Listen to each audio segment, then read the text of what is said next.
Hello sugar buns, welcome to our season 42 survivor tier list. We're gonna make it in the middle of the season now, just to give everyone a kind of feasible enough experience and just to see what everyone's opinion is, of course, once again, for our current new buffs, nerfs and patches overall in Identity V. But of course, at the same time too, just do make sure when you do comment down below, make it as civil as possible. You have to attack the point and not the person. So just remember to be as respectful as possible. Well, let's just get started towards the longest survivor tier list made by any IDVCC. I think, anyways. Let's get into it. By the way, I just want to say this is the only time I'm going to make a tier list of this quality. I'm not doing this ever again. Now let's have a look at Lucky Guy. Lucky Guy will move from outclassed to all the way up to solid. So for Lucky Guy in general, this guy has been buffed quite a lot recently. You have his Lucky Parcel, which basically has a 50% chance of guaranteeing something, and if he doesn't get it, it'll be a 100% chance instead for the next item that he gets from a chest. But if we just look at his own chest opening speed, the current chest opening speed he has is at 40% of a faster rate. However, per each chest he does open, it's increased by 3.5 seconds up to a total of 10.5 seconds. Once again, this guy does heavily depend on basically how much you can get from the chances in the items as well. So let's say, for example, if you get 3 out of 3 of your items, then you're basically rolling, balling, and doing the best that you currently can as well, especially with the containment time too. Now, of course, the chest normal opening speed is 10 seconds. However, for it to be 40% faster, it is now 6 seconds chest opening speed. By the time you open your second chest, it'll be 9.5 seconds. And of course, it's the third chest opening that is a maximum of an additional 7 seconds added to that 6 seconds, which is 13 seconds. The max you can actually go is 14.5 seconds, but that's only if you opened 4 chests, excuse me. So the first one does not contain a buff, and of course the second one is 3.5 seconds additional, third one is another 3.5 plus on, and then the fourth one is your total of max 14.5 seconds. So overall, this guy actually can get 3 items relatively fast as long as there are chests nearby, but still, he is still pretty much luck dependent. For his veteran external trait, he does gain additional 2 seconds of boost when currently being hit as well. It just allows him to pull a little bit more distance and to reposition himself away from the hunter, just so he has an easier time when it comes to rotationing out from the hunter's distance and buying more time for the containment as well. Overall, after Lucky Guy's buff, even though yes, he did get nerfed, he is still quite a solid character. I'd say he's probably went up from outclassed to versatile and now straight down to solid. A very high guaranteeable solid character currently now, who is able to do quite a lot, excuse me, in your ranked matches. Then we'll have Doctor. Doctor is actually scarily annoying after her recent 2 medical bottles buff.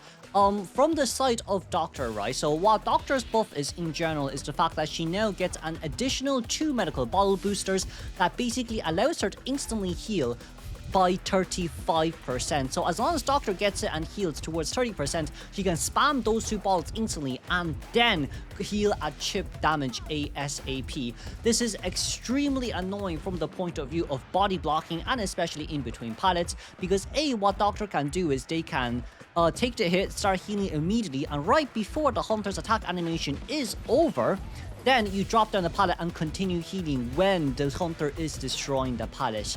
And of course, that will allow you to get 1 heal guaranteed. If you don't want to risk it too much, you can definitely, of course, 100% just heal first and then drop to 30%, and then when you're at 30% healer, instantly spam the 2 bottles and play pallet mind game against the hunter while you're hiding behind it, just to see whether or not you can get that pallet stun, and if you can, you should be able to heal up back to full health once again. That is of course a second way of doing it. Doctor has been such a strong character after this character adjustments. It's actually to the point that she's been banned so many times in co-op because team play is just so scary when she's also involved too. Doctor, once again as well, in her med elite, we've also removed the fact that Survivor's own healing speed is increased by 5%. This has now fully been reduced from the side of Doctor, but it doesn't matter that much when Doctor doesn't get annoyed by impact anyways. Because of a Doctor on the field, even if hunters have impact, which is soul healing, or you have a, smiley faces rocket dash, the shower head, it does not matter with the healing debuffs. As long as there's a Doctor in the game, they are guaranteed to be healed at normal time, and of course with Doctor's increased healing speed with her own personal web as well. Doctor also contains sensitivity, in which when she gets chipped, she gains a total of 45% movement speed for 2 seconds, so additional movement speed away from the hunter's chip damages like the Bonbon, the Sculptor when you're trying to run away from them, and last but not least also having Veteran, which is additional 2-second boost as well. Just, the more distance you pull away from the hunters, the more time you do get the heal, so I do believe Veteran is such a strong external trait for this Doctor, to the point that it feels like she can almost always recycle her heal. But of course, let's not forget, Touch Effect is also very strong on Doctor as well, considering the fact that she gains a 40% movement speed for 1.5 seconds when she heals herself, including chip damage, and if she is not in pursuit during this time, aka if the hunter is breaking the pallet during this time, she gains an additional 3 seconds of 40% movement speed boost after that 1.5 seconds. Overall, from the side of Doctor, a very good body blocker, does not have any decoding debuffs, which is surprising, and does not have any vaulting debuffs as well at the same time. So for Doctor, definitely a part of scarily annoying tier list as she moves on into its ranks and into its tourney. A very scary character unless further adjustment is made. Then we will move to Lawyer. This is a bit of a surprising factor even for me as well, but I personally do think that Lawyer is somewhat tangible. Now, I do understand, look, Lawyer, at the end of the day, he's gotten so many buffs. Currently, his newest buff is the fact that when 30 seconds in towards the game, you gain like triple the vaulting boost when you use your map or when you don't use your map. So, there is, when you use your map, you gain a triple vaulting kind of stack. So it's from 1.5% to 4.5% out of 12. So this kind of allows you to stack up easily with the vaulting speed boost overall, so you don't get hit when you vault over certain terrains, let's say. But even for Lawyer, I just feel like because of the introduction of, Qist, because of Qist, because of Peddler, because of course, the new Hunter Dentist as well, I just feel like with these 3 characters, it's 3 additional characters to actually counter Lawyer. What Lawyer is really good at is hiding throughout the early games, but with these characters now being made, you can instantly catch up to the Survivor ASAP and start the chase up against Lawyer, in which I feel at the same time might not be the best for this character.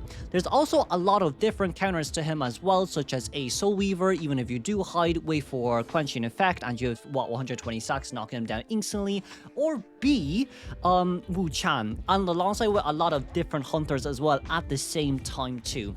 So I just feel like for Lawyer, he's slightly underwhelming, but he is tangible enough to the point that I guess you could somewhat make him work.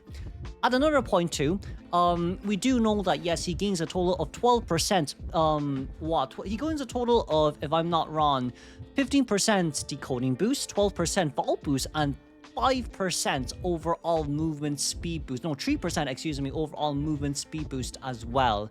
So there kind of is just that slight addition that he does have when it comes to pulling distances away and when it comes to guaranteeing not getting hit when you're vaulting, and a little bit of a faster decoding speed after the first few cipher machines are done. But also at the same time too, this guy does have Veteran, so it allows you to pull even more distance, but his kind of only good note is the fact that he can't get terror shocked. Aside from the fact that he can't get terror shock, he can also see Hunter's location at all times with his maps as well. So potentially speaking, if you're not up against a fast chase hunter, there is no way they're actually able to catch up to you that fast in the first place when you are trying to loot them from like a very big wall at the same time too. However, another issue with Lawyer is the fact that if the hunter does indeed teleport or warp towards you, you're basically guaranteeing them a hit because there's nothing else you can do except for taking a hit and taking Veteran speed boosts out. So the best case scenario even for Lawyer main is the fact that you want to decode, but there's just better decoders out there such as Mechanic 2 Cypher Machine at the same time, Prisoner linking Cypher Machines, Explorer who can basically just get pages and hide. And not only that too, there is also, TME is kind of decent enough, very similar to Lawyer, and she got quite a lot of buffs as well. And let's not forget, Composer kind of does have items to outrun and decode faster than a Lawyer too. So for me, Lawyer is quite tangible in that sense. Okay, now let's have a look at Thief. For me, in my opinion, Thief is pretty much outclassed. And who's that by Lucky Guy? That's my personal opinion on Thief.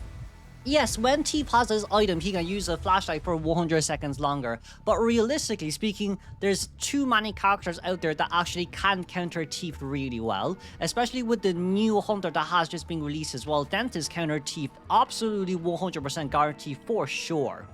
So that is a slight issue at hand as well. If we just look at Thief, right, Thief's current item depletion is 2.6% per second, and he has a total of 3 high-powered flashlight. For Thief himself, as long as he flashes the flashlight at the hunter for 1 second, they cannot use their skill. And of course, if they shine it on their face for 2 seconds, then they will be stunned in exchange. When the hunter is stunned, it will then be... when the hunter is immobilized, then the next time for them to be immobilized would be 2.5 seconds, or silencing them will go up to 1.25 seconds. And of course, if Hunter is silenced again within 5 seconds after the end of the previous silence, the duration is temporarily speaking reduced. So just kind of by listening to this, you can slightly understand that Thief's flashlight, in one sense, yes, this debuff applies to all survivors that has a flashlight, but realistically speaking, it's not the best item to use in the current day meta. You don't even see Thief being picked up that much anymore.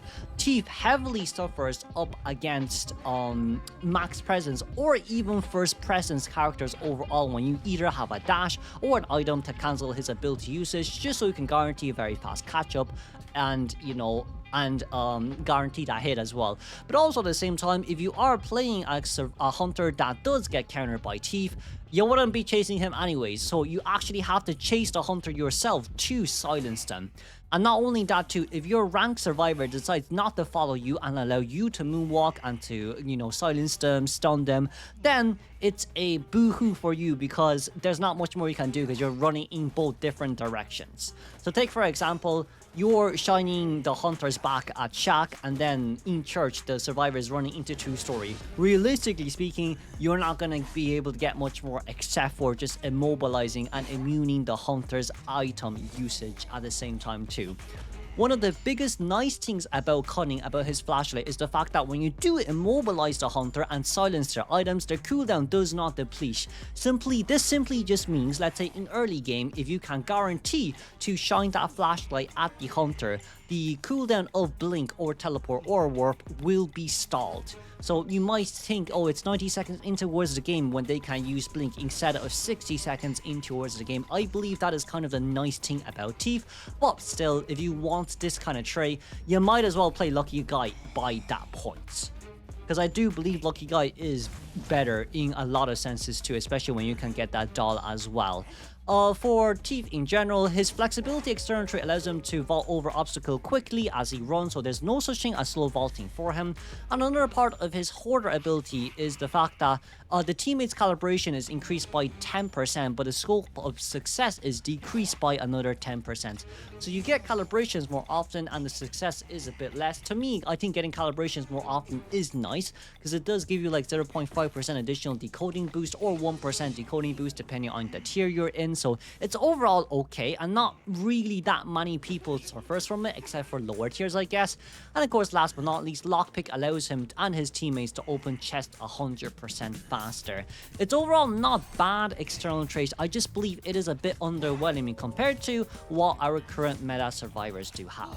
Now let's have a look at Gardener. For me, Gardener is actually a very solid character to use right now, especially after her recent buff. Her bubble now can actually tank 2 chip damages instead of just 1 chip damage before it is fully bursted at the same time too.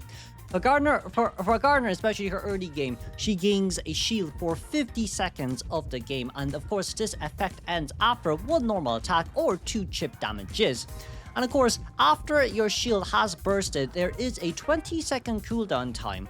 And of course, Gardner needs to stand still for 2 seconds to regain her bubble for another 6 seconds.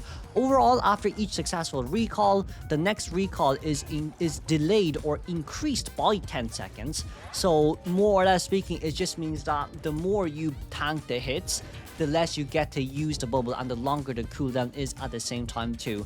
But a lot of the times, Gardner mains do utilize the fact that recall can be carried over if the hunter injures them during recall time, and it's up to a maximum of 1.7 seconds. So what a lot of the times Gardner mains do is the fact that they get rescued, run to a corner and start their recall effect before they, inevitably speaking, go down on the ground, just so after they get rescued for the next time, they can get an instant shield, just to guarantee them to rotate to a better containment area and, possibly speaking, continue that recon pike potential as well. Not only that too, from the side of Gardner can also dismantle rocket chairs as well, in which it has a 12-second cooldown after each use with no cooldown depletion at the same time. So honestly speaking, right from the side of Gardner, if you work well enough with your teammate, this allows you to basically buy time before the hunter is able to chair, and if your teammate has max struggle, that's just even better. But that's kind of not the main thing from Gardner why we put her in solid. The reason why we put Gardner in solid is because of the fact that A, she sits on chair for 10% longer, and B, when she dismantles a chair, whoever sits on that chair will sit on the chair for another 10% longer duration too. Gardner also gains vaulting buff of 10% when she is also near a chair, so that's just an additional cherry on top. But with this, when the Gardner gets injured, gets incapped, and then get rescued afterwards, what Gardner mains can do is they can destroy their own chair that they are currently sitting in, and then run away to get the recall effect ready for the next recall, just so then the hunter, not only the hunter A, needs to have an additional 20% of waiting time when Gardner's on chair, they also have to fix his chair and they have to worry about that recall effect from Gardner, which is instantaneous when she does get rescued afterwards, and having to worry about rebound kite. Even if Gardner doesn't rebound kite, the hunter will have to at least use quite a number of their own resources and abilities just to get Gardner down to land that second hit. Not only that as well, Gardner does have Veteran, additional 2 seconds movement speed boost, overall very nice distance pulling just to get her in a better position. But for me, Gardner is guaranteed somewhat of a solid character, maybe not better than Lucky Guy when it comes to versatility and usability, but good enough in terms of solo containment and buying additional time for survivors to decode. Then we will have Magician. So for Magician, personally speaking, from my point of view, I think Magician is solid, just a bit higher than Lucky Guy. In one sense, from the point of view of Magician, because of recent adjustments to newer characters, I just feel like there are better characters out there that are better than him, therefore I can't put him up that high as well. But let's just talk about Magician real quick, right, on why he is solid. So for Magician, he has an illusion wand in which he has a total of 3 of them with a cooldown of 10 seconds. When he uses them, he can be invisible for 2 seconds and gain a 50% movement speed boost for 0.87 seconds. Now, when the hunter hits the illusion, he will gain an additional 2 seconds of 50% movement speed boost during that time as well. So more or less speaking, you want to use this wand in between pallets most of the time, or trying to maybe even get the body block. However, the biggest issue with the wand is the fact that you can get terror shocked if you are not Magician. So just know, if you're playing another character and you use the wand, you can get terror shocked even if you are at full health when you use that wand and when you do get hit as well. But of course, for Magician's wand right now, the good thing about it is the fact that hunters cannot walk past the wand anymore, and survivors and Magician himself can walk past the wand. So if he's gonna try to play mind games, he can actually use his own illusion to body block for him and gain that additional additional 50% of movement speed boost during that time as well. So it's kind of quite nice here from the side of Magician. Now, of course, for Magician, his chance of triggering calibration is decreased by 20%, and his scope of success is increased by 20 as well. So this is kind of nicer for lower tiers. It doesn't really matter too much from the point of view of higher tiers. And last but not least, for his real or fake, when he does indeed get rescued, it is the nice thing, right, is the fact that you can only use it once now. So when you do get rescued, you are invisible for 2 seconds, which somewhat allows you to, you know, maybe be able to rebound contain if you have enough wands left on your hand to use. But a lot of times for Magician, right, even if you do fail your first item, it doesn't really matter as much. You're not like a Perfumer who's overly reliant on first item usages too. But of course, once again, Magician is not that high up as well because of the fact that Hunter can hit past your Illusions wand, which is an issue. So even when you do use your Illusions wand, you can still get injured. So regardless of so, the item is, in my opinion, still pretty 50-50. Therefore, can't really be that high, can't really be that low as well because he is quite a simple character to use without that many debuffs. Next is Explorer. So for Explorer, he's actually quite a solid decoder alongside with Container 2 in my opinion, especially with how much buffs he's recently been getting as well. So from the side of Explorer, like we all know that he has a book in which he can become tiny and the hunter is not able to see his footprints or himself during that, you know, with the top left map on your top left hand side of the screen. But also at the same time, he does get countered by Hunter's Instincts, which is the reason why we can't also put him that high as well. So for Explorer, when he goes into miniature form, his movement speed is decreased by 10%, but he becomes undetectable to the hunters as well. And during miniature form, you can actually look for buried treasure called password pages, in which you can gain a total of 50% decoding progress for cipher machines. Or, you know, and you can have a total of 3 of these. So the first digging is 27 seconds, the second one is 24 seconds, and the third one is 20 seconds. Just to give everyone a kind of slight good comparison here as well, the overall decoding speed when you are at 50% decoding progress is around 35 seconds. So for each page, it goes down by 3 seconds and then 4 seconds. So a total of 150% decoding speed is, you know, around 71 seconds, excuse me, of digging time. So I don't think it's necessarily such a bad thing as well. Not only that too, this is really good up against characters like Joseph, characters like Claire, characters like Hermit, who does do severe cipher control and map control across the map as well. A lot of times Explorer is too hard to find, which is why a lot of hunters do not chase after him first, because it is a really long mind game and a finding game, a hide and seek game, more or less speaking. So it really is just, you know, not worth it to go look for him first unless you're a really good hunter main and you know where all the spawn locations are as well. But with area selection mode, I'd say he's being quite nicely integrated in towards this game, in which, yes, even if you do know where he spawns, he can hide instantly and it's quite hard to find him, and it is quite a RNG based when it comes to selecting your area, trying to know where this Explorer is as well. However, the biggest issue with Explorer is the fact that he's not really good on big maps. So typically speaking, in big maps, you only pick up 2 pages instead of 3 because they're so far away from each other. So he's more or less used in small maps across IDV in total too. And not only that, I'd say he can bring Tightener as well because he's not first chase. So he can become your second rescuer if needed during the later on phases. When Explorer do indeed get shared, as he does have pages on him, he will drop his pages for survivors to pick up instead, and then they can force the cipher machine open. So at least in this case, Explorer, even if he digs up the pages, at least his survivor can still pick it up during the meantime as well. So it's overall not the worst. Let's go over a look at his external trait once again. Explorer basically decreases his trail duration by 1 second, which allows him to hide easier and allows him to lose hunters easier.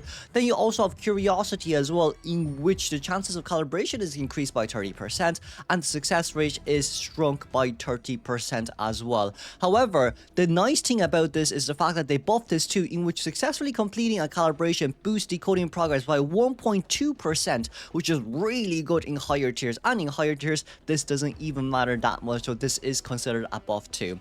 And last but not least, Energy Reserves, which has been buffed during the recent patches too, in which when Explorer stops running for 6 seconds, his movement speed is increased by 35% for the next 4 seconds when he starts running one more time. So more or less speaking, if he is hiding and he felt like he is going to get found, he can instantly start moving and gain 35% movement speed boost, just so he can guarantee a really nice rotation towards the other side of the map. However, I guess for Explorer, at the end of the day, it really is just, if you find him, you can't really contain for that long especially early or mid game, so you need to stay hidden, and staying hidden is what makes him very solid. Next will be Mercenary. Mercenary is 100% on top of Matador. More or less, this guy has not been changed over quite a long time, so there's not really much to say. Overall, for Mercenary, he has Iron Dash, in which he consists of 3 elbow pads and a cooldown of 5 seconds, in which he can utilize near walls to dash away from hunters for a certain distance. And of course, Mercenary has a total of 3 elbow pads. However, to give elbow pads to survivors, they can only pick up at max 2.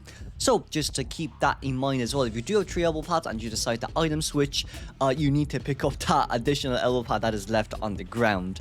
For Mercenary at the same time too, he has a 10% increased vaulting speed at the same time, so lower chance, of him to be terror shocked. Mercenary as well has also this thing called Steel Will, in which when he does get hit, his fear is delayed by 8 seconds, and of course it's per each hit as well, so it's a total of 16-second delay time. This also means that if you are rescuing a Mercenary from the chair and you don't have tie turner, he can at least still pull away from the chair for a good 8 seconds. That is like, you know, a half a tie turner time, so it's at least good enough to pull away from maybe, let's say, a prime cipher machine, or just so you can get that additional 8 seconds out to get your cipher machine decoding progress done for the last prime cipher. Not only that too, for Mercenary, his elimination speed on rocket chair is now reduced by 10%. So he actually sits on the rocket chair for 10% longer now. So it's overall, honestly speaking, pretty good. It's not as long as other characters like First Officer, who can sit on chair for 20%, excuse me, but his containment is already really strong because of his triple elbow pads. Now, for his final external trait, in which this is probably the first debuff that we're going to see, Mercenary has this thing called Shell Shock, in which his decoding speed is decreased by 25%, but also Mercenary reduces their decoding speed by 10% up to 55% whenever there are more Mercenaries in the team as well. This isn't going to matter as much when you are in ranked, but the additional thing about Shell Shock is the fact that whenever he gets injured, the time required to be healed is increased by another 15% up to 75%. So from the side of Mercenary, you get hit twice before you go down. That's a 30% reduction on heal time. So for Mercenary, it is very important to at least bring healing persona on him, just so you can heal him quite faster as well. Overall, for this character, he can tank a terror shock hit during rescue time, so no matter what happens, or if the chair is very severe and kind of cutting it close, you can just instant tap rescue and then take the terror shock, get the rescue out, and then run away to your survivors, wait until Titan is over, and finally, last but not least, wait for it to, initially speaking, go down. But of course, ladies and gentlemen, this is about it for Mercenary. Could have been a little bit longer of a description, but he is a rescuer and still the best in this game currently, in my opinion. Next on my list will be Coordinator. So for Coordinator is actually a very versatile rescuer slash decoder slash container. So what does Coordinator have? Well, ladies and gentlemen, Coordinator herself, she has a gun, and with her gun, she stuns a hunter for an additional 30% of additional duration compared to normal survivors when they have a gun as well. So that's something that you just need to be aware of. And of course, this is her external trait, Precise Aim. Not only that too, for Steel Will, the rocket chair countdown is also decreased by 10%, so it's Cordy is actually very similar to Mercenary when it comes with this external trait as well. Coordinator sits on chair for another additional 10%. Not only that too, Coordinator's external trait, Army Bond. So for Army Bond, in Remembrance of Fellow Comrade, the movement speed is increased by 5% when there is a survivor nearby.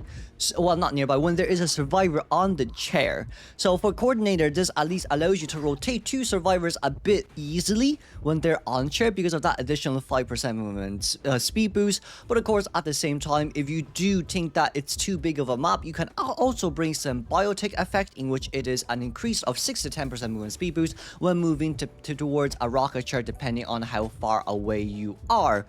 Also at the same time, I'd say for Coordinator, because of this, it's just additional movement speed boost is always nice when it comes to rolling towards a chair, and when you get hit by the hunter as well, very far away from the chair, like sometimes with this, it actually allows you to get the rescue before you use the gun, but also at other times you kind of just want to make sure that you gun first and then rescue when you are hit so far away from the chair. So it is kind of a 50-50 scenario. From the side of skilled, once again very similar to Mercenary, additional 10% vaulting speed boost gained from agility, and movement speed boost is increased by an additional 15%, and vaulting speed boost is increased by 10% when approaching a pallet or window with a 40-second cooldown time. So if you think about it right, with Army Bond and Skilled, you're actually able to get a decent amount of movement speed boost when running towards a chair or when you're solo containing too.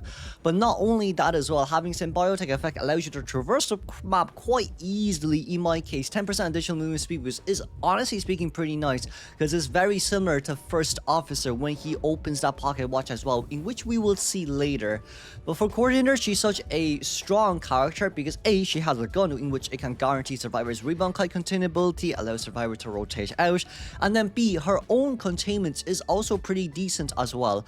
A lot of times in high tier you don't really see Coordinator bringing Tightener, but that's also because she has a gun to buy that additional 10 to 15 seconds of mini Tightener time before they do, indefinitely speaking, go down, or they rebound contain for a very long time. Coordinator is such a versatile character to use. I'd say I kind of recommend her quite a lot, especially to new players too. Then let's have a look at Priestess. Priestess is also a part of Matador. Realistically speaking, I don't think she can be any lower, especially during her recent buffs as well. So for Priestess, she has a Holy Key. Initially speaking, she has 2 out of 3 energy charges for that item usage, and for each charge it is 70 seconds. During the early game as well, she does have this long portal in which she can utilize and to do a massive global core portal across the map in which survivors can take, but we'll talk about that in a little bit as well. So the normal portals is called Straight Passage, in which both survivors and hunters can pass through these passages. Passages entered by hunters will be destroyed, when they pass through, and the stun duration is from 1.7 seconds to 3.1 seconds, depending on how long this passage is. So overall speaking, there is an additional stun time if the hunter goes past this passage as well, but this passage is more or less used for survivors when you want to assist them from rotating from one area to the other. Not only that too, during Ultra Long Passage, which is her her limited global portal usage, in which, yes, it does have a 150 seconds of cooldown time, hunters cannot pass through these passages and only survivors can. However, when survivors go past through these, they will leave an image behind for, if I'm not wrong, 10 seconds. Well, maybe not for 10 seconds, but for a while, as it doesn't really say how long it is being left there. Now, of course, hunters can attack these images, and special effects such as Terror Shot can be inflicted on towards the survivors. And when the survivors do get hit, they will be visible to the hunter for 10 seconds. Once again, you're able to actually knock survivors down as they do pass through this global portal. However, there is one key factor that we have to take into consideration, and that is Priestess's own external trait, Blessed. So for teammates' healing time, it's decreased by 10%, and the time needed to heal Priestess is decreased by 30%. So if Priestess and their teammate walk past the portal, Priestess does not leave an image, but the teammate does. Even if the teammate does get knocked down, they get healed by an additional 10% increase. So their healing time is decreased by 10%, and not only that too, Priestess can also bring the Doctor Persona effect, in which the healing speed and injury to other survivors is increased by another 25%. So no matter what happens, as long as you pass through that long portal, Priestess can pick you up, and you can continue to contain or to decode afterwards, no matter what happens. So it's honestly a very nice thing here from the side of Priestess. Now, of course, at the same time, Priestess's own vaulting speed is decreased by 10%, and also at the same time, for her Spiritualist external trait, her own Cipher Machine decoding speed is reduced by another 10% as well. So 10% vaulting debuff and 10% decoding debuff from the side of Priestess because of how strong her portals can be.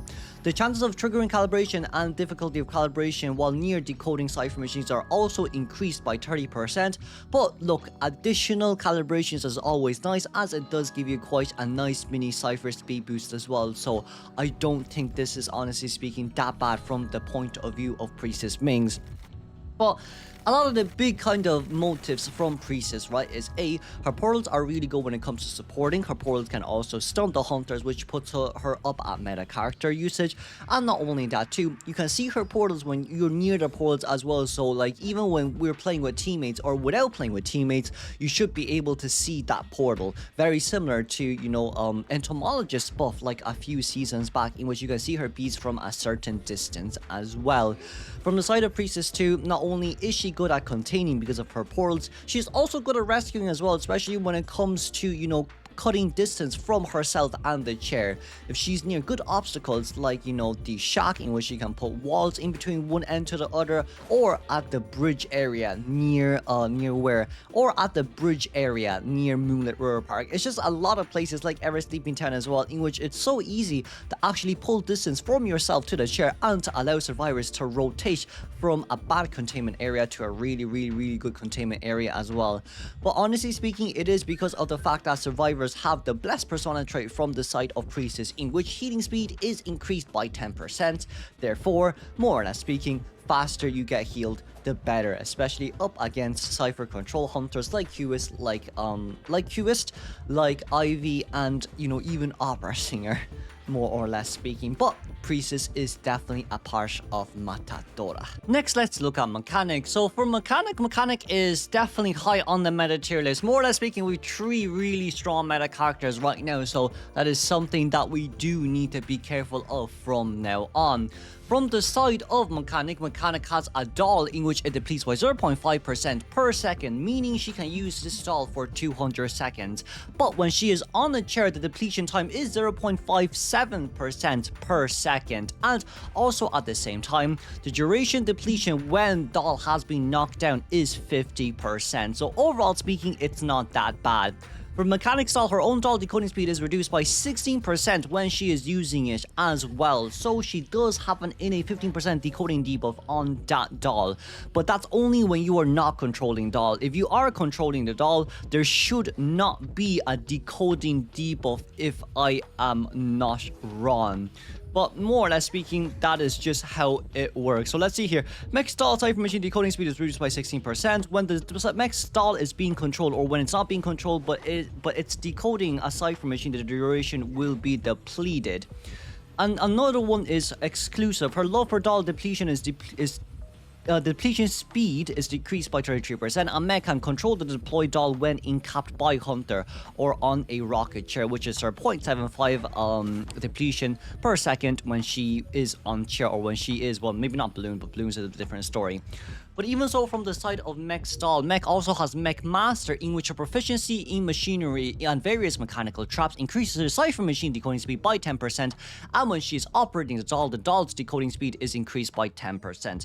So knowing this, Mechanic herself has 110% decoding speed, and when she's on the chair decoding with the doll, there's only a 6% decoding debuff instead of a 16% decoding debuff. So I'd say it's, honestly speaking, not the worst from the side of the mech, especially when you can decode 2 Cipher Machines at the same time. For Mechanic herself, she's also physically weak. Obstacle vaulting speed is decreased by 15%. And with Cowardly is kind of the only annoying thing about Mechanic. So her decoding speed is decreased by 30%, and AK opening speed is decreased by 15% with a maximum stack of 2.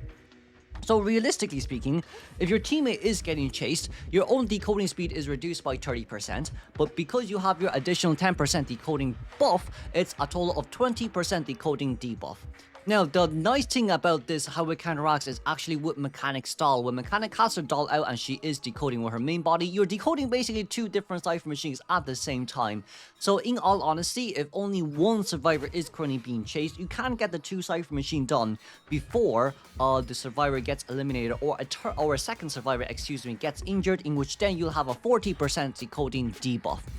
Now, from the side of Mechanic, another good thing about Mechanic is the fact that when she is healing or opening an exit gauge, the doll depletion time does not increase or is not reduced. So if it's at 10% and you're opening a gate, the doll will remain at 10%. So like anything that's not the Cipher Machine, as long as Mechanic is healing, if the Mechanic is decoding the exit gate, as long as it's not the Cipher Machine or her controlling the doll depletion speed will not be increased, will not go down. So it'll go, the durability will remain the same is what I mean. There we go, that's the right word to use. But overall speaking, look, right from the side of Mechanic, she is very strong. You do have to chase after her first no matter what, especially with Area Celestial Mode 2 when survivors are able to rotate away earlier on throughout the game. It is quite difficult for you to even look for survivors to get an early hit on towards them while Mech is trying to Cypher rush you, with the doll being deployed down and with Mechanic outside decoding with 110% decoding speed too.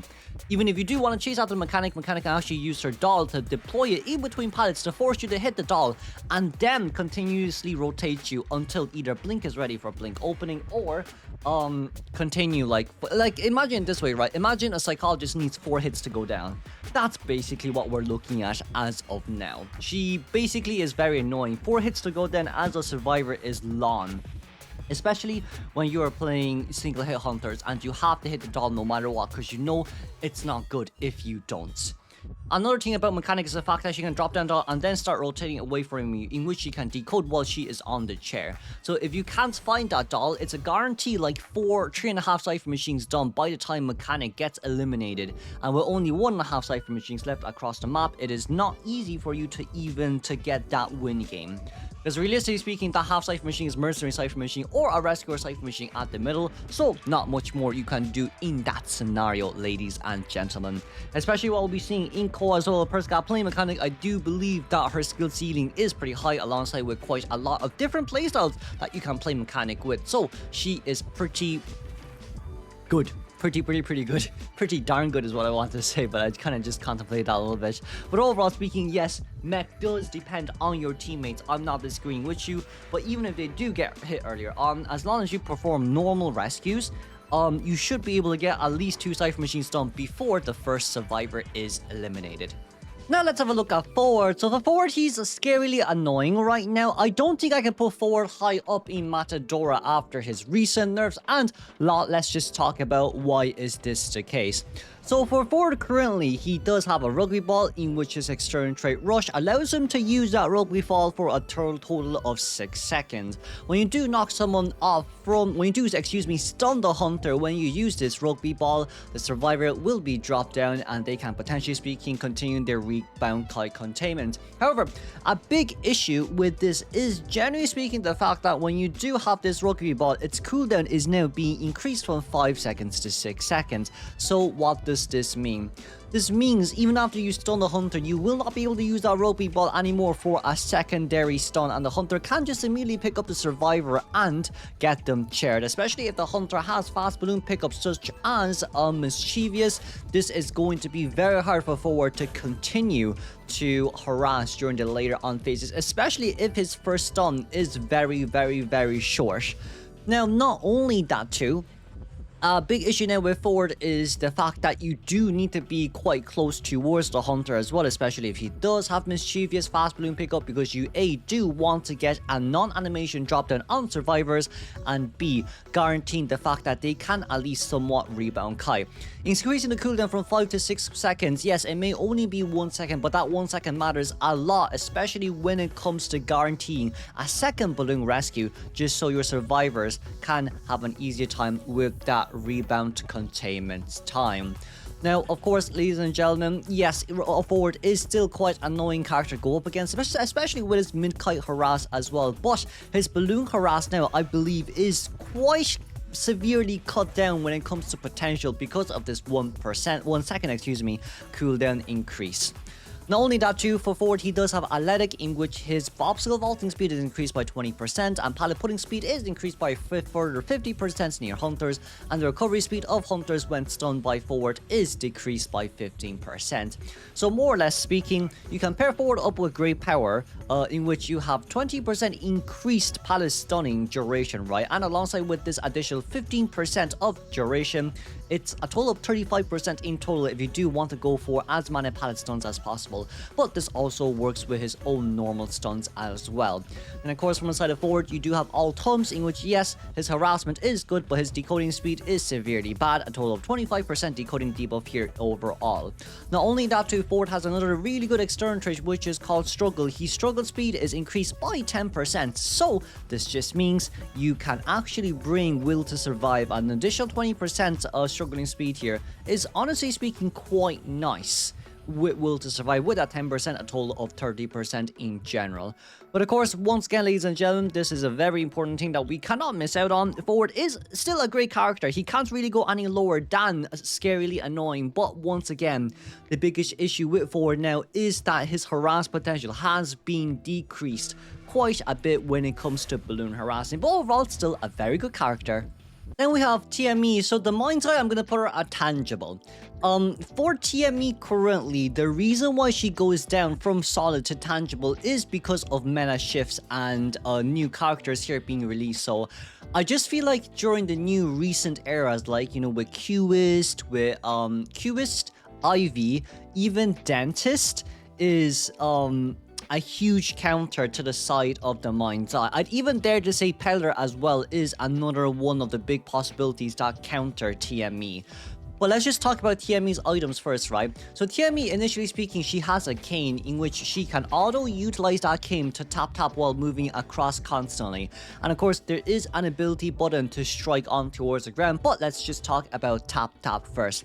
So for tap, she can see hunters past walls within her nearby vicinity. I think it's within a 20-meter radius, or I think it's within a 15-meter radius. That's around the good approx range I can give you. So you can actually see hunters' own outline behind walls as long as you are continuously moving and making sure that you don't stand still and somehow the hunter still mind games you. But like, because of this, TME is basically like Lawyer, but the transparency across walls is only when it's near her, not like globally speaking. So overall, there is that. Now, her movement speed is increased by 25% when walking, which is really good too. So like, her walking speed is really fast, so she's really good when it comes to hiding and hiding blood trails. And her interaction speed is increased by 10%, and her movement speed is increased by 30% for 2 seconds when switching from crouching or standing to running. So it's like a bit of Explorer here mixed in alongside with Lawyer, if you just think about it. This effect can be only applied every 55 seconds, so more or less speaking, there's a 55-second cooldown. I do think this is quite nice because it allows you to vault faster over windows or pallet if you feel like you can't get over it fast enough, so there is also that too. And not only that as well, the increased movement speed by 30% allows you to pull distance and run faster compared to the hunters. So this can somewhat allow you to make it towards windows or pallets a little bit easier as well. So overall, for rotation, this is what TME is good with using. Now, of course, her second ability with her cane is Strike, in which she can immediately strike the cane on the ground. Of course, this will reveal the hunter's location to all the teammates, and of course, Hunter gets a debuff with interaction speed. So if you're within 6.8 meters, 25 meters, and the full map range, it is a 30% debuff, 22% debuff, or a 14% debuff. So it's basically -8 from 30 every single time. It does, indefinitely speaking, go down. And of course, they cannot see the outline of Survivor. So during this time, let's say example, for Bloody Queen, she fully counters BQ in that sense as well. So that's something that you do have to worry about at the same time too. Not only that, for TME, the Mind's Eye, her own decoding speed is increased by 23%. So TME actually has the fastest decoding speed here overall in this whole game. So 23% is actually the fastest decoding speed. Then of course you have Fragile, in which she is physically weak. Obstacle vaulting speed is decreased by 15%. You can counter this by using muscle memory, which is also another 15% of additional vaulting speed after, if I'm not wrong, 45 seconds. There is a cooldown of that. Just to double check here, it's actually 25 seconds, excuse me. So muscle memory actually activates every 25 seconds. However, I say from the side of TME, what we really do have to worry about is just the current meta, and with a lot of characters being very fast-chased characters, I feel like for TME, she may not really have the best, she may not really be the best option to use. Maybe in Hospital you can use her, but then Peepers is an issue. I would say more or less speaking currently, even though yes, Lawyer's decoding speed is lower than a Mind's Eye, Lawyer's own containment time is still better on average compared to TME. But I'd say, you know, overall for TME, she's not bad. Being able to see pass through walls permanently is good. However, the biggest issue really just comes with the fact that you really can't do anything the moment Hunter finds you, and it's very hard to mind game. I guess mind game might be a bit easy because you can see where the Hunter is when it comes to long wall mind games, but like pallet mind games, your pallet dropping speed is like your pallet dropping speed is normal because there's no debuff stat, but still, once again, like vaulting debuff kind of does come in a little bit annoyingly. 15% is still quite a lot. So own containment time from TME, not really the best. Rebound containment's not really the best. She's more about hiding early game and pulling distance away when she can do so too. Then you have Perfumer. Perfumer is actually scarily annoying as well. I actually put Perfumer right in between Doctor and Forward here, as I do believe that's kind of where she belongs. But not only that too, Perfumer had such great buffs to the point that I fully do believe, look, at the end of the day, after the buff, she is very, very, very strong. But let's just talk about her items first. So for items, she has Euphoria, which in which this indicates that you have 3 total of perfumes to use on your hand. The cooldown per each perfume is 9 seconds. However, let's just see what she is good with too. For Perfumer, when she uses her perfume as she gets hit, she can perfume back immediately to maintain her previous health state, which is from full health to half health. Of course, once again, ladies and gentlemen, this does not activate if her Tide Turner effect has been popped, meaning if she gets hit at half health to 0 health, you cannot, realistically speaking, go back to half health again when you are knocked down in Tide Turner form in that sense too. For Perfumer, her exclusiveness comes with the fact that when you do use your perfume but you don't get an injury and you perfume back, she can actually block 1 normal attack for 3.3 seconds. So in total, even though yes, her cooldown is 9 seconds, after she goes back to her perfume, she has another 3.3 seconds of blocking a hit, therefore making her cooldown only 5.7 seconds. So honestly speaking, it is really, really, really darn good. Now, the only bad thing about this is the fact that when Perfumer is within 12 meters of a rocket chair, the duration of the damage reduction is decreased by 50%.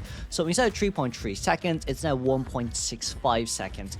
However, ladies and gentlemen, at the end of the day, you can just instantly perfume, come back, instantly rescue, and then see whether or not the Hunter will hit you. If they don't hit you, that's fine, you get a free rescue. But if they do hit you and you tank the Terror Shock, you will still be at 50% health. So realistically speaking, for Perfumer, she's like a Mercenary, but with better containment, but just not better distance pulling abilities. So realistically speaking, for Perfumer, she can tank a Terror Shock hit, so that's what makes her really good as well.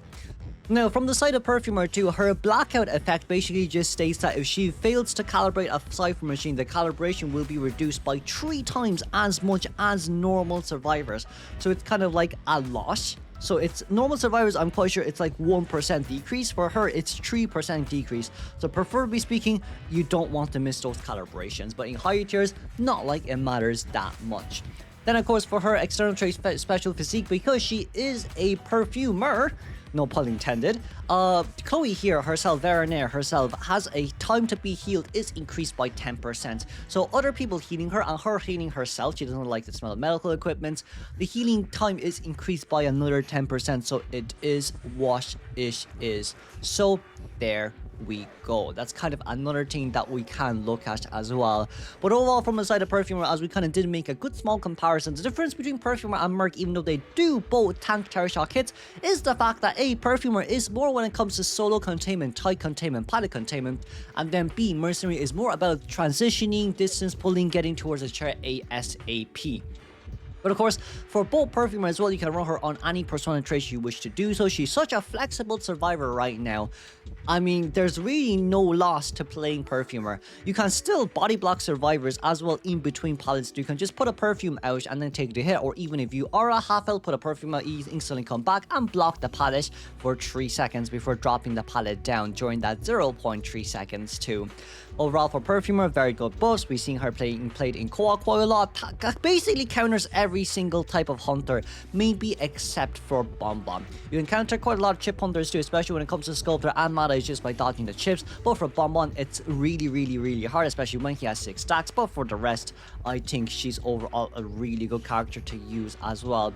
We're gonna have to see how well she goes up against Dentist, because by technicality she can take 3 chip damage hits before going back towards full health. But at the end of the day, we really just gotta see it, aren't we? Then of course we have Cowboy. For Cowboy, I'd actually put Cowboy in versatile, to be honest with you. Cowboy isn't such a bad character and he can be used in quite a lot of scenarios, but let's just have a look at his items first. So for Cowboy, he has his lasso skill, in which it's a cooldown of 10 seconds. When you miss your lasso, it's a 10% consumption. When you lasso a survivor or rescue them from balloon or rocket chair, it's a 35% depletion. But of course, anything else such as hunters, survivors, and cipher machines, or even pallets, and it's moving survivors, by the way, not survivors on balloon or rocket chairs, the consumption rate here is at 20%. Now, when the castle lassos and saves a teammate tied to balloon or rocket chairs, if the teammate tied to a balloon is lassoed, the hunter's struggle progress is increased by 10%. So there's that thing that we have to kind of take into consideration about. But also at the same time too, if Cowboy lassos a survivor on the ground that is free moving, he gains additional, I'm not too sure how much, but he does gain additional movement speed boost during that time as well for quite a prolonged second. It's not really included in his skill description, but they have buffed it before, so that's something I believe we should be looking at quite a lot as well. Now, not only that too, Cowboy has his hero external traits, in which stunning hunters with pallets, they're stunned for 20% an additional duration time too. Pairing this up with great power is up to an additional 40% pallet stun duration. So you might want to play as much pallet stuns with this character as possible. Now, from the point of view of Wild, his next external trait, his own decoding speed, his base decoding speed is 10% slower than any other survivors. However, when he decodes with a female survivor, it's a 10% increase, but when he decodes with a male survivor or the mechanic style, it's a 30% decrease. Realistically speaking, we all know his external trait, more or less speaking. It's better to decode with a female survivor than a male survivor, but I do believe, right, we're double decoding a cipher machine anyway at the end. 30% lower decoding speed, yes, it might matter a bit, but realistically speaking, there's still 2 of you decoding it, so it's still faster than Cowboy decoding it just by himself. A really good thing about Cowboy is also his protectiveness trait, in which he can tank double hits for a female survivor if he does lasso them. So let's say, for example, right, if Cowboy is at full health and he lassos a female survivor at half health, when the Cowboy gets hit, the Cowboy tanks both of the hits and the female survivor is alive. This also is included even if Cowboy is at half health with the female survivor, only Cowboy will be injured in exchange. But once again, because this is Cowboy, if Cowboy lassos a male survivor and he gets hit, both himself and the male survivor will get 1 injury together.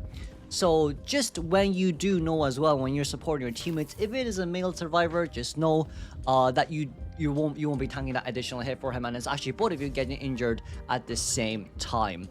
Now, of course, now we can actually talk about Cowboy, right? It's the fact that he can lasso pallets, windows, or hunters to pull distance away from them while gaining additional movement speed boost for 2 to 3 seconds.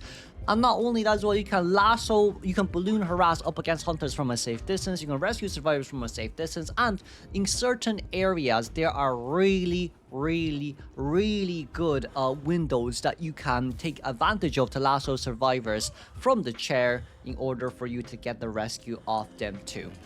The only one big issue with Cowboy is actually elevation.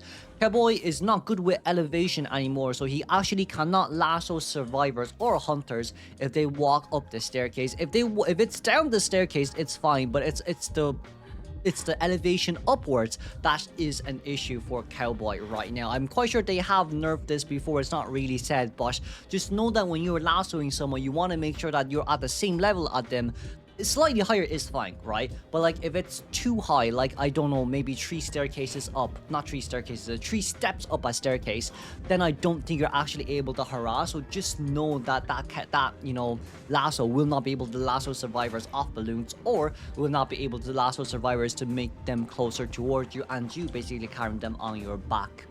Overall, for Cowboy, he buys a lot of time when it comes to lasso as well, a lot of like lasso mind games. But once again, I do believe when both Survivor and Hunter have the same pin, if Hunter has a fast enough reaction time, usually when your lassos come out, Hunter can immediately drop them. But that's also an issue at the same time too. It's all really just mind games at the end of the day for Cowboy, but with his lasso skill, more or less speaking, very solid container. Decoding might be a little bit low, but like his harassment buys you so much time, and his harassment is from such a safe distance too. Now let's have a look at Female Dancer. Female Dancer, ladies and gentlemen, for me is a part of Versatile, and I'm gonna put her right in between Cowboy and Coordinator. I think before I put Female Dancer a tier higher compared to, because like I think my last tier list was 9 months ago, so I do think I placed her quite high above, like 1 tier higher. But let's just talk about her now, what I decided to put her 1 tier lower. So for Female Dancer, a big reason why she goes down is because a lot of other characters are currently better than her, so I just feel like for a tier list, she will have to go down here no matter what, even though she doesn't have any adjustments here currently being made. Overall, Female Dancer is still quite a versatile character to use. Very, very, very good. Very, very, very versatile as well. But let's just talk about a few of the main things that makes her a bit lower here as well. So for Female Dancer, we know that she has 3 music boxes in which each has its own different form. You have the red form and the blue form, in which one is Allegro and the other one is Diminuendo. I think I said that wrong, but it's 2 different tempos, realistically speaking. My music career is out the window. The red one is for speedy interactions on cipher machines, pallets, window vaulting, and movement speed, and it's only affecting the survivor within the range. And the slow setting is the speed of actions and interaction, which is movement speed, pallet window interaction, attack speed, casting speed, and hunters of all hunters within that range as well. And of course, this music box has a 2 seconds lingering effect, in which after you're affected by this music box, we will continuously speaking be affected for another 2 seconds. So realistically speaking, you just have to deal with it, especially as hunters as well, when you have slow music box near towards you, because it affects you the most. Now, some female dancers, they like to apply both the slow and the fast music box here at the same time, in which they slow the hunter and they get their own movement speed increase and animation increases too. And other times, female dancer mains likes to deploy 2 slow music box or 2 fast music box, because these can stack up your debuffs or buffs in general as well. If I do remember correctly, the fast music box increases your decoding speed by 3%, or was it by 4%? But with 3 of them stacked up upon each other, your decoding speed is around 9 to 10%. So 10% additional decoding speed when you're not being chased is not such a bad kind of exchange, to be honest. But of course, one of the biggest issues with female dancers is the fact that you have to pre-drop these music boxes just so your survivor is able to rotate towards them. And yet again, right, at the same time, it depends a lot on how your randoms rotate and on how doable it is when it comes to that rotation as well.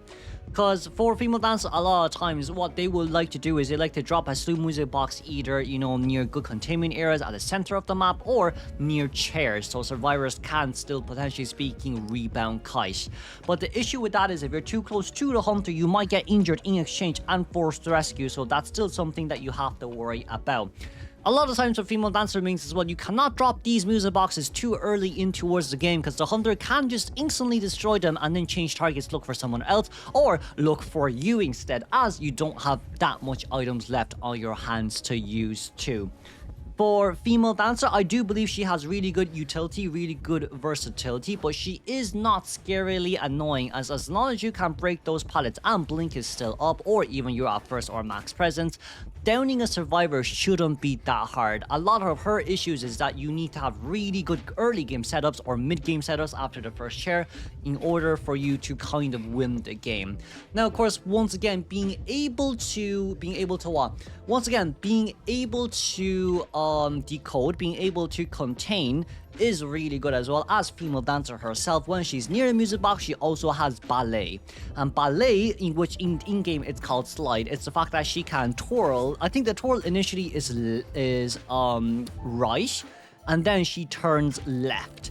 So the first twirl is right, and then if you're still within the music box area, you can twirl again outside of the music box area, and then that goes on the left-hand side forward. So you can think about it this way, right? A right twirl is like a C from the bottom to top, and then a left twirl is like a backward C from bottom to top. That's how you should kind of visualize it. But maybe C isn't really the best. I think curly brackets probably would be the best kind of indication of, you know, just thinking in your mind what it would look like. But that's my opinion, honestly speaking. I don't know why we went there. But overall though, her own containment is very, very, very good, and she also allows for very fast decoding speed if you decide to deploy fast music box down. Now, of course, for female dancer, her additional alternate trait is acrobatics, in which she gains a 30% increased movement speed boost for 3 seconds for every 40 seconds when she drops down from a 2-story area, or when she just falls from a height in general. Realistically speaking, the fall is like the minimum height of the fall is basically as long as she drops down, and there's a drop down animation. So a good example of this is, let's just say, Big Bow at Lakeside Village. That mini drop down area near towards the back is a drop down area, and not only that too, even like 4-stop first stop from like the stops dropping down, that also gives you the speed boost too. So it doesn't matter how big the drop is, as long as you are coming down and there's a drop animation. That's what it matters the most. As long as you are airborne, that's what matters the most. So that additional 30% movement speed boost is pretty nice, as she is allowed to bring flywheel in exchange too. Now, of course, once again, as I have said before, female dancers' biggest issue is you need really good early game setups. Because like, even if you do good mid-game setups after the first survivor is eliminated, all the hunter needs to do is to go towards where your music boxes are and destroy them. And during that time, they can slowly wait for their teleport to be ready and for their items to be recharged and for, you know, other stuff to be ready as well. So realistically speaking, she matters the most early game rather than mid to end game. I think mid to end game wouldn't be bad, but if your first survivor containing can't use those music boxes, it's a bit of a loss for you, unfortunately speaking. Let's have a look at Seer. Seer is quite obvious. Seer should be a part of the Matador here no matter what, in our tier list as well for season 42. But more or less speaking, Seer, we all know why he's such a good character, as he is always first ban in any tournaments in general. Seer, initially speaking, has an owl in which he has 1 out of 5 during the early phases with a cooldown of 20 seconds if you're not able to give it towards your survivors. For Seer, when he uses an owl on himself or on a teammate, the hunter's attack recovery is basically increased by 30% for that attack. And of course, when there are multiple Seers around the map as well, the owl duration is reduced from 8 to 6 to 4 seconds. But if we're just thinking about it in rank, 1 owl can give you 8 seconds of free containment time, or to tank a normal hit as well. Not only that too, from the side of Seer, when he does have that owl, he can give it to his teammates, in which you can, basically speaking, block the first hit pretty nicely before blink is open, so then the survivor cannot get blinked hit down by the hunter. And not only that too, his own solo containment is also really strong as well. From the side of Seer, he has this external trait called Prophecy, in which he is able to see the hunter's position for 5 seconds after spotting them. And what does this mean? This simply just means that when you're running or cutting walls, and you should be looking back at the hunter first before going past that wall to see which direction he's gonna come from. This allows you to play basically mind games up against the hunters and always win up against them. So just so you know, when you are currently tight containing up against a hunter, make sure that you always look back at them first, and then when you cut the wall, you should be able to see them for 5 seconds after you lose their sight. Not only that as well, Seer has his external trait Great Eye, in which he's able to see which hunter it is 5 seconds earlier on in towards the game, and he's able to tell his survivors which direction that the hunter is going through within the first 5 seconds of the game as well. So overall, Seer, 3 very great external traits alongside with a good item here usage as well. The only kind of bad thing about Seer is the fact that he gains a 10% reduction on vaulting speed. So it's a 10% debuff on vaulting and decoding speed by 5% every time he uses an owl for himself or for his teammates. Overall, from the side of Seer, he's a very good character, able to give supports towards survivors to block a hit, to be able to rebound Kaya after the cheer rescue, or to prevent a stop rescue, let's say from Bonbon or from the or from Sculptor. Overall, he's a very good character in this scenario too.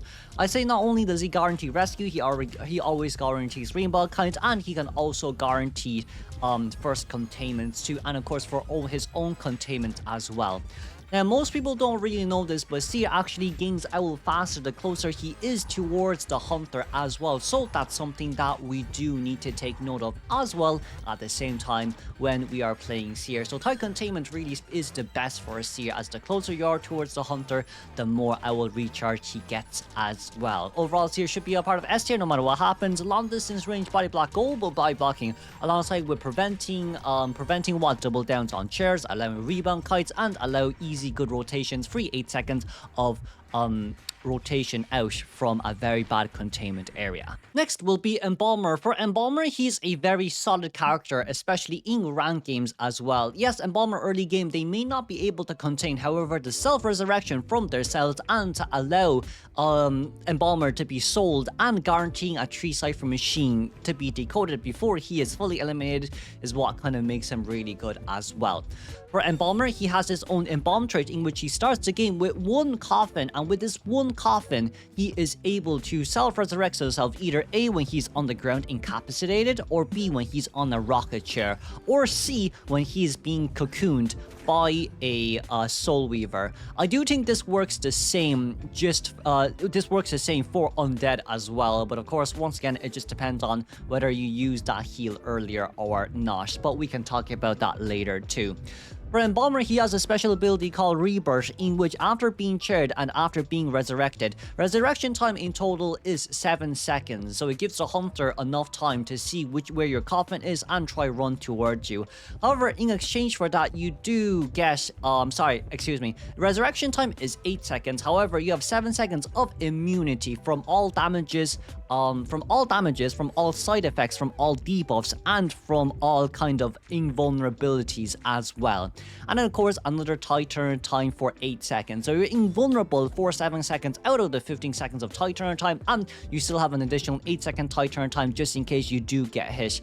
However, when you are resurrected, you'll gain a 40% movement speed boost for 1 second, so this allows you to at least transition away to a safer area during your immunity.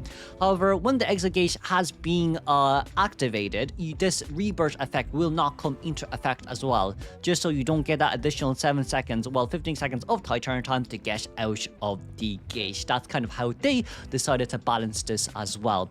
From the side of Embalmer, when Embalmer gets rescued, he does gain an additional coffin as well, but at max he can only have 1 coffin on the field, so there is also that too. Self-resurrection does not consider as a rescue. He will not get a coffin in exchange if he does decide to self-resurrect, so just keep that in mind. And of course, at the same time too, Embalmer can also resurrect his teammates as long as he have the face of the teammate, so he needs to be able to see the face of teammates before he's able to embalm them and resurrect them later on throughout the game. For Embalmer, he also has his unconcerned external trait in which he sits on the rocket chair for an additional 10% time. So basically speaking, for this guy, you want to bring max snooze alongside with this external trait unconcerned, just so you can have an additional 19% of chair sitting time if you are looking for the cell and for that guaranteed tie game.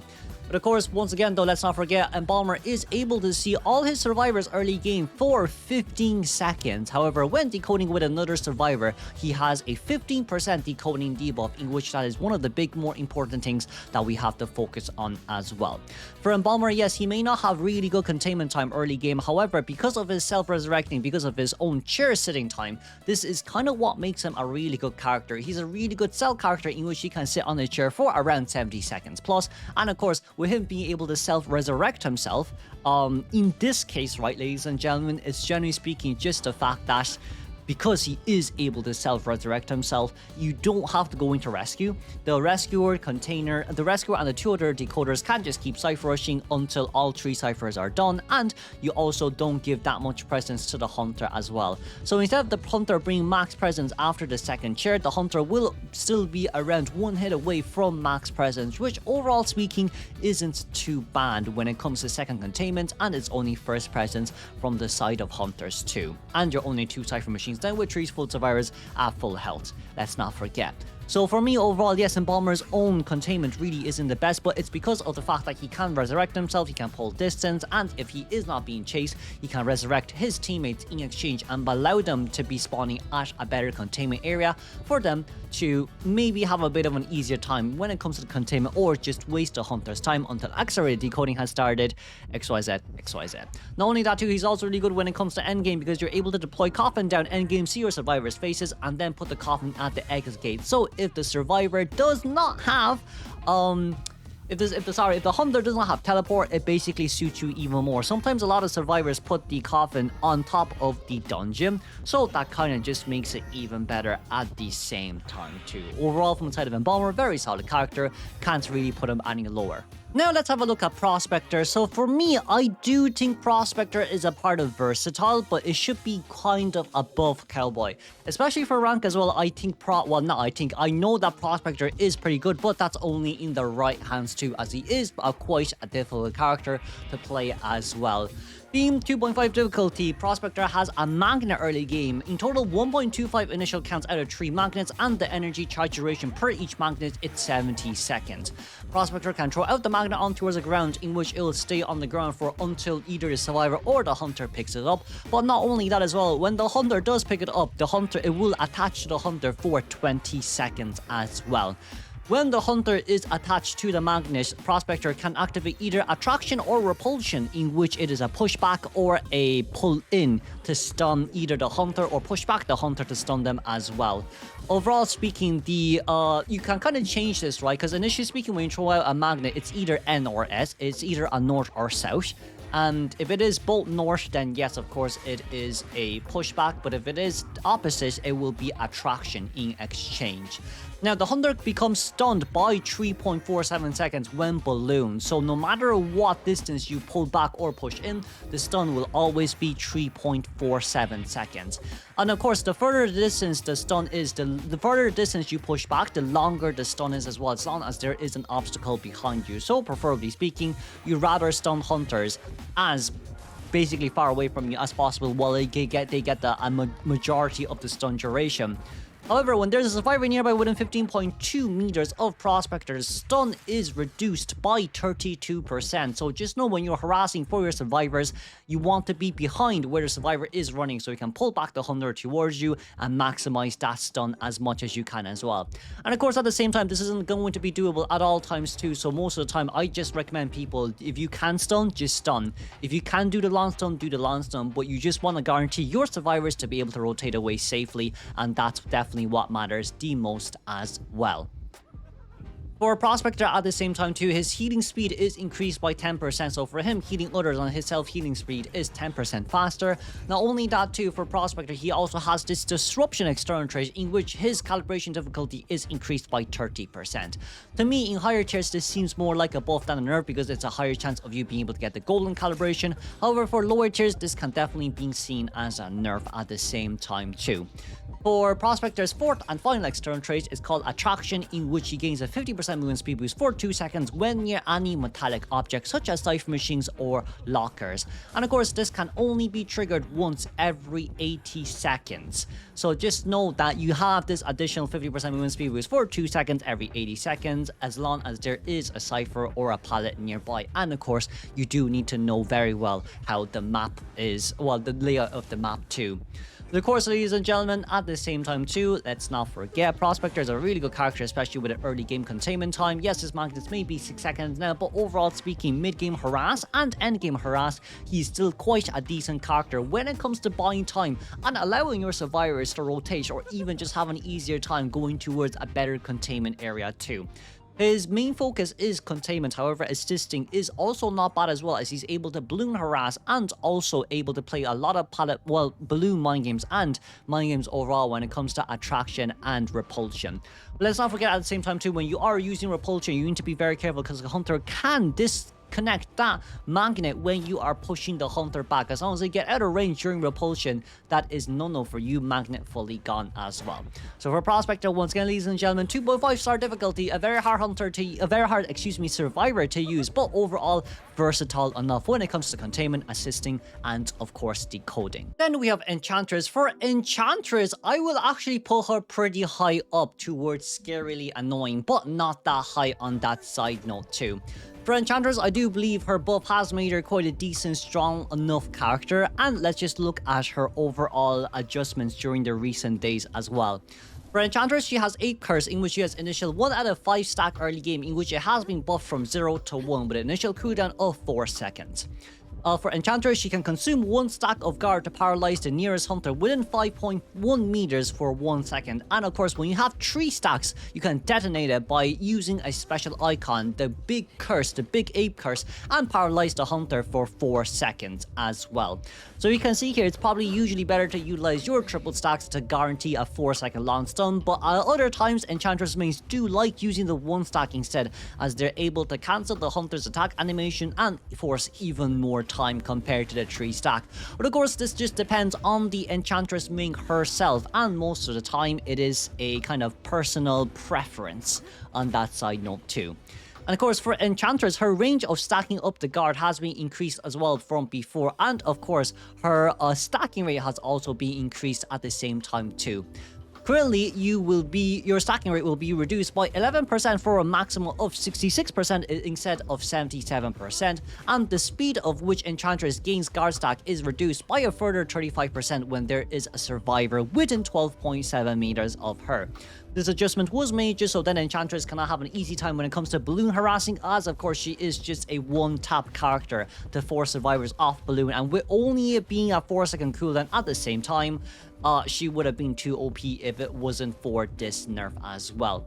Enchantress also immediately gains a stack of guard if she gets damaged by the hunter, and of course the guard effect on hunter can stack up to a maximum of 5 times, meaning if the hunter hits you 6 times, you won't gain a stack for hit number 6. So it's only up to a maximum of 5 times. Enchantress also does not gain guard stacks when taking damage under tight turn effect, so that's something that we need to keep into consideration of. And she also does not gain stacks while under last effort, which is basically tight turner effect as well. So overall, tight turn effect is really not good for guard. It's only that 20 seconds as you do rotate away. But the nice silver lining here is if Enchantress heals, if survivors are healing the Enchantress or Enchantress is healing the survivor, when a hunter inflicts damage on that survivor, Enchantress will also gain a guard effect as well. Each survivor in total can accumulate 3 guard stacks for the Enchantress, so this also does not affect her own initial reduction on the regeneration rate of guard. So ladies and gentlemen, let's not forget, Enchantress overall speaking, if you heal her or if she heals you, it's a benefit to both sides.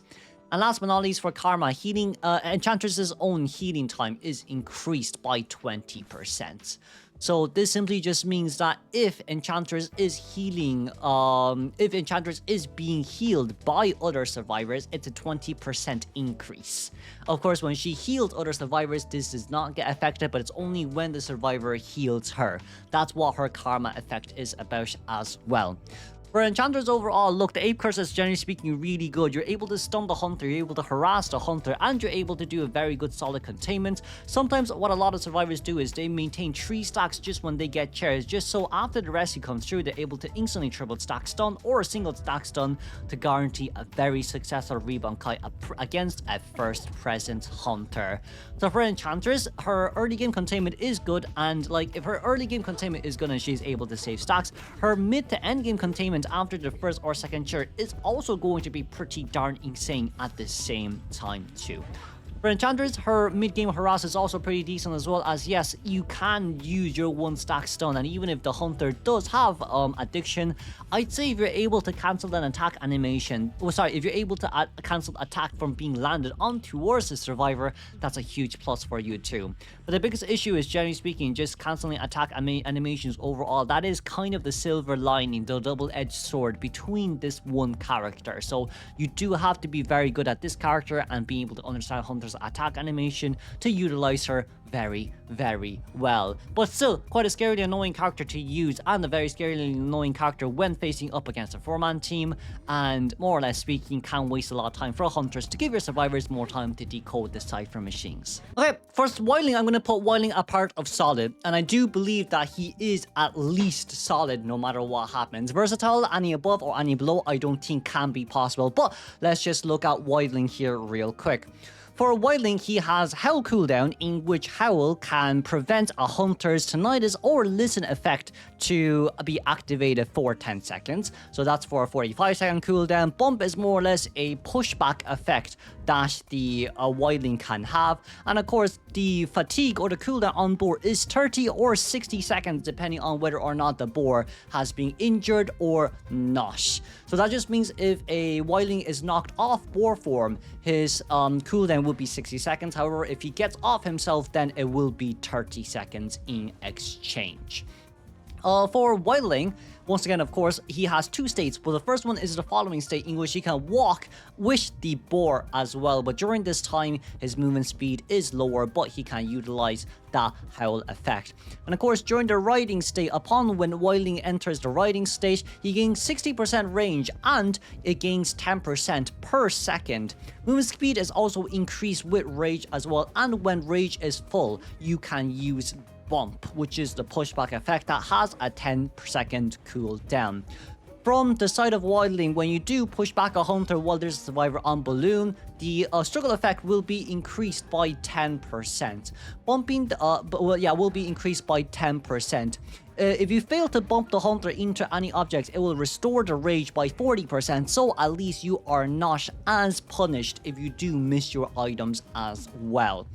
Bumping the hunter into an object will reset the ability to 80%, so this kind of allows you to have double bumps as long as the cooldown is enough, or if there is a cheerleader on your team as well.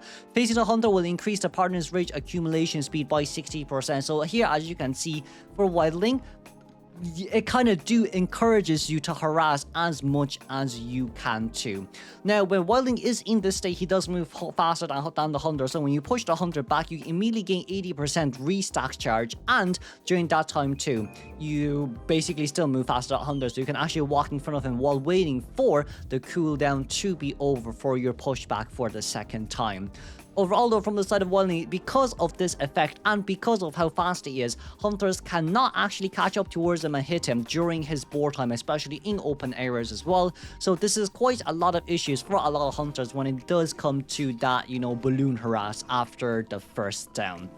For Wildling at the same time too, he's able to get on towards the board, ladies and gentlemen, and block a path. And yes, you will have to hit the Wildling in exchange, in which he can just push you back to cancel that, and then pull you even further from the survivor. However, the big issue with Wildling is the fact that with all of this currently being done, you do waste a lot of time in not decoding. And let's not forget, at the same time too, he does have all thumbs, in which his decoding speed is 25% slower compared to any other survivors at the same time too.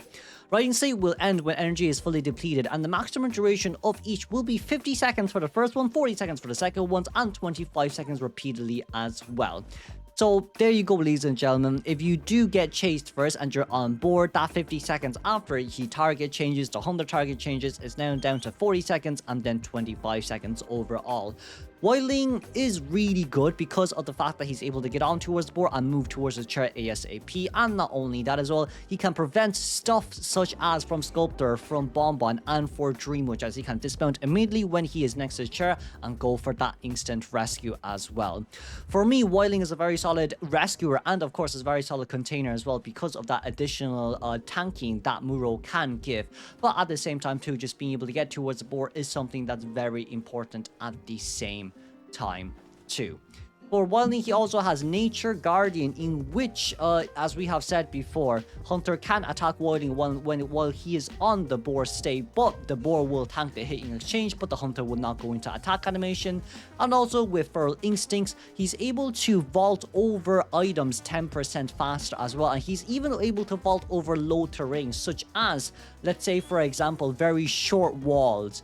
And the height of windows is kind of the best thing I can give you, but very short walls in church, you know, those seats in church, you can also vault over that, and also in red carpet too.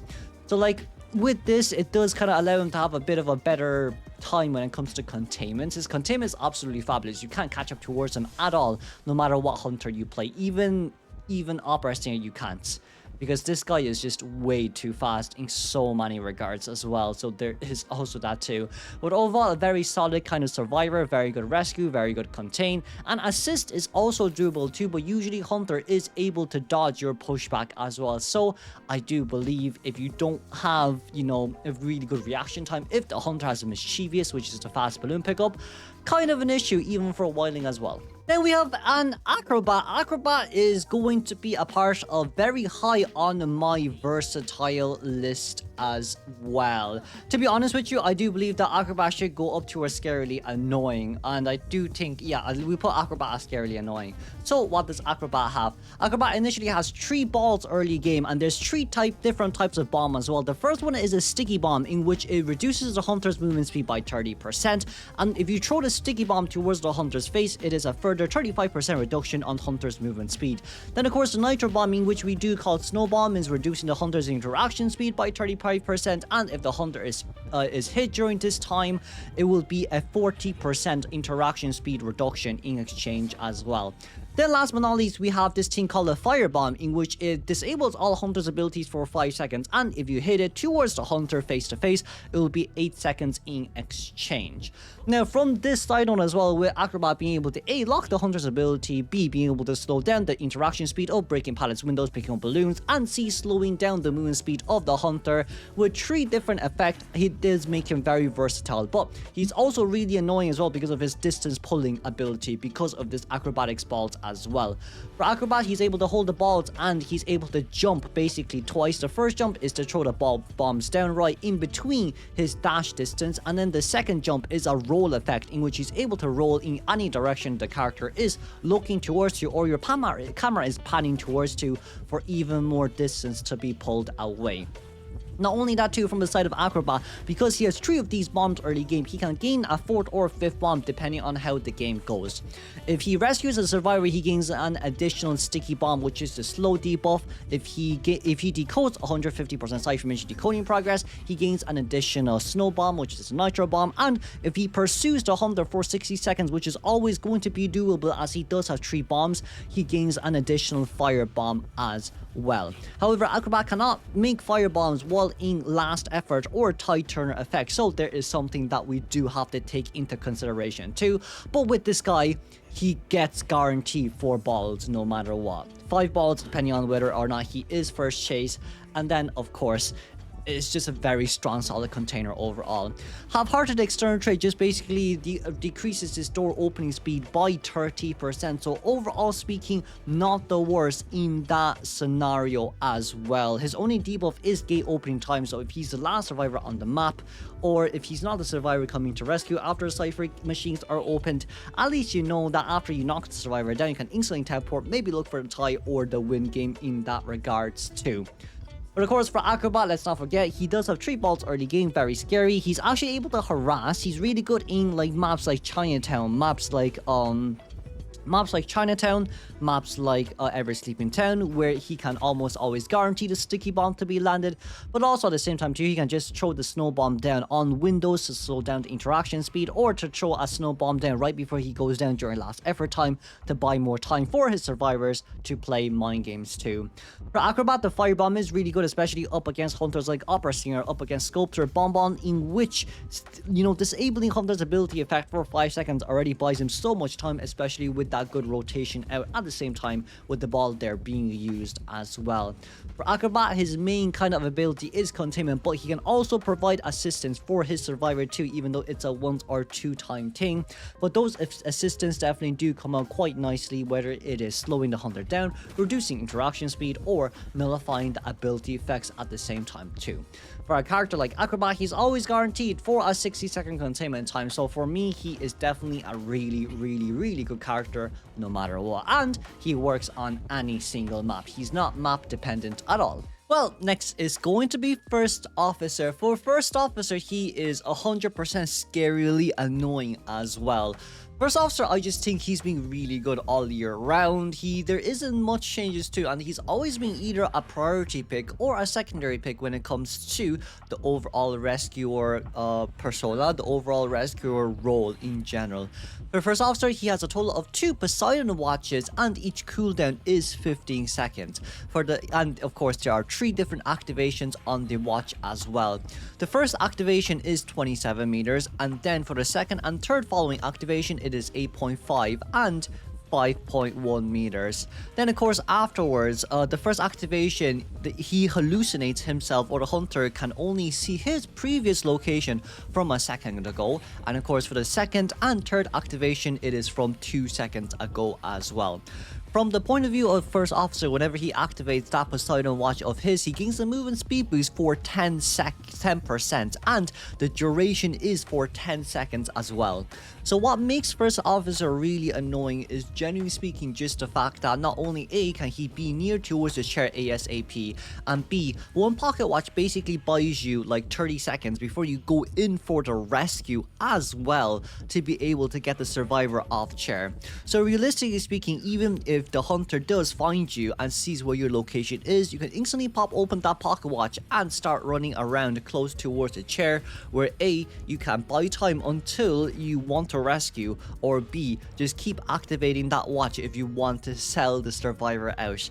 It is practically speaking impossible, right? It's very hard. The chances are only around 1% where the hunter can predict where your movement is if you know how to play First Officer and mind game well enough, but most of the times it is 100% not possible. And by the time he realistically speaking hits you, you'll be going in for the rescue anyways, and it won't be an instant rescue in the first place, so it is still all worth it as well. A lot of times First Officer mains, what they like to do is they like to activate the pocket watch the second time and then going for the rescue, and then during the third pocket watch activation, where you need to be within 5.1 meters, you basically don't get double down. That's kind of the whole intuition of a lot of First Officers doing, their item usages like that. It's just to guarantee that they don't get the double down as well. Not only that too, when First Officer uses his pocket watch, his decoding speed will be increased by 7% up to a maximum of 14%. So realistically, once he finishes using those 2 pocket watches, he'll gain a total of 14% decoding speed as well. His external trait Self Hints will decrease his decoding speed by 20% initially early game, so after using both of his pocket watches, his decoding speed will only be 6%. Therefore, it's honestly speaking quite worth it to play First Officer, especially if you want faster decoding speed after the first rescue. Not only that as well, from the side of Self Hint, his rocket chair initial flight speed is decreased by 20% too, which means he sits on the chair for 20% longer, from 60 seconds to 72 seconds, ladies and gentlemen.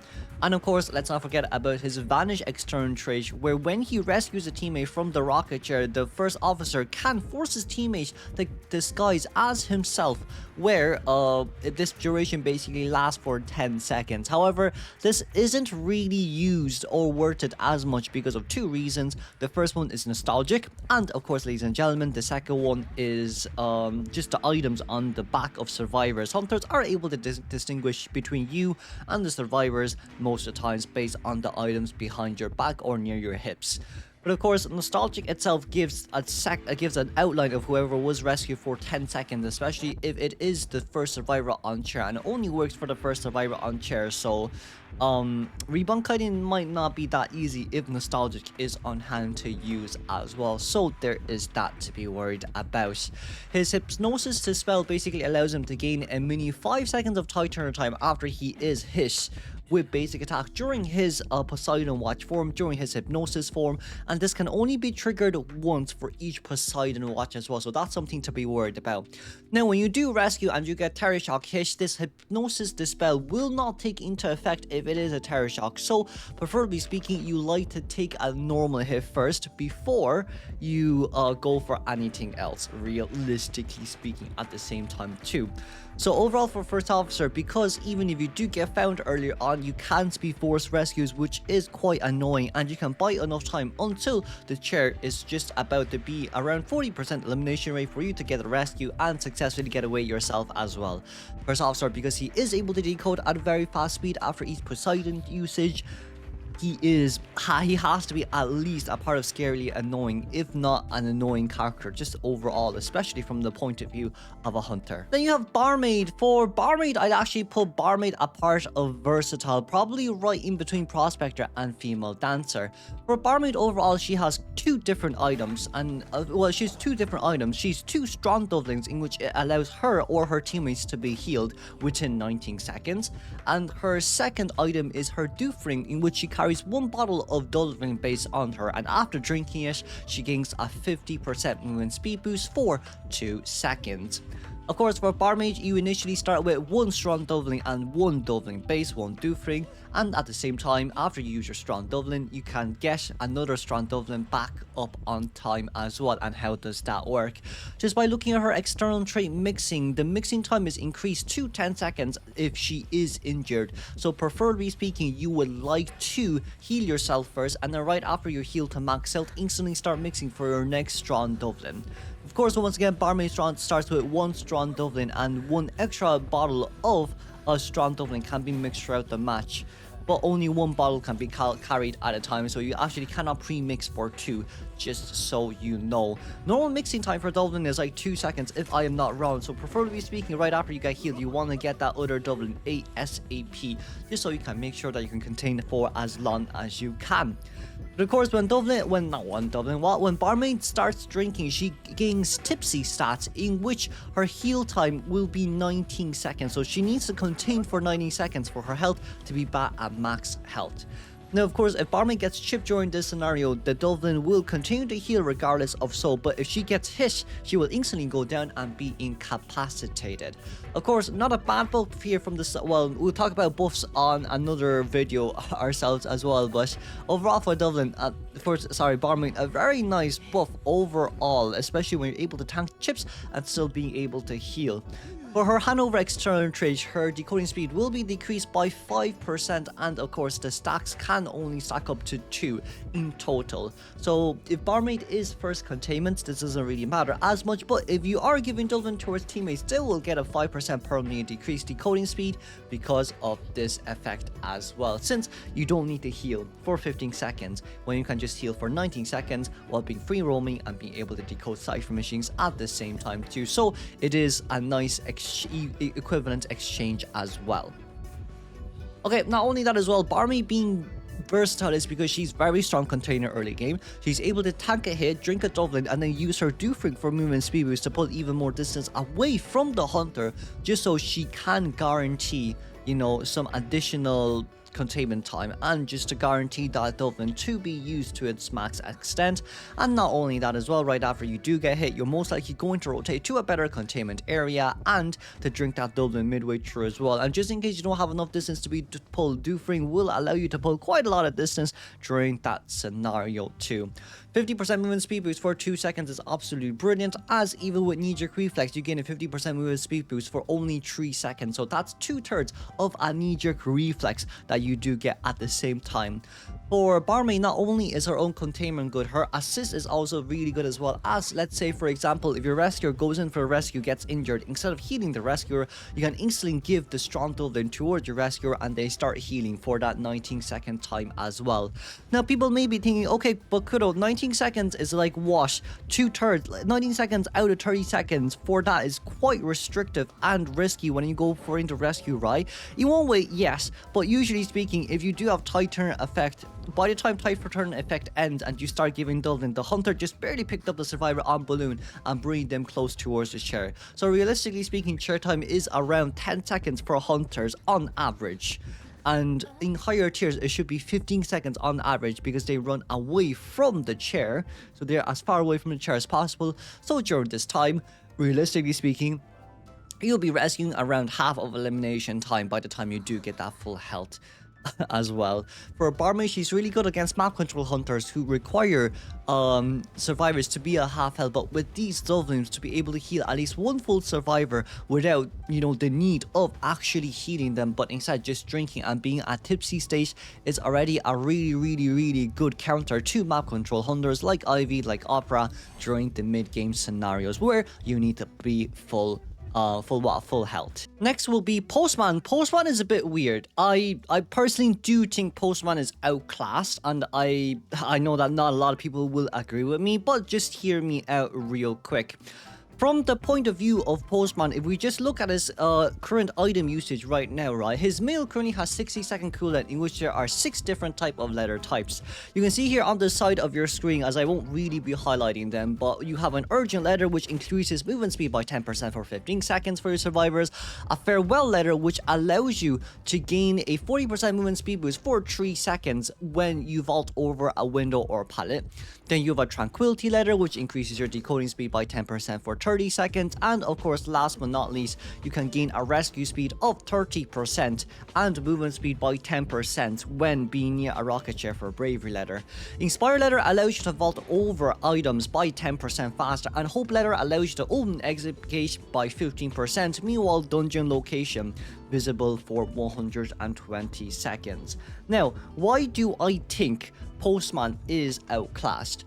From the point of view of Postman, yes, all of these buffs are good. However, the main one here currently being used is the decoding letter most of the time.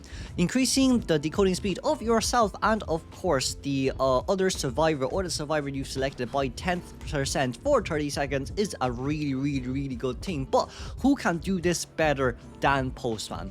Yes, you have the prisoner, you have mechanic who can do this way better as well.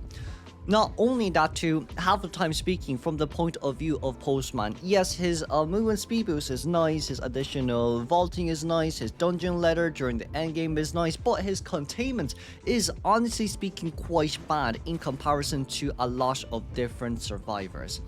For Postman, he has a post dog in which there is a 45-second cooldown after if you do land the dog on towards a hunter, in which they will be stunned, restrained for 1 second, and movement speed boost reduced by 35% for 2.5 seconds. And of course, if it does not land on towards the hunter, this ability effect will go into a 16-second cooldown in exchange. In my personal opinion, 35% reduction on movement speed boost for 2.5 seconds and being stunned for 1 second isn't really going to do much, especially if you look at other characters like Acrobat, who can basically slow for even longer. You can look at Matador, who can basically slow for also even longer as well. And not only that too, the dog is very dodgeable and predictable at the same time. Yes, the dog, when you throw Wick out, he can go up and back, in which there are 2 chances of being able to bite on towards the hunter. But this also means that there's a chance that the hunter can hit you and instantly get a attack recovery animation instantly cancelled because of that as well.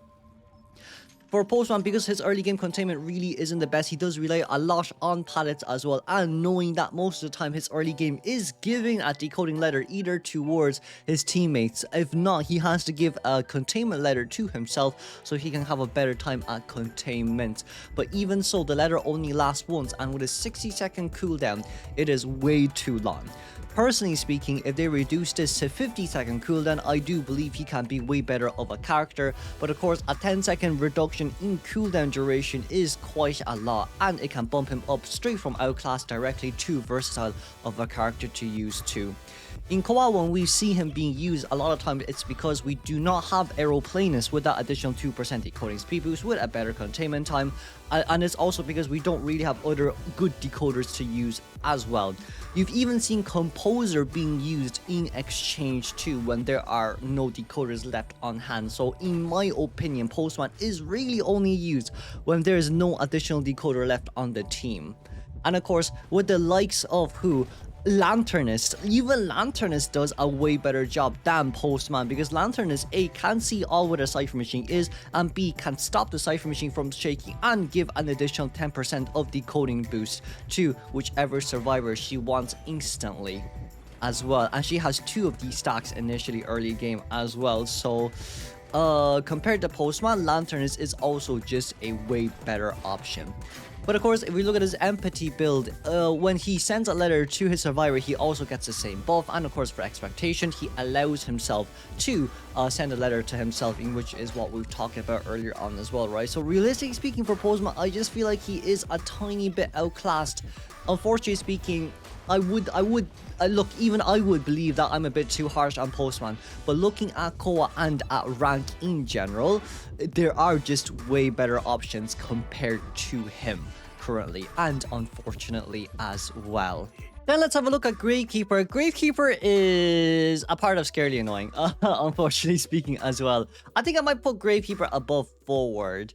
I think Forward might be too high. I'm going to move Forward down a little bit. Yeah, I think I'll move Forward all the way down. But Gravekeeper should be a part of Scarily Annoying here too as well. But let's just talk about it too, shall we? Gravekeeper has received a lot of buffs. I think everyone has seen as well, and everyone do know about these buffs, so I won't talk too much into it. But for him, he has 2 shovels, and each shovel is 30-second cooldown. When he uses a shovel, well, let's just talk about his shovel first. When he uses a shovel, he goes underground. And being underground, it lasts up to 35 seconds. But of course, at the same time too, he can resurface at any time and reduce it by 10 seconds of that duration. Now, when the hunter hits him, the hunter's attack animation will be increased by 10% when he is in this state, when he is in burrow mode. However, at the same time too, ladies and gentlemen, because of the fact that he has this ability called Tremor, he's able to dash towards any direction just by holding his shovel while he is underground. So you can get towards the nearest pallet or window, and just to make sure that he can recycle as much of his shovel as possible. When he uses Tremor, the cooldown is reduced by 15 seconds in exchange. Before we start talking about it as well, we need to talk about his claustrophobia. He gains an additional 10% movement speed boost during underground sneak mode. So, now knowing this ability, right, we know that now not only have they buffed Gravekeeper to the point that he can actually recycle his items as much as possible, and giving him an additional dash ability means that he's able to get in between a pallet, drop a pallet down, and instantly get his item on towards cooldown from 13 seconds, right, with a dash alongside with a pallet drop down. It should be a 7-second containment time for free, while the cooldown is on around 6 seconds before he can use that shovel for himself again as well. Why is this very good? This is very good. The reason why this is very good is because of the fact that you are almost always playing mind games with the hunter. Not only can you recycle your ability, by the time you get back into your burrow mode, the hunter is neck behind you. So the hunter has 2 choices. The hunter either has to hit you, or the hunter has to wait until your shovel is gone. But both of these is a lose-lose situation for the hunter, because if you're using the same shovel, which is around a 30% consumption rate left, you can buy 10 seconds of additional time, and not only that as well, before the shovel is fully depleted, you can instantly dash towards the next by nearest pallet or window, just so that you can vault over it or drop down the pallet to wait until your next shovel is ready. So this continuous recycling of item, this continuous rotation is very annoying for hunters, right? Which is why he's definitely a part of Scarily Annoying. Now, not only that, he has 2 of these, which makes it even worse from the point of view of hunters. Yes, you can say, okay, Kuro, but like if we do hit them, at least we won't be able to deal with this anymore. In which I say yes. When you do hit him, yes, but he's still a 4-hit character, and it's a 10% additional move and speed boost when he's in borrow mode, so it's actually not that easy to hit him as well. A lot of times you see Gravekeeper mains also playing mind games around very short palette areas, in which sometimes you may either win or lose those palette mind games, and of course with accessory effects that really blocks your visual viewpoint. That, my friends, is honestly speaking annoying as well. Because sometimes you may win the mind game, sometimes you may lose, but when you lose the mind game, you lose very hard. And that's not something that you really want to go through at the same time too. Like, Gravekeeper at the same time, right? Like, we talked about a lot of his own containment. His containment definitely is really good. We can talk about it for such a long time, but we won't because this video is limited. I don't want this to be 4 hours. But like, we just talk about his rescue as well. His rescue is insane too, considering the fact that he gains a 10% movement speed boost in borrow mode. Means even if he's on the other side of the map, all he needs to do is to get off his Cypher machine and instantly go into borrow mode, just so he can reach towards that chair. And it can definitely be before half rescue as well, which about enough time to play mind games. And when he goes into the rescue, at ease, his other external traits will be activated. When Gravekeeper chooses to resurface to the ground without receiving any damage, he becomes at ease, increasing his rescue speed by 50% for 5 seconds. Not only that as well, the rescue persona itself gives a 40% rescue speed to rescuers in general. Rescue speed increased by 40% from risky move. So like, he has a total of 90% rescue speed, which means his rescue speed is only 0.1 seconds, so he can never really be terror shocked. Unless the hunter predicts when he's going to rescue, then that's different. But realistically, Gravekeeper will never make the mistake of getting terror shocked, right? And it's for 5 seconds as well, so that's actually a lot of time. It's not 2 seconds, it's 5 seconds. So, like, by that point, right, especially, not only that as well, when you use dash, you push the hunter back. So, if you're in borrow mode and the hunter doesn't want to hit you, you can push the hunter back while you're getting out.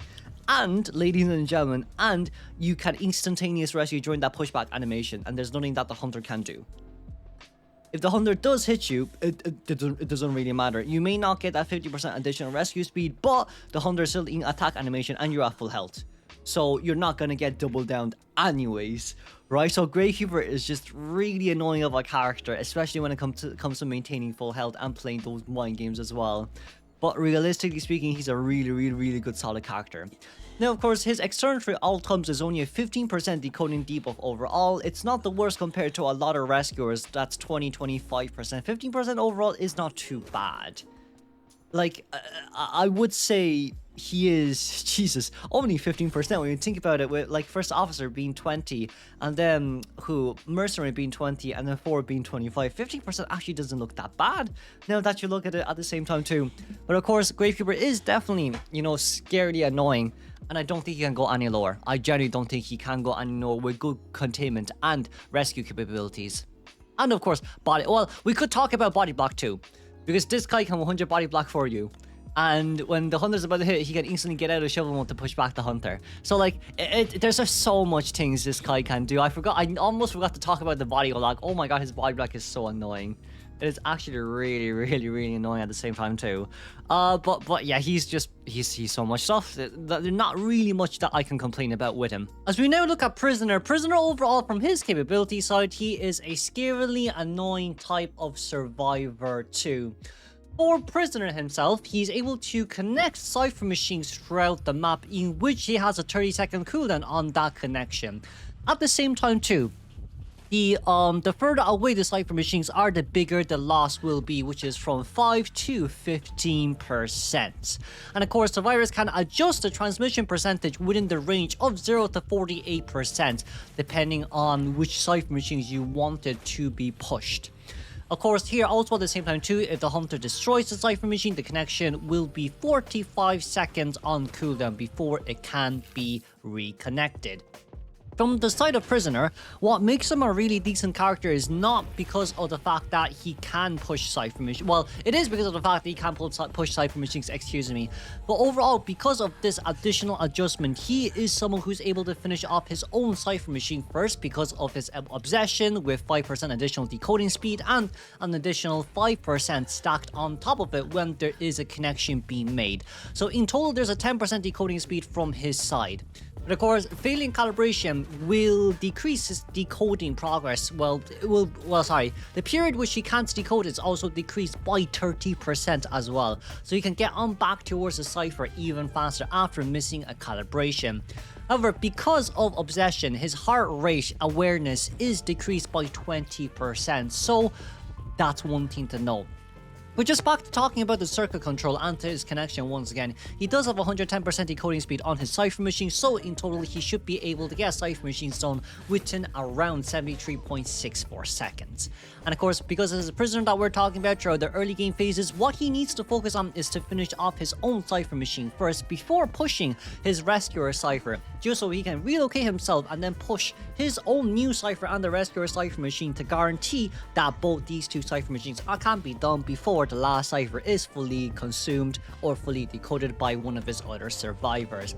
Prisoner, fully speaking, allows you to continuously cipher rush. So what does this mean?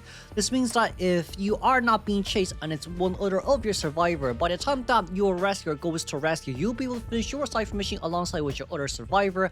And of course, right after Merc finishes the rescue, he can instantly open a new cipher as you connect your cipher with the original rescuer cipher machine and push yours and that cipher together at the same time.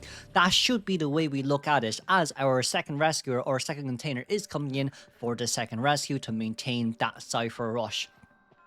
Realistically speaking, this is just like a relay race in which A, the rescuer comes and rescues, and then B, the secondary decoder or rescuer comes into rescue for the second time. And of course, prisoner be able to push two cipher machines at the same time, while your main rescuer is back on a new cipher machine, just allows you to continuously rush that cipher machine for such a long time as well. Prisoner overall, from his decoding range, his decoding is basically an assisting range when it comes to prolonging that cipher rush capability, as you do not need to waste time to run around maps just to finish off that final cipher machine that is at 80%.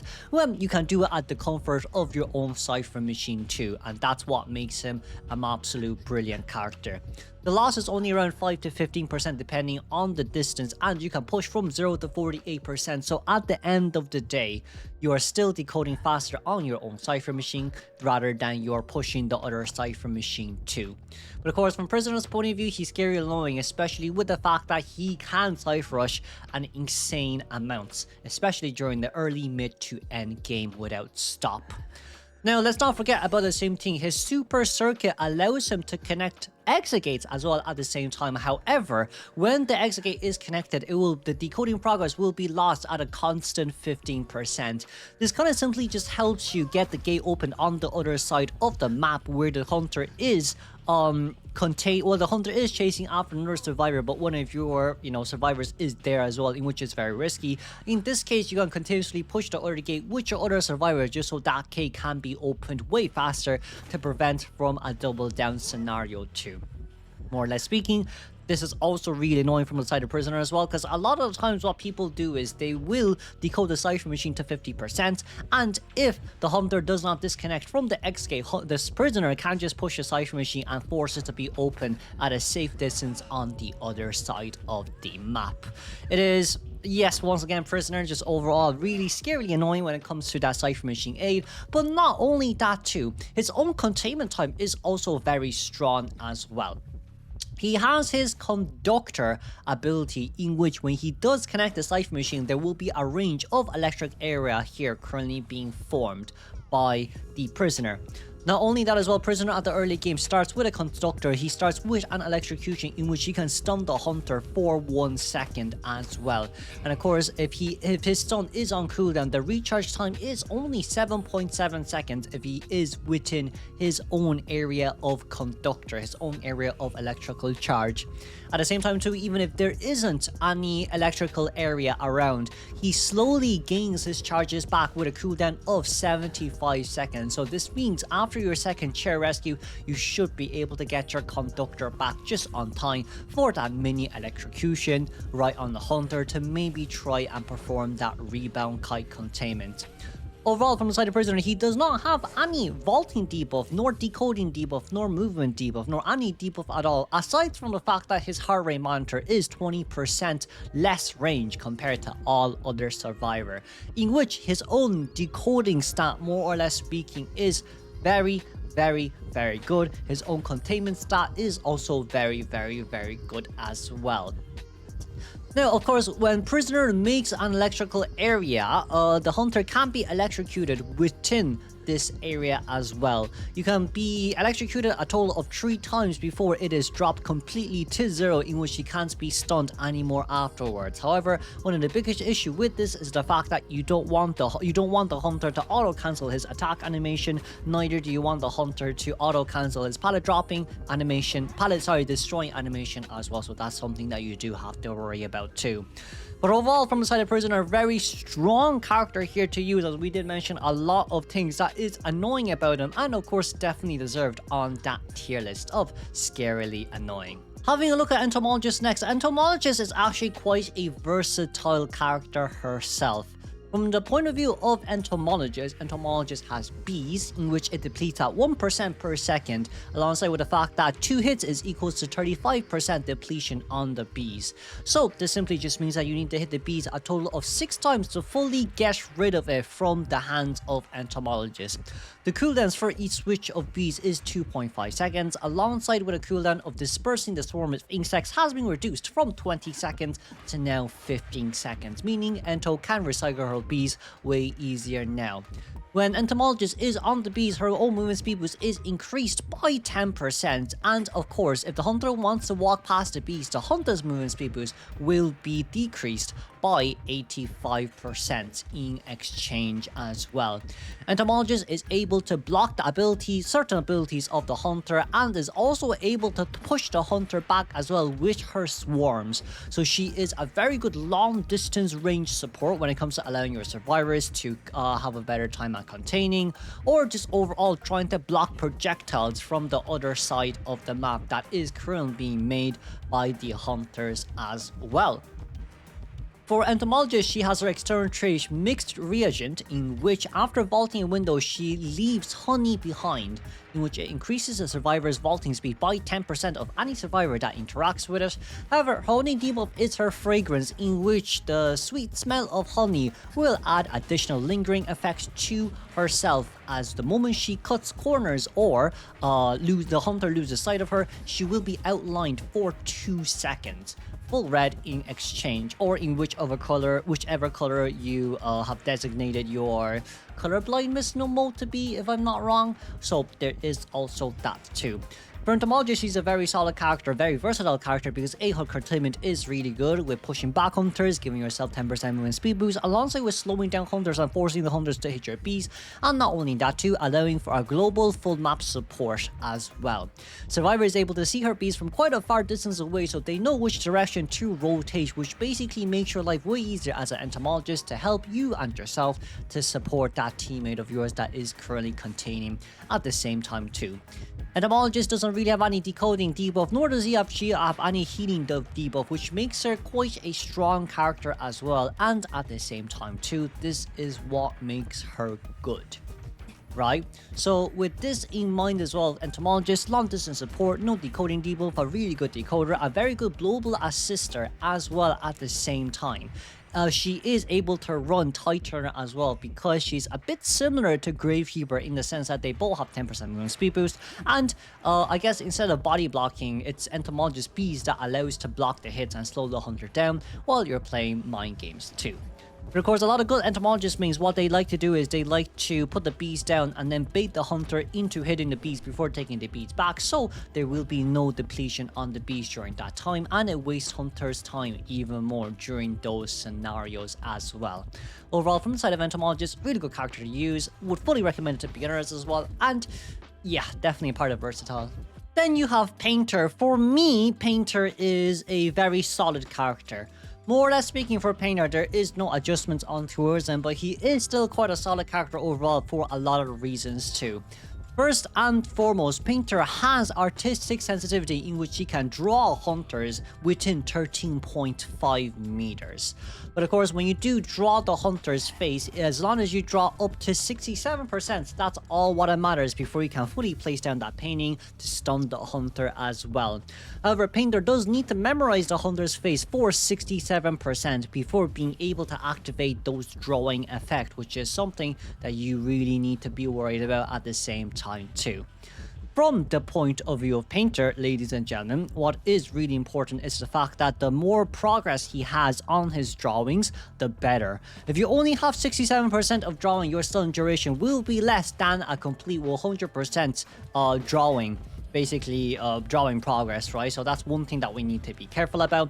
And not only that too, when Painter places down a painting, if it takes the hunter more than 5 seconds to walk towards the drawing board, they will just fully lose interest in it and the drawing board will be rendered useless. This is a very rare thing to happen as well. It usually never happens. To be honest with you, it usually never ever happens. So that is one thing that you do need to kind of consider at the same time too. It just never happens. I've never seen it happen ever once in my life. So it's rare, but that is still something that you have to take into consideration too. Now, per each drawing board here being deployed down by the painter, he does gain a permanent 2% movement speed boost and can be stacked up to a maximum of 2 times. So compared to the lawyer, who is 3.5%, this guy is 4% additional movement speed boost, which allows him to pull more distance away from the hunter. His intuition allows him to disregard the 50% chair progress on rocket chairs, in which he can be rescued at any time and be maintaining the same elimination progress as he was before he got rescued too. Self-fulfillment from the side of Painter is just Painter who wants to be recognized by the hunters, in which his own location will be expressed or revealed 4 or 5 seconds after dropping down that painting and after the hunter has finished the stun from the paintings too.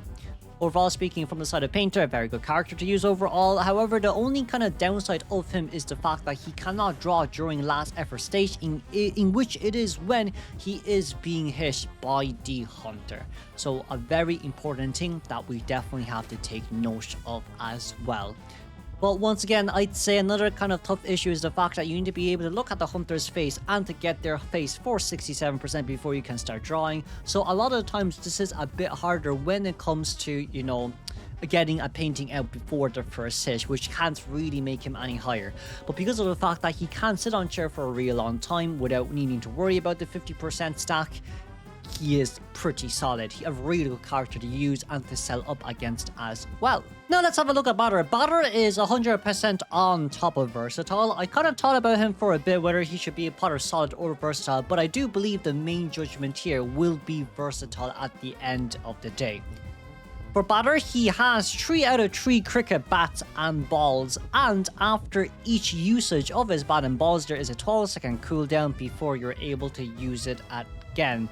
He has also Rampage as well, in which there's a 50-second cooldown, but we'll be talking about that later too.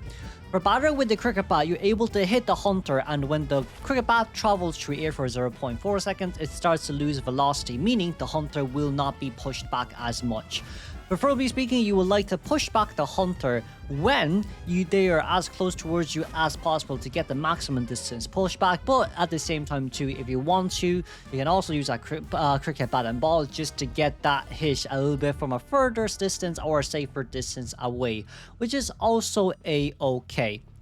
Now, Rampage is a part of Batter's second ability that he does have alongside with Cricket Bat, in which there's a 50-second cooldown.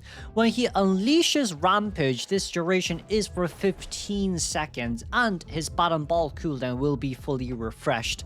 Upon hitting the hunter with Rampage alongside with your Cricket Bat and there is an obstacle behind you, the further the knockback distance, the longer the stun duration will be. So when you do use Rampage, you want to be able to knock the hunter back as much as you can to get the maximum stun duration possible too.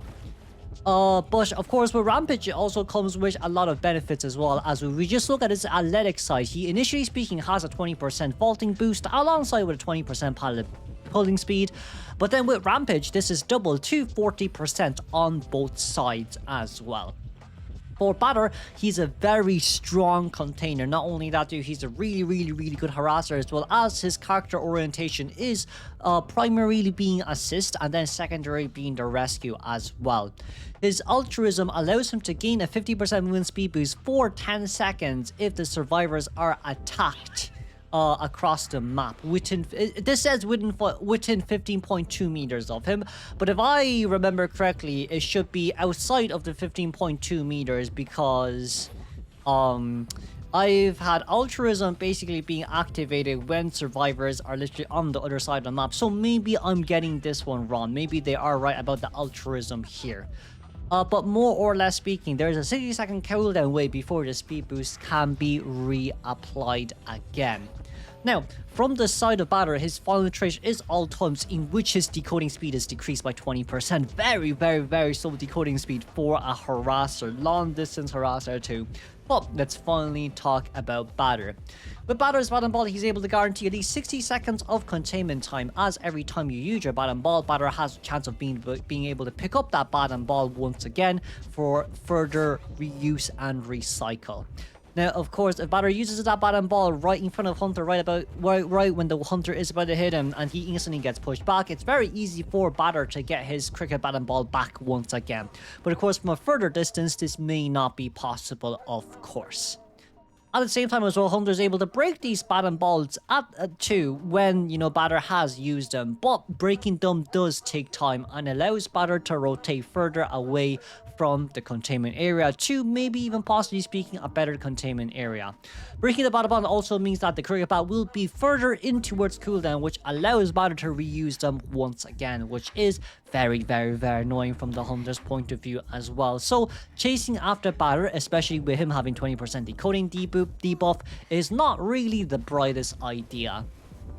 For him to have 20% pallet dropping speed and 20% vaulting speed overall is already scary enough. Not only that too, he can also reset his own cooldown if he does miss his Bat and Ball and continuously have a 40% vaulting and pallet speed boost, which is double from the initial athletic as well. From the point of view of his altruism basically just helps you buy a lot of time to pull distance away from the Hunter, or even to play mind games around the Hunter when your survivor is about to be ballooned. Because with Batter's Bat and Ball, you're able to balloon harass even without the use of Rampage. Because the moment you push back the Hunter during that balloon pickup animation, it is GG's over for the Hunter. Now, of course, with all this in mind, yes, it does make sense that he should have a 20% decoding debuff, but at the same time too, you need to consider the fact that Batter needs to be within range of the Hunter at almost all times to be able to get this as well. I wouldn't really say Batter is a secondary rescuer, but I do believe that Identity V sees him as a secondary rescuer for two reasons.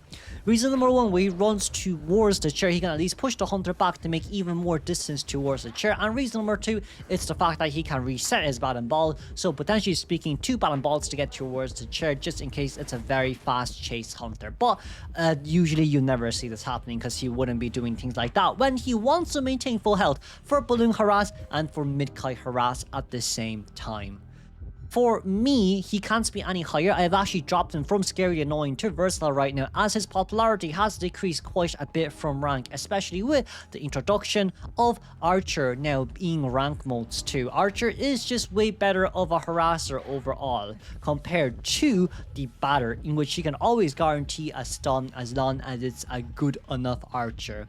Now, Batter's skill ceiling is very high compared to Archer. I definitely say this 100% for sure, but he's very tough of a character to master and to play at its highest level, especially when you do rely on terrains quite a bit as well. A lot of survivors really like vaulting over the window and then getting Batter to provide assistance throughout the window to Bat and Ball harass afterwards, but at the same time too, this really depends on the scenario. Not only that as well, even if you want Batter to do that, I don't think it matters as much, as there is Warp now available to use publicly just to be able to gain that very fast catch up, even if Batter uses Bat and Ball to push you back, and it basically just allows the Hunter to do what? To step on the ball and instantly catch up towards you, where Batter cannot have enough time to catch up to you at all. Overall speaking, still a very solid character. He did get a few buffs here and there during the past few patches, but you can't really put him any further down Versatile. I think the lowest he can get is solid, but Versatile I would say is a good place for him for now.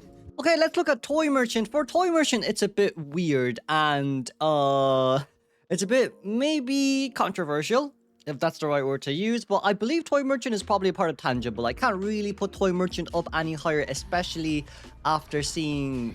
Oh, well, to be fair, I haven't really seen her at all, if that is the right word to use, especially in rank 2. I feel like in rank, yes, you could utilize her catapult really well alongside with your own containment, but your biggest issue is just current meta characters. Hewist is annoying, Opera Ivy is annoying, alongside with the fact that you now have Dentist who basically catch up towards you almost instantly as well.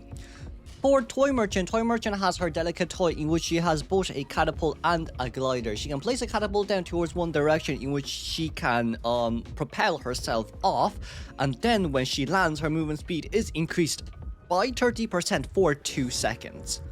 Not only that as well, when she jumps too, she can activate her glider, which is called Wooden Wings, in which she can glide across the air, moving faster than the hunter as well. Just by tapping the ability button, again, you're able to cancel the glider in a nutshell too. So more or less speaking, you're able to get towards 2-story areas, or just, you know, pull distance away from the hunter and get towards a better containment area is the reason why you want to use Wooden Wings as well. You don't necessarily speaking have to use your glider with your catapult. You can use it in any 2-story area. As long as there is a drop down, you can use it. But of course, let's not forget the launching from catapult is 25-second cooldown, as the gliding from your glider is at 30-second cooldown at the same time too.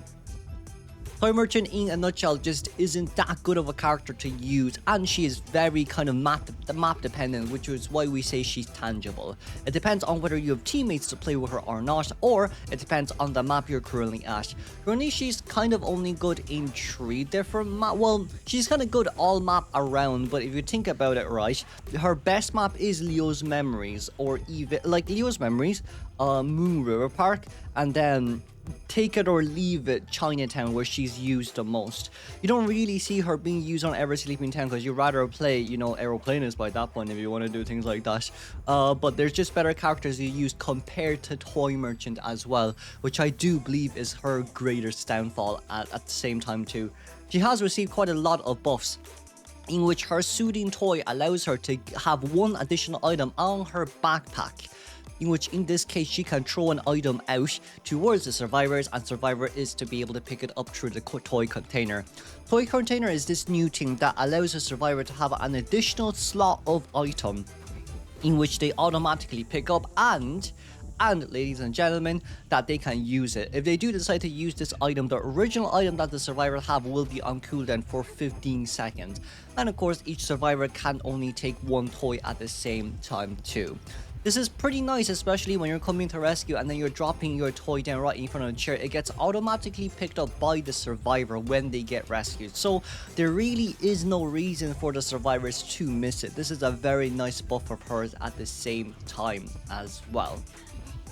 When she uses her glider, her Gaze of Fire allows her to see all survivors' location around the map, regardless of the distance. So she at least has a global view of where all her survivor is before she rotates in towards the survivor and Cypher, and basically disrupt the Cypher machine from your own teammates. Preferably speaking, when playing Toy Merchant as first chase, you would like it so that your survivors can Cypher rush as much as you can.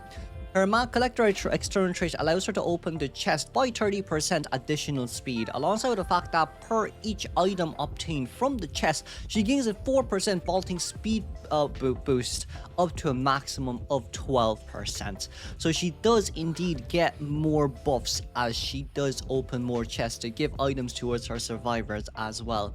Overall, from this character, there is no debuffs. However, the biggest issue with her yet again, as I said at the start, is you're up against meta characters, more or less speaking, Opera Ivy, even Soulweaver, Wu Chan, alongside with Joker, Dentist, Hewist, Peddler. There's just so many characters that do counter her, especially with her own solo containment, to the point that I don't think it's really worth it. And then number 2, there is also the fact that she gets countered by Warp. So ladies and gentlemen, Warp is a thing now. If there isn't Warp, I would have placed her a bit higher, but because there is Warp, even with slow moving characters, it's very easy to catch up towards Toy Merchant, as well as Toy Merchant cannot pick up any items by herself. She only has a catapult and a glider that she can use too. So that is one thing that you do indeed have to worry about from the side of these characters. Now, of course, with all containment and assist, overall, Toy Merchant is a very good rescuer, in which she can put a catapult down and then glide her way in towards the chair mid-air, in which she will not be injured by the hunter, whether it's by sculptor statues, by the bombs, or by Knight's Polo. None of these effects will take into effect as long as Toy Merchant is still in air. And at the same time too, Toy Merchant can throw down her toy while she's mid-air as well, so that's another benefit from the side of Toy that have to take into consideration of as well. But overall speaking, if you want to use her at her maximum efficiency, it's usually about the support. And if you want good support, you need good teammates and good communication as well at the same time. So I just feel like for Toy Merchant, even though yeah, she's been buffed quite a lot, she isn't really being chosen that much as well, aside from in Leo's memory by the professional players too. Next is Patient. For Patient is 100% a part of Scarily Annoying. Currently, after so much of Patient's buff, he's a better version of Acrobat, but with just 1 or 2 items less. However, from the side of Patient, his hook distance is longer than Acrobat's ball distance as well, so I guess at the end of the day, we're only having 1 or 2 items less, not that it matters as much. From the side of Patient, he has his hooks, in which there is 3 of them in total, alongside with a 10-second cooldown. He can fire his grappling hook at an obstacle within 15.2 meters, pull himself towards obstacles, and then either A, dash over the obstacle, or B, propel himself off the obstacle to pull even more distance away. From the side of Patient, there is a trigger animation, well not trigger animation, there is a trigger button that he can use, in which whether or not he wants to A, vault over an item, a wall, or B, to propel himself off the wall to pull more distance, in which this kind of makes it way easier for Patient to hook around in as well. Not only that too, Patient's recent buff, which allows him to use his hook even if there is a survivor or hunter nearby. His hook will not be cancelled, ladies and gentlemen, and if he uses his hook as the hunter does hit him, his hook will also not be cancelled at the same time. This is very similar to Toy Merchant's previous buff as well. So with all that in mind, with us knowing that A, Patient's hook cannot be cancelled by your teammates and Patient's hook can't be cancelled by the hunter, realistically speaking, as long as you do get that hook out, that's really all what it matters the most as well. And of course, if the hook does not come out, it will not be consumed, so very different compared to Gravekeeper, in which it is a 10-second reduction on ability. This guy just maintains his items no matter what as well. Patient is a very solid character to use nowadays, especially with the fact that, look, you could mess up with him. I'm not saying you can't, but the chances are really low, considering the fact that you don't get punished if you do miss your items, right? So honestly, this guy is mega buffed, if I would like to say so myself as well.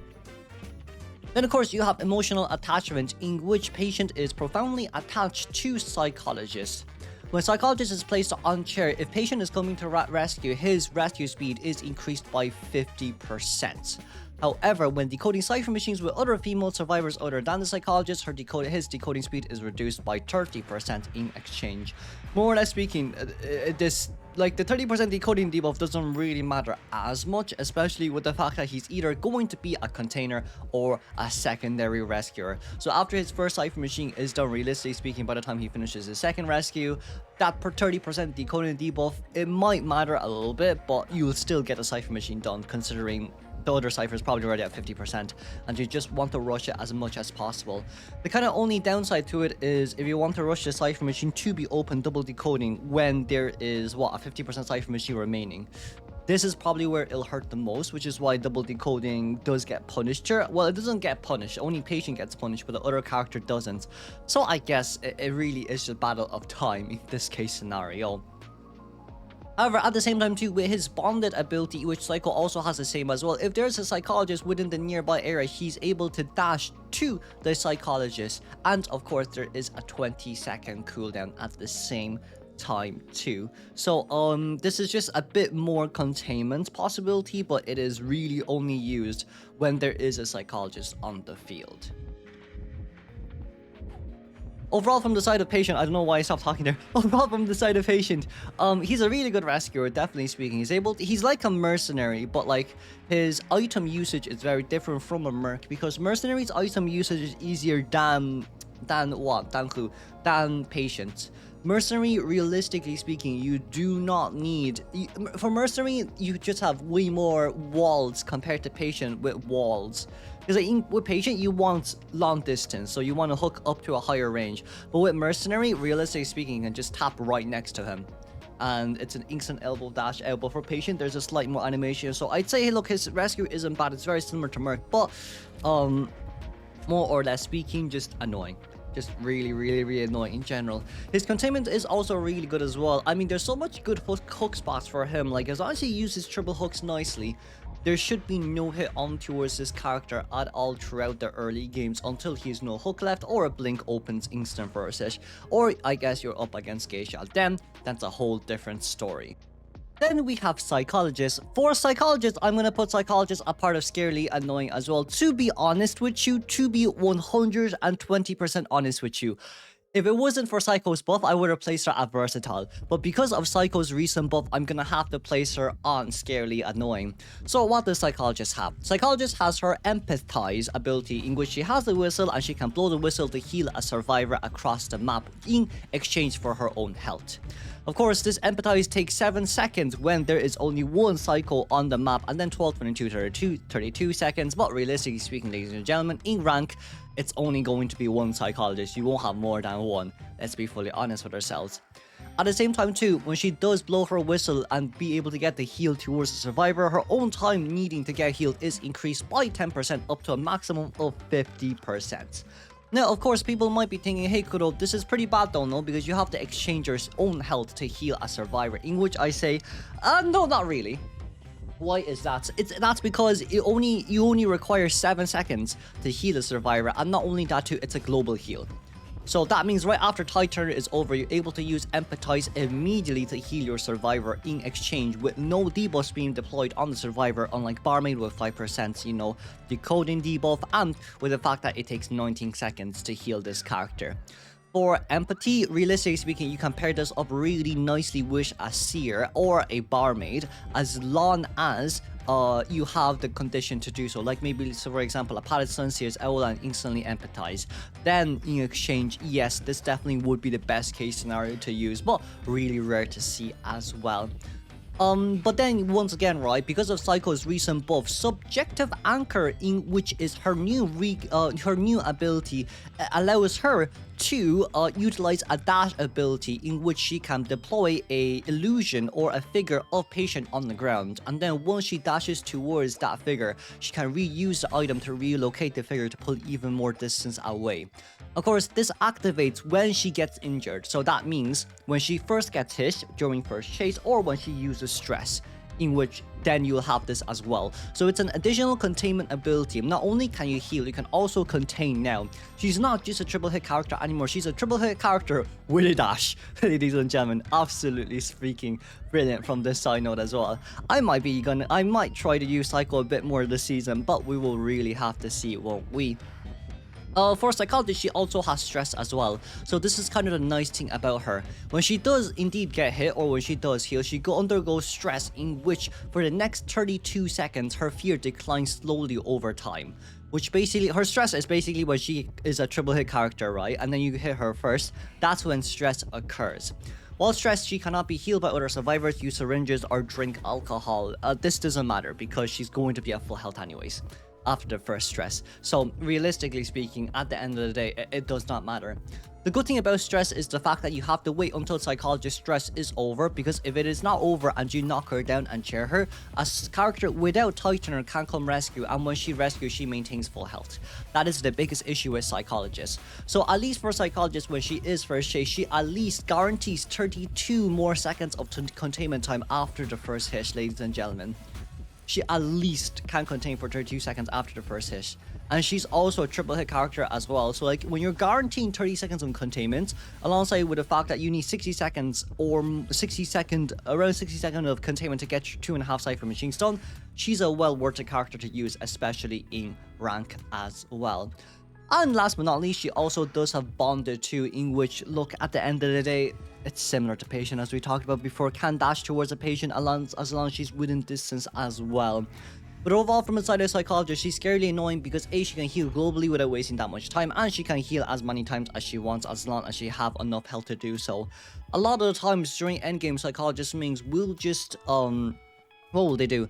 They'll kind of use up all their heals. If there's a survivor on the Cypher and there's a Psychologist at the exit gate with a rescuer going in, Psycho will just heal the rescuer to full health while she's like down at the gate, and then when the rescue comes through, when the cipher machine instant pops, she instantly starts decoding the cipher machine at the exit gate. So like, it's just annoying. It's just really annoying to deal with. Being able to maintain full health globally while not giving the hunter any, you know, point of looking for the second momentum is already a very strong factor, with the fact that she has her own containment ability now, which is that dash subjective anchor. Now we have Novelist. For Novelist, he's a versatile enough character. I think he's probably he's behind Coordinator. Let's be fully honest with ourselves, he's 100% behind Coordinator on this side note as well.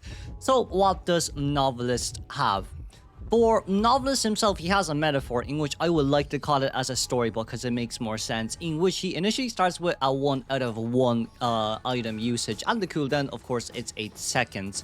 You're able to use this book in order for yourself to switch locations with the hunter, and then, preferably speaking, probably pallet stunning him afterwards as well as a close enough distance.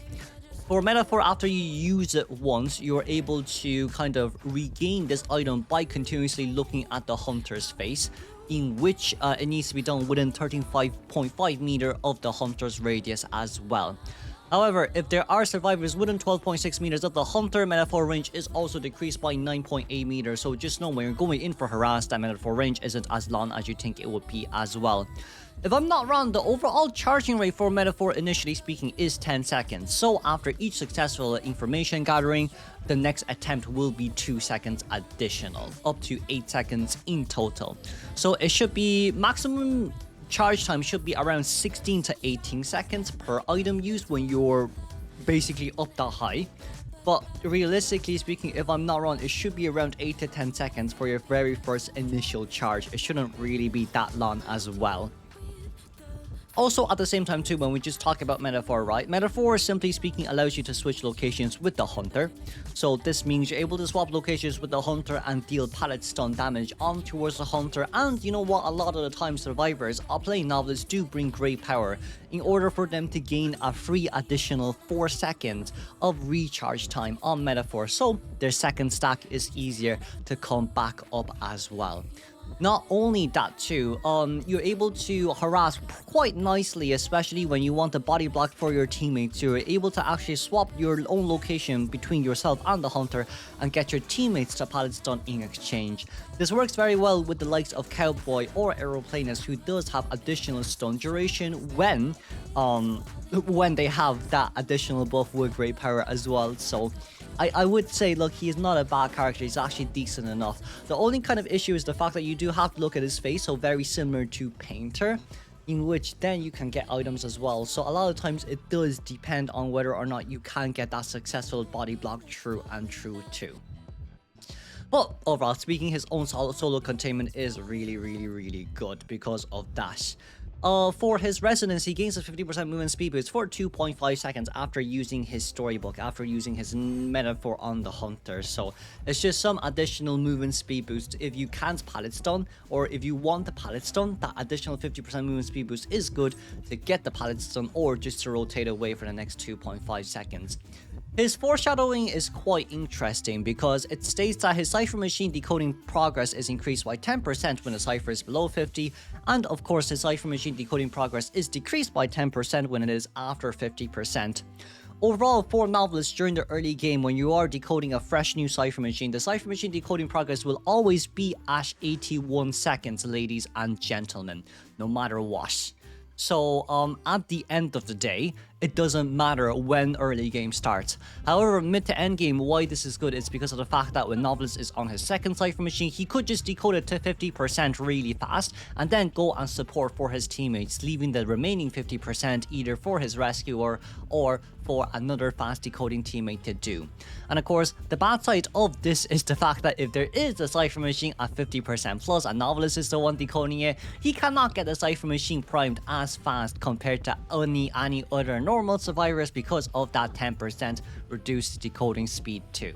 So this is kind of like a double-edged sword, but at early game it doesn't matter that much because it's still 81 seconds of normal decoding time on a cipher machine.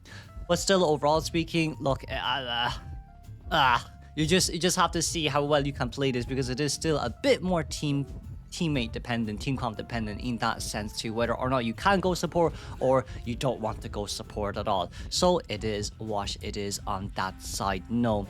But I would say this does work really well with accelerated decoding during endgame. If you have that additional 10% decoding speed, you can get to that 50% relatively fast and then go support if you wish to do so as well.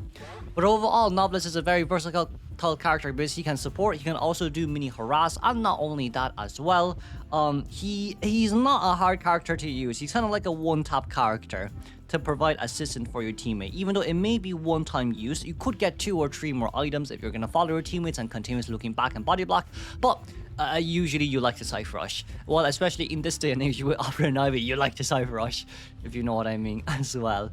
But with this, yeah, Novelist is versatile for me. Just overall a decent enough character and used quite a bit in Koa as well and alongside in rank 2. Let's have a look at Little Girl. Poor Little Girl. Lol, lol, lol, lol. I think Little Girl's tangible. I can't put Little Girl any higher up, unfortunately speaking, even though I want to. Little Girl is kind of like borderline between tangible or outclassed. It's a really good question, but I do believe she is at least tangible or high enough on the tangible list. Is she better than Toy Merchant?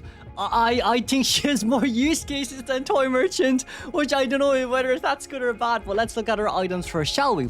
For Little Girl, she has a memory fragment in which she has initially 1.6 out of 3 item uses of here. And of course, when she uses it, there's a 60-second charge per each item and the 7-second cooldown per each usage.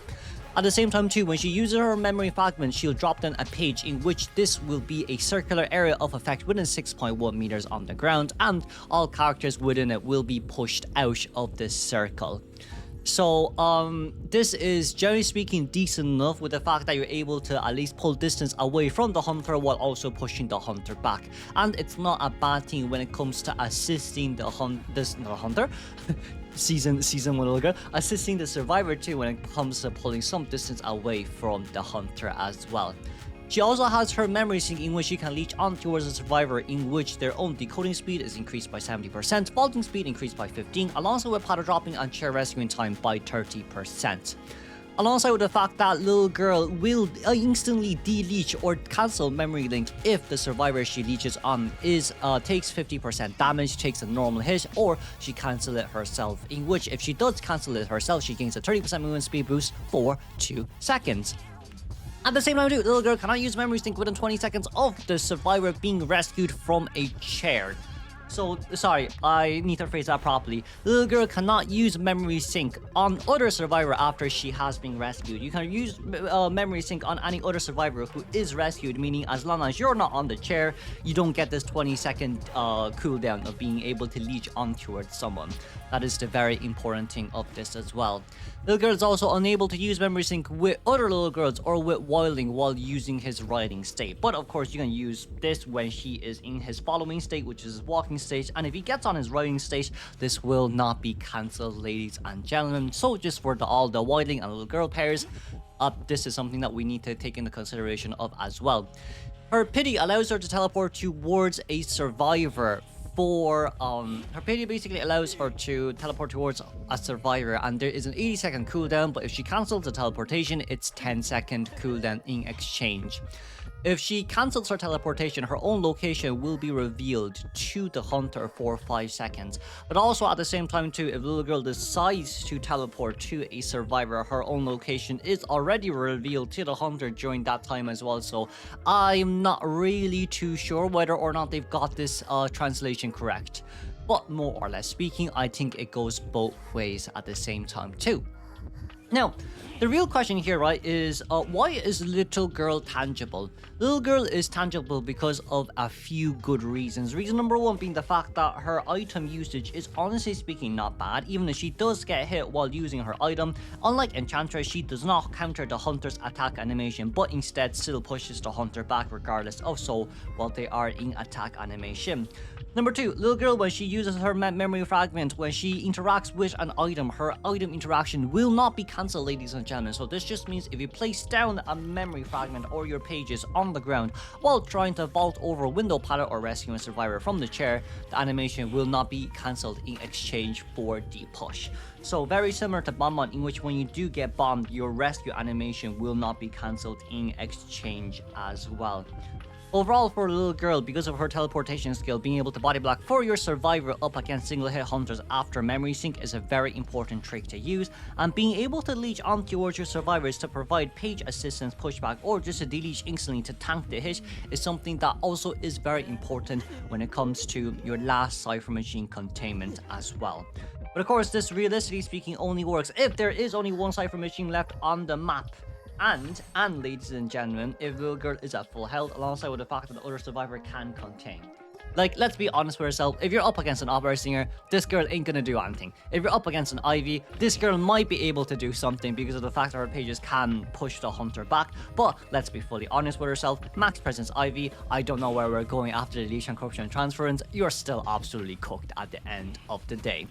But like, she does work really well up against non-meta characters, and because of her teleportation ability, not a lot of hunters are willing to chase after her first as well, because it just wastes too much time trying to look for her as she teleports on towards the other side of the map. But of course, this is a double-edged sword, as we all do know and love. My favorite word of all time in this video is the fact that if she does teleport, holy moly, your decoding speed early game might just be a little bit doo-doo. But still, at the end of the day, I do think she's tangible enough of a character to use in rank, especially in a team as well. Let's have a look at Weeping Clown. Weeping Clown should be a part of low versatile around this range, right? Weeping Clown before was meta until his until his decoding debuff, but let's just talk about Weeping Clown overall speaking. I don't think he's really changed that much in this current day meta as well. He is chosen a bit less compared to the usual, but not that much of an issue, especially in rank as well. For Weeping Clown, he basically is Joker survivor form, in which he has 3 rockets that can be used. Overall cooldown is 16 seconds, and he can basically enable himself to use his rocket to pull distance away from the hunter too.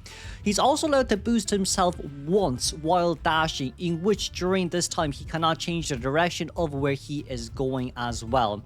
From the side of rocket too, when you do finish your rocket usage, or you can immediately let go of the rocket, depending on where the rocket lands or where the rocket hits, let's say a wall or some type of obstacle, you will have an explosion effect in which survivors within 6 meters gain a 2.5 second movement speed boost, and the movement speed boost 30%, and the hunter within 6 meters will be slowed down by 2.5% for a 50% movement debuff.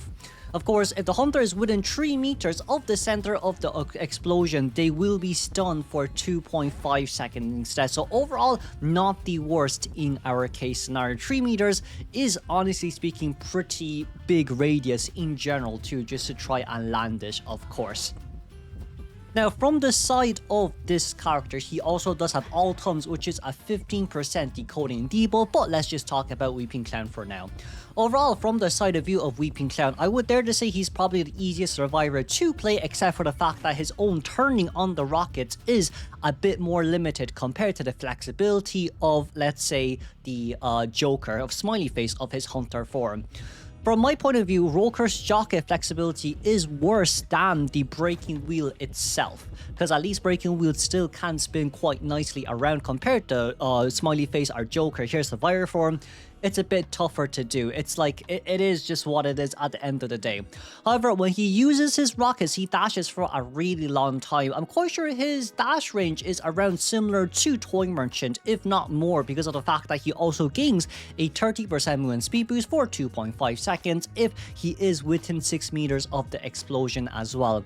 Overall, from the point of view of Weeping Clown, per each rocket, I'm quite sure it's a guarantee 15 seconds on the time of the rocket, or I think it's a guarantee 10 seconds on the time of the rocket. It doesn't really say how long the rocket duration is, but it should be around 10 seconds, in which this case you move faster than any hunter, and you basically have a additional dash ability in which you can A, dodge BQ's mirror, B, dodge and paralysis, and then C, dodge Geisha's hit right after the dash. So realistically speaking, from the side of Joker, if you're able to use his rockets well, you're actually able to cut corners quite nicely, alongside with the fact that being able to gain that additional 30% movement speed boost for 2.5 seconds is pretty nice as well. Not only that too, from the side of our smiley face, from our Joker, from Weeping Clown, this guy in a nutshell, right, he before was used as a rescue main, as he only needs to run as he only needs to run Borrowed Time and Tightener, since his decoding debuff was previously 10%, but Identity realized that he was actually too strong with that fast decoding speed, because it's only 10%, then they nerfed it to a 15% decoding debuff, in which he's being used less now in rank because of this as well. More or less speaking, you can kind of think of him as a Gravekeeper, but with distance pulling ability and of course with an additional items, however no possibility of being able to tank additional hits. But the nice thing about this smiley face, about Weeping Clown, is the fact that his explosion within 3 meters allows you to harass quite easily from a long distance range too. What a lot of survivors do is they would like to go towards a very short wall or a very thin wall, in which, let's take for example in Red Church, at that red carpet wall area where the walls are very thin, survivors will usually crawl to that area, in which Joker or the smiley face can be on the other side of that wall to give the explosion for that guaranteed harassment, in order to buy time for survivors, you know, to be able to maybe potentially rebound kite as well. That 2.5 second stun duration is quite strong. Not only that fact as well, his rocket during the animation of the pickup, if you don't have Mischievous, there's going to be no drop down animation for the survivors as they immediately go for that containment time as well.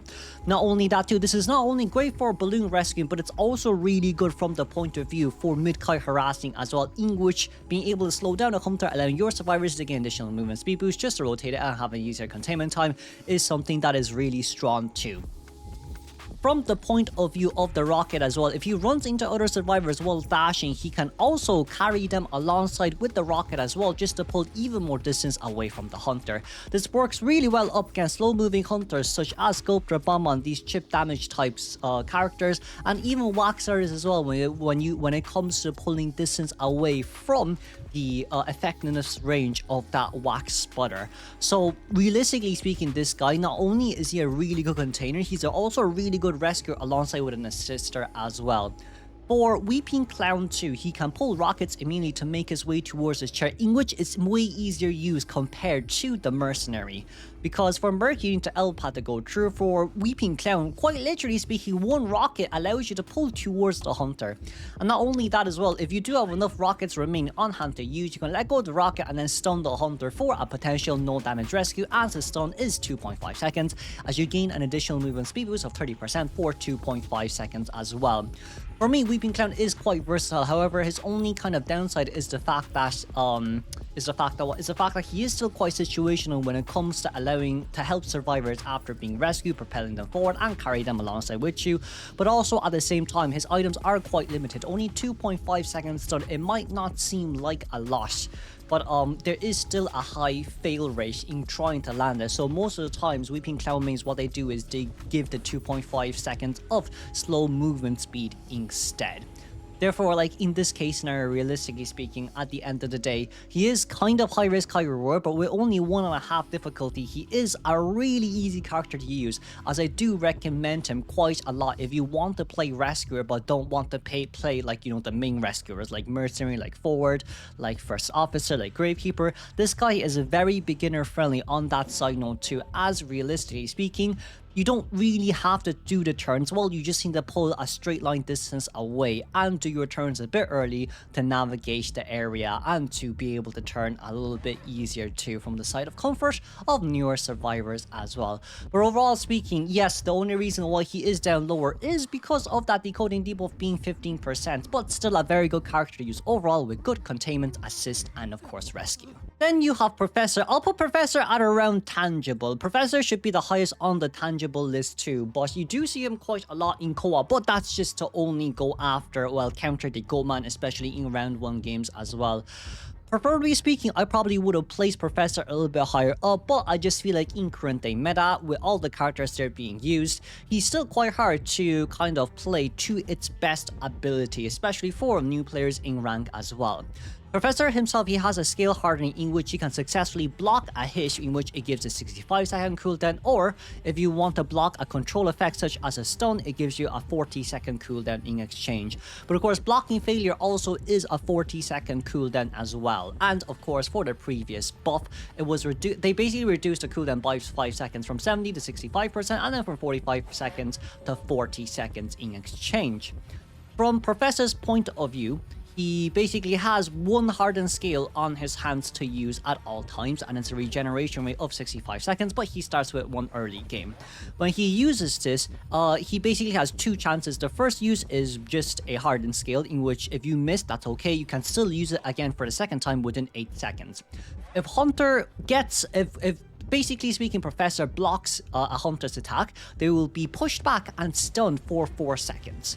But of course, if we do block a normal attack, the cooldown duration is 65 seconds. However, if we block control effects such as paralysis, such as, Gamekeeper's traps, such as Wax Artist stun, Ivy stun, any stun or abnormal effect in general can be blocked by skill hardening as well, which makes him quite a nice character to use too. But of course, if we do block those effects, it'll be an exchange of 40-second cooldown on skill hardening. But of course, failure of blocking a normal attack will also make the skill cooldown being 40 seconds as well. From the point of view of Professor, he's kind of a really good solo containment type of character, but with a lot of downsides as well, as you need to play mind games, and most of the time speaking, I would just say if Seer is available, just choose Seer. Realistically speaking, a Seer is way better of option, and you can recharge owls while you're containing as well. But of course, from skill hardening too, he does have his evil skill passive, in which Hunter within 5.1 meters will take an additional 0.17 seconds of activating their normal attack, in which this gives Professor a really good chance of playing mind games in between pallets, as he has more chance to pallet stun the Hunter rather than the opposite way around as well. From the point of view of Professor 2, he has shedding skills, in which he basically at the start of the game, there are 2 mini skills available for survivors to pick up, and survivors can only pick up a maximum of 1 every 120 seconds. If the survivor successfully blocks a damage with mini skill, they will knock back the Hunter for 1.43 seconds, but of course the Hunter will not be stunned, as it's just a mini knockback in exchange too. But when you do shed skill, Toxin Tolerance comes in which his decoding speed is reduced by 10% for 30 seconds after shedding his skin. So he's basically able to shed his skin for as much as he wants with a 120-second cooldown. Usually you do this near Cheers, where Survivor can pick up the skill for a potential second rebound rescue. Sorry, not rebound rescue, rebound containment. But it is in exchange for a 10% decoding debuff for 30 seconds, which overall speaking is not that bad. At least it's not permanently speaking 10%, right? And for the very last thing, he also has Scaled Skin too, in which he's able to block half a normal damage, which means he's able to block a chip damage, such as Gamekeeper's Hook, Sculptor's Chips, or even Bonbon's Chips with Mad Eye's Chips as well. And this basically activates once throughout the whole map, throughout the whole game. From the point of view of Professor, we kind of just talked about how good his solo containment is. He also has his support ability as well, in which he's able to provide mini skills to give towards the survivors for a mini body block too. Before, when this guy had 3 mini scales around the map, we would say he's maybe better than Seer, because at least survivors can pick it up themselves and provide the owls for themselves. But still, at the end of the day, he's not as good now due to the fact a lot of characters have stun abilities, and a lot of the character basically counters this guy as well. It's really hard for a Professor to utilize his mini shell shock just to get rid of the stun, and then just for you to not have the ability to use anymore, as you're just a normal containment type of character. More or less speaking, from the side of Professor, you do need a good team in order for you to actually use your shedding skills, your mini skills properly around the map, and your teammates needs to know how to rotate towards those skills and utilize them in order for you to be effective too. Because of these factors, Seer is just more or less a better character to use, which is why I do believe this guy is a little bit more outclassed. However, still tangible if you do have a really good 4-man team or a really good randoms team in your Survivor game. But overall, from our point of view as well, with his buffs being able to cancel any control effect does make his containment a bit better, but this also is counteracted two big issues, right? Issue number one is the fact that when he does cancel a control effect, Hunter can just catch up towards him and hit him immediately. But then I guess the nice silver lining is the fact that he will get his mini shell shock back every time he does fail after each chair rescue, because he will have enough time and a maybe guaranteed chance of rebound kiting. But once again, the issue with rebound kiting, ladies and gentlemen, at the end of the day is the fact that you are using your shell shock during tide turner time, and it's a hunter with a first presence or almost max presence chasing after you anyway. So like, realistically speaking, from the side of view of this professor, early going game containment matters the most. Right, early game containment definitely speaking matters the most. After the first chair, it's really luck dependent, and depending on whether or not the hunter is a good hunter, because usually speaking in higher tiers, good hunters can counter you. They'll just take the stun, put you in 65-second cooldown, and catch up towards you instantly as they have full items to use, and of course their first presence is already open in that case scenario as well. A lot of times too, hunters will just bring addiction to slow you down during their own 4 seconds of stun duration time. So yeah, we kind of know where I'm coming from that point of view. Not only do you get slowed down, they recover faster. So at the end of the day, it is what it is. Enchantress is just way better of an option. Seer also is just way better of an option as well. But he's still very tangible. He's still a very good character, especially when it just comes to countering meta in general, such as, you know, the Opera, Ivy, Hollow Blue, and Goldman. But for everyone else, it's a huge mech. Because if this guy goes up against Pelleter, this guy's not winning. Realistically speaking, yes, he can tank scales, but right after the first shell shock used, you're in a 40-second cooldown. He's just gonna chip you down or hit you down normally. So tough, really tough from that point of view as well, which is unfortunate, isn't it, at the end of the day. But still not a bad character to use, but he's more kind of self-sufficient, and if he isn't self-sufficient early game, more or less cooked for mid to end game for this guy as well. I don't think he works well up against any other character too after you have enabled, after Hunter basically opened their first presence. It's a bit harder to do unless it's like a single hit Hunter with only a single hit ability. Aside from that, very hard for this character to really kite during the mid to end game. Antiquarian, without much thought, ahead of everyone currently in our tier list as well. More or less speaking, we don't need to say what Antiquarian is S tier, but we will talk about her anyways. Now, she has not been used that much in co-op, but that's also because of the fact that meta does change, but she is still a really good character to use, especially for solo containment, especially for mini Mikai harasses as well, and for balloon rescues too. From our point of view of Antiquarian, she has her concealed weapon, in which it is a bamboo stick, and there are 5 different abilities that she can use. The first ability is Spin, in which she is able to increase her movement speed by 5% with a duration depletion of 1% per second. Then she has Flip, in which she flips forward over lower terrain such as windows or even just low walls in general, in which per each flip it's a depletion of 20%. Then she has her sweep, swing, stab, which is left, right, and then forward respectively, knocking back the hunter and reducing their movement speed by 15% for 1.5 seconds. Now each of these ability has a cooldown of 25 seconds as well. When Antiquarian uses her sweep, swing, and stab, there is an disarm effect ability, in which if the hunter is pushed back to an obstacle, they will be stunned, and not only will they be stunned, they will receive this disarm ability, in which it is 5 seconds for the first disarm, and per each subsequent disarms it is 6 seconds.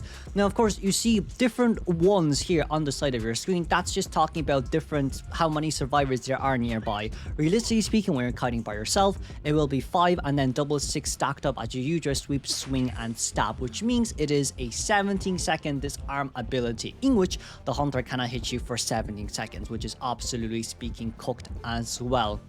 For disarm basically speaking, well, let's see here, they get stunned for 1 second. I forgot to mention that as well, and then cannot attack for 5 seconds, and of course the duration of disarm, blah blah blah. Okay, we just talked about that, so it's fine, we don't need to talk about that anymore. I don't know why I went towards obscure for, but this character is absolutely speaking cracked. And not only that too, with concealed you're able to balloon harass as well.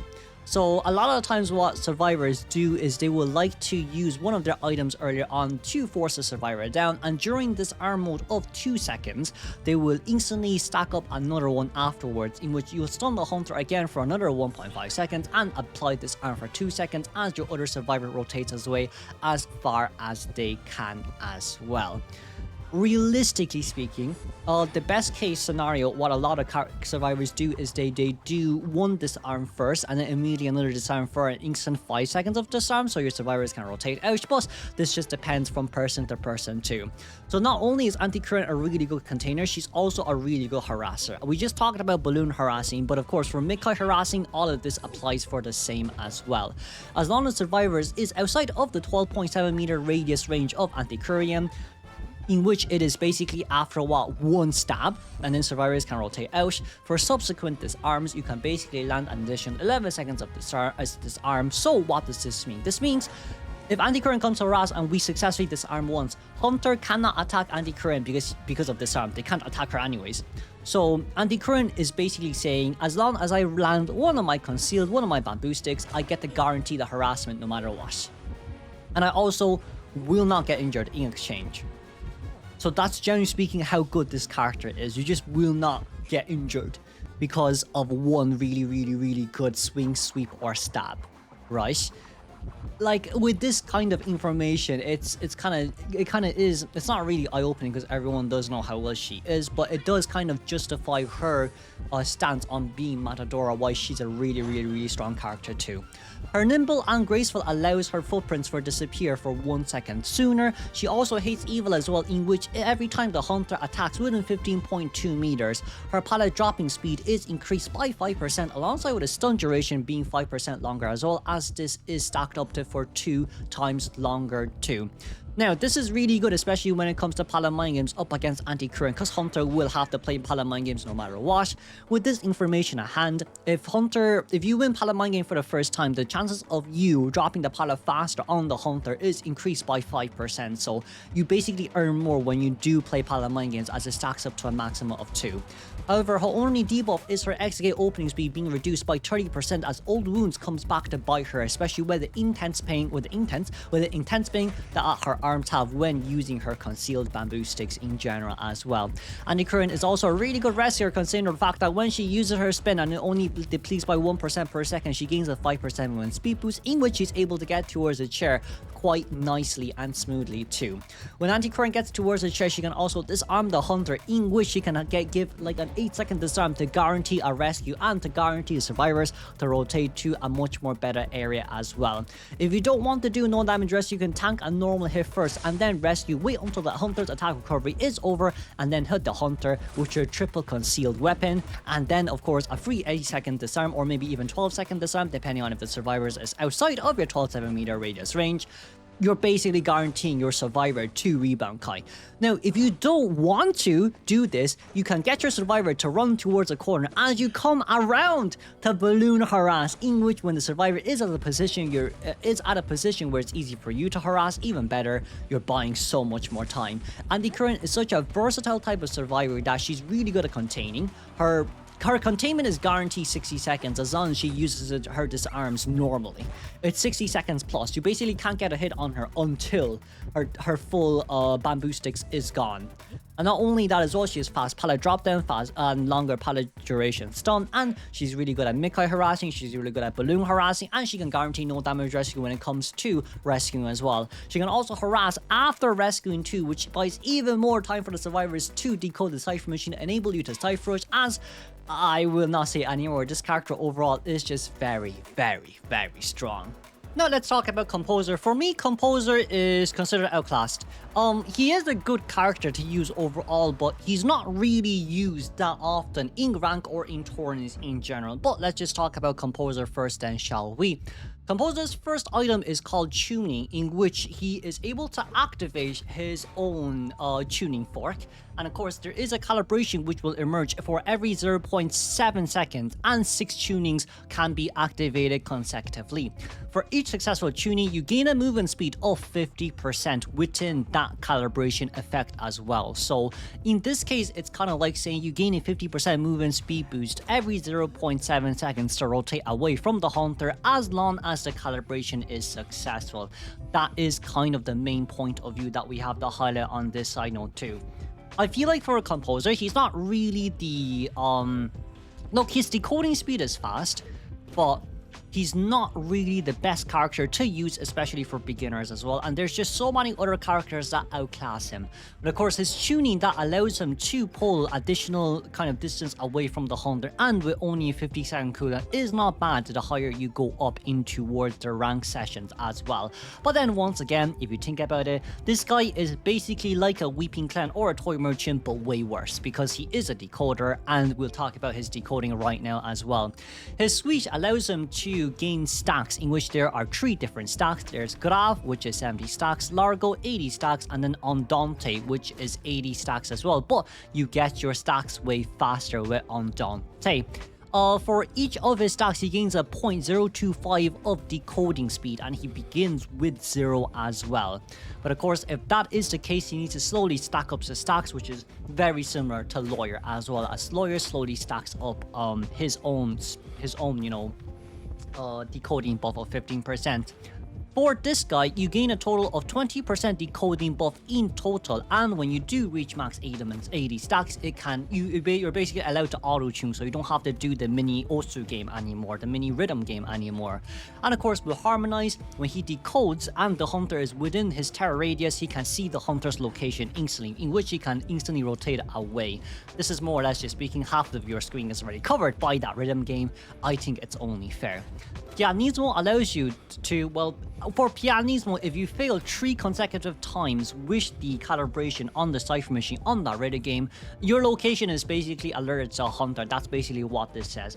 He doesn't have any debuffs aside from this. This isn't even considered a debuff, because every survivor's location is revealed to the hunter when they fail calibration as well. But of course, for this guy, it is 3 calibrations in general. But like, just talking about Composer 2, if you kind of rank Composer with Lawyer and TME, TME has faster decoding of 65 seconds, Composer is 67.5, and then Lawyer is 70.25 seconds when they reach 15% max, and when Composer reaches 20% max as well.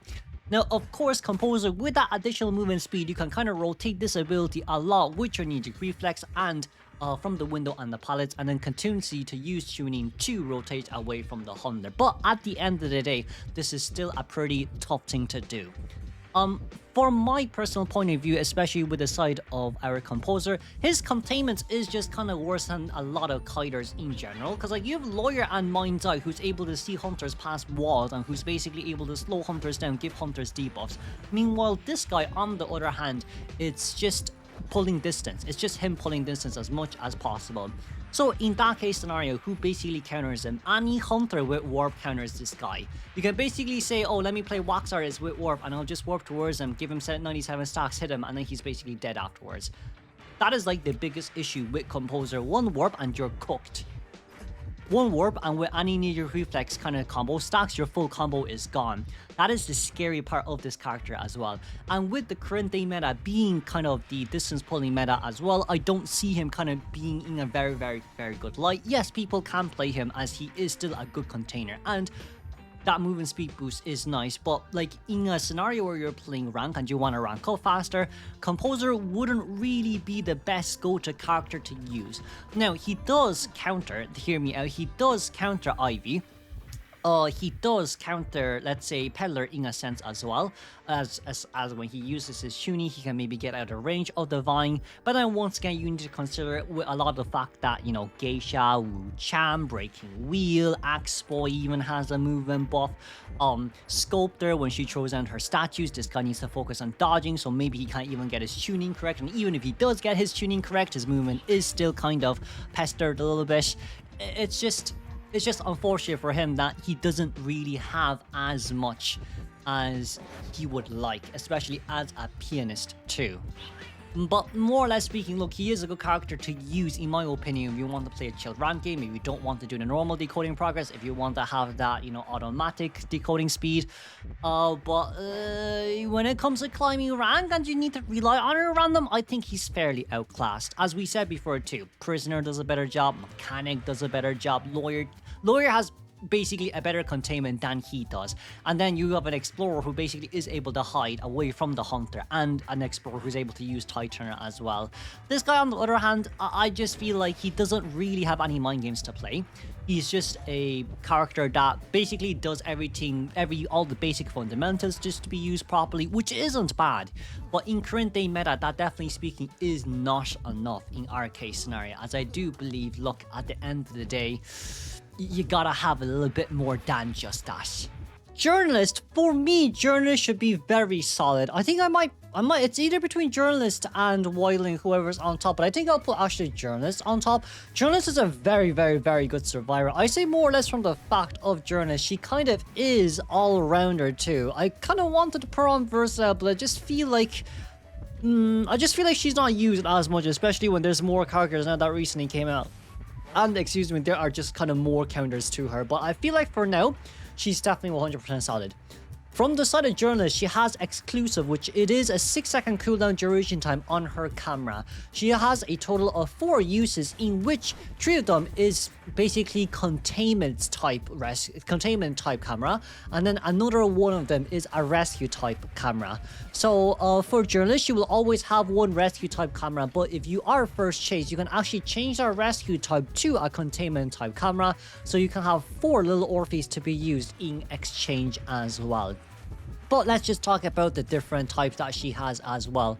When she uses a little Orphe for containment, if the hunter hits little Orphe, their attack recovery will be increased by 30%.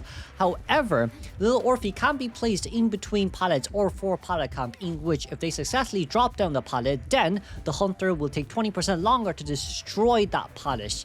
Of course, at the same time too, right? But if not, then in that case, I guess we will just have to take the initial stun as well.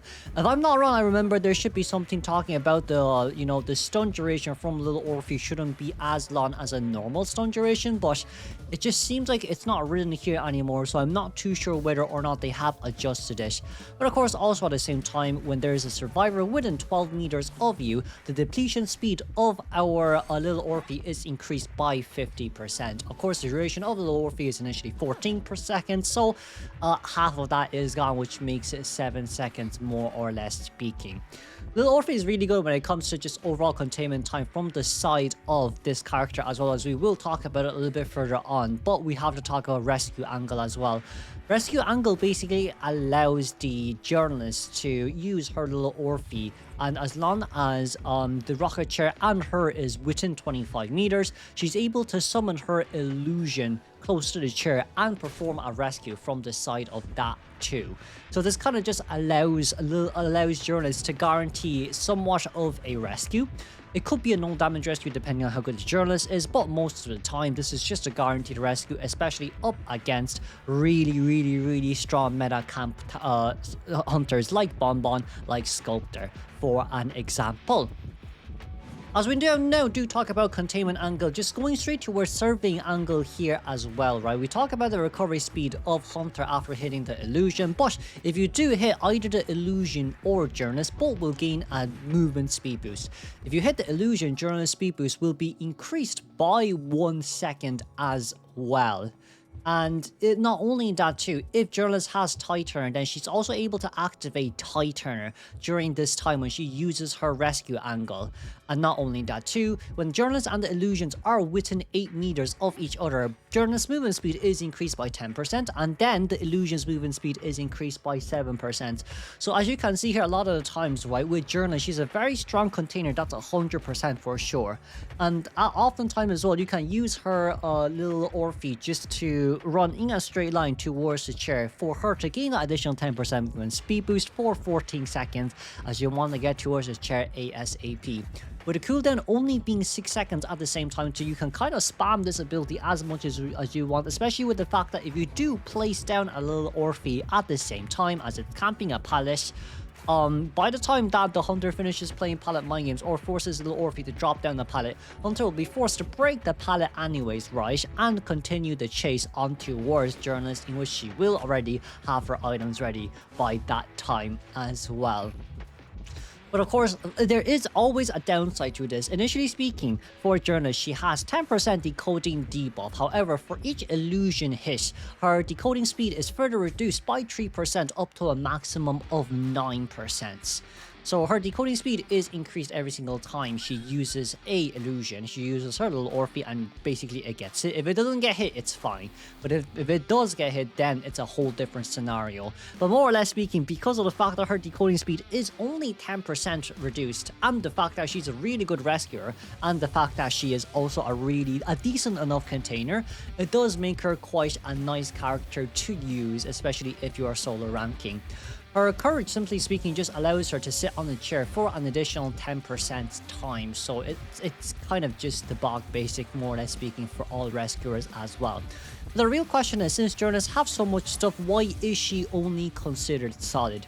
From my personal opinion, from the looks of Journalist, she does get countered by a lot of characters. For example, characters with slow debuff such as Nightwatch, characters such as, Sculptor, who has an item to block little Orphe's movement in which you can hit Journalist in exchange, and characters that are just basically really fast overall with a really good attack hitbox such as Naiad, for an example too.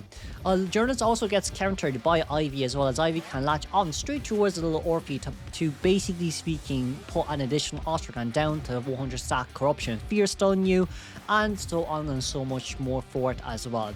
I feel like from the side of Journalist, she's kind of more of a 50-50 character. She even gets countered by Anne, she gets countered by Waxeter, she gets countered by Cleric, and just by so many other hunters as well. She is overall a really good character, but it's just the fact that she can use little Orphe to body block like Perfumer, but it is still harder to do compared to a Perfumer. Realistically speaking, when you drop down that little Orphe, that illusion, when you're trying to body block for yourself, it needs to be pitch perfect, and you need to be able to predict which direction the hunter is about to hit you, just so then you can avoid the curved attack hit. Compared to Perfumer, where you just have to tap a perfume, it's very, very, very different as well, and more or less speaking, Perfumer can always guarantee no damage rescues too, so in comparison to Journalist, when she does use her rescue Orphe for the rescue, yes, the rescue Orphe gets it, but she still have to perform the rescue anyways, and it's a 30% attack increase recovery speed if you hit the Orphe too, so there is also that, ladies and gentlemen, we have to take consideration of. She's not a bad character overall. Her containment definitely is really good, as she can definitely spam out her items for that guaranteed 60-second containment time. However, at the same time too, it is just because of the fact that she's a really easy chase in regards to a lot of hunters that does counter her. I feel like she could suffer because of just the hunter variety pools that there does exist in rank. Now, of course, as we did talk about how bad she is against certain hunters, she's also really good against other hunters, like single-hit hunters in general, such as Bloody Queen, such as Geisha, such as Ripper, for another example as well, if you want to play pallet mind games, and just so on, so much more for it too. Now, she is also decent up against, the chip damage hunters, slow movement hunters in general, because of that additional 10% movement speed boost when the little Orphe has been dropped down. But it is still quite a situational thing that you have to consider, especially when playing Journalist too. Overall, from the point of view of Journalist, look, she is a really decent character, but I would say solid because 50% of the hunter pool counters her, and she counters hard the other 50% at the same time too. Definitely a really good rescuer at the same time, but your main question is, are they better than the current top 3 or top 4 rescuers? No, definitely not better, so she belongs in solid. Then you have Aeroplanist. Aeroplanist is a part of Matador. Aeroplanist will always be a part of Matador no matter what. He did get a nerf before in which his jetpack range has been reduced, but he also has gotten a buff as well in which it makes him way easier to play. Let's just talk about his items first. So, initially speaking, Charles, our Aeroplanist, does have 3 jetpacks to use, each with a 15-second cooldown, and each jetpack will propel a total of 3 times. the last two propelling is a shorter distance than the first. But due to the fact of the new recent changes, every first jetpack used, so every first huff and puff that is used by each jetpack, it will always be straightforward. Which is why for Aeroplanist, you can immediately pull distance away from the hunter and then reposition yourself for the last two propels. And of course, at the same time too, he does have a hover in which he does go up in the air for a single time throughout the game, and in total it's for 2 seconds as well. If any character within range of propelling, of hover will be pushed back, but also at the same time when you do use hover, your jetpack will pull at an even more further distance away. However, the hunter will be notified when you use this item as well. This is kind of really good from the side of Aeroplanist because this counters a lot of camp hunters like Sculptor, like Bonbon, but it also acts as a way of coming in up against Naiad, up against Hullabaloo. You can, by technically speaking, use your hover to come in for the rescue to perform a no damage rescue and then potentially speaking get hit afterwards, which is why his secondary his secondary role is a rescue role as well. But not only that too, with his machine tuning, for each Cypher machine he touches, the Cypher machine's own decoding speed is increased by 2%. So if you are coming for the rescue first time, you can always go towards mill to touch that Cypher machine real quick, and that's a 2% additional decoding speed for your rescuer at the same time too, in which 2% is 2%. As long as you can get the Cypher machine done just that tiny bit faster, it is always worth it at the end of the day. If I'm not wrong, it's like a 2-second difference for normal decoders, but 2 seconds is still 2 seconds, ladies and gentlemen, especially with accelerated decoding. His final external trait is Essential Tremor, in which his pallet dropping speed is reduced by 20%, but if there are survivors within 12.7 meters, his pallet dropping speed will remain normal, but the hunter's stun duration is increased by another 20% additional time. He's just a really good character if you pair him up with Novelist. Just that additional 20%, and having great power always helps out so much in the long run too.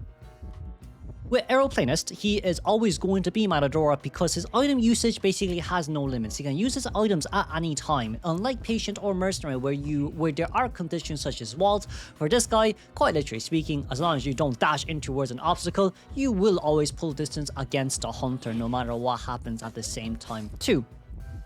Especially for first chase or even second chase, this guy, because of his abilities to pull distance away, you can pair him up really nicely with either Knee-Jerk Reflex or Flywheel. Flywheel just allows you to buy enough time for a cooldown to be ready for the second time as you continuously pull distance away. But more or less speaking, this guy, let's just not forget, that additional 2% decoding boost is nice as well when it comes to just Cypher Rush in general. If Aeroplanist is in first chase and he doesn't have his rescue ability or Tighturner ready, sometimes what Aeroplanist main does is they use their jetpack to get towards a Cypher machine ASAP to rush that Cypher machine and get it done during the time of the chair down. But of course, ladies and gentlemen, let's not forget at the same time too, because he has no kind of requirements to utilize his ability, it is one of the reasons why he's high. But the second reason why he's high is also because of his rescue that we talked about earlier on, in which he can perform no damage rescues. And last but not least, additional 2% decoding speed is always an additional 2% decoding speed. You can't kind of look down on that, especially when he's being picked in tourney so much because of this one trait too.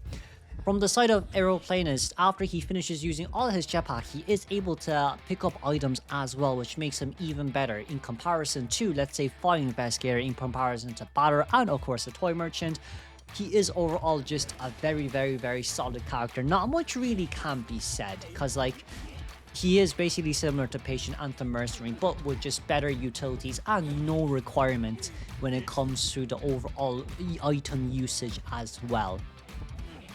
Let's have a quick look at Cheerleader. Cheerleader should be scarily annoying. I'd say somewhere around here from the point of view of Cheerleader. Cheerleader overall has Motivate, in which she has a 30-second cooldown of 2 pom-poms, and each charge duration is 60 seconds.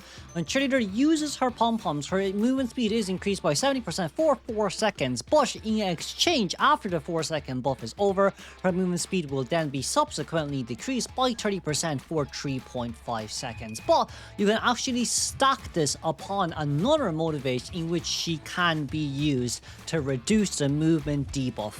as well. But then of course, after that second stack, you will have a 30% of movement debuff for 3.5 seconds. But the question is, how is this reduced? This is reduced with the usage of Inspire, in which she is able to reduce the cooldown of teammates by 20 seconds on their item, and of course by herself for 30 seconds, which is the original cooldown of each of her motivates of her pom-poms as well.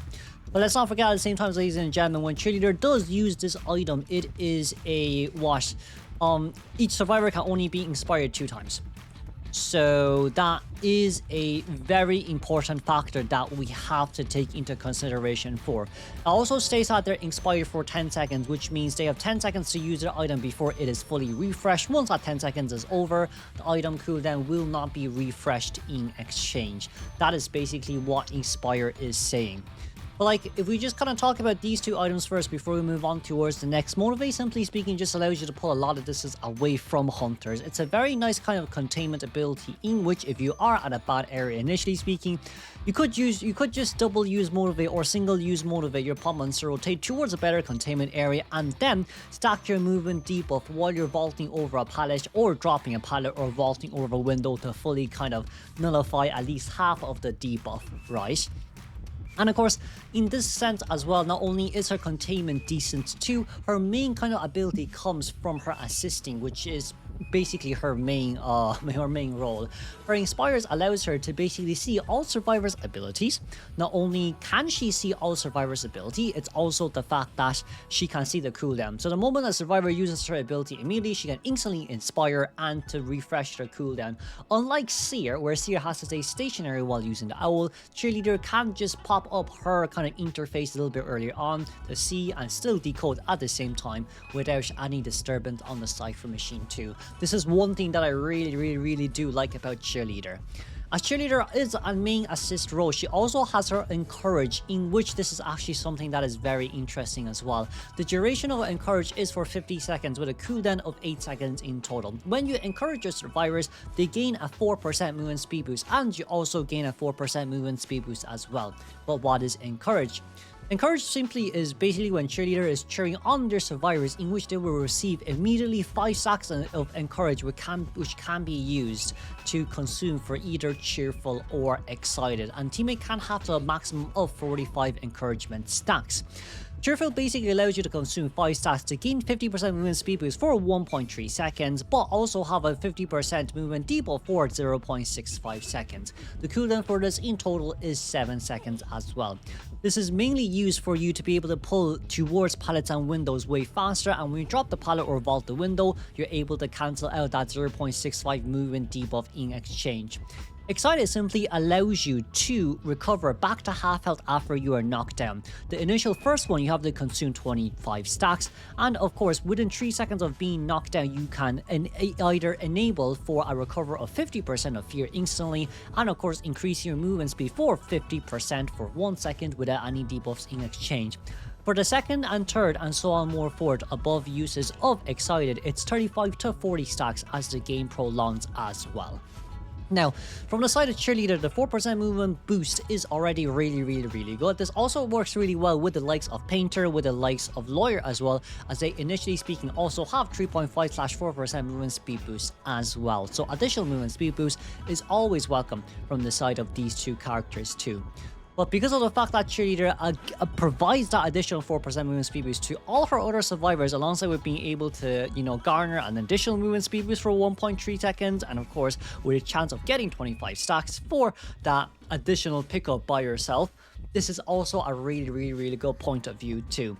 For Cheerleader to gain 25 stacks, if I'm not wrong, it's around 15 to 17 seconds of following the survivor. So the moment Cheerleader starts cheering, you are at a times constraint where you need to knock down this survivor within 17 seconds, unless they consume stacks for Cheerful, which is that movement boost as well.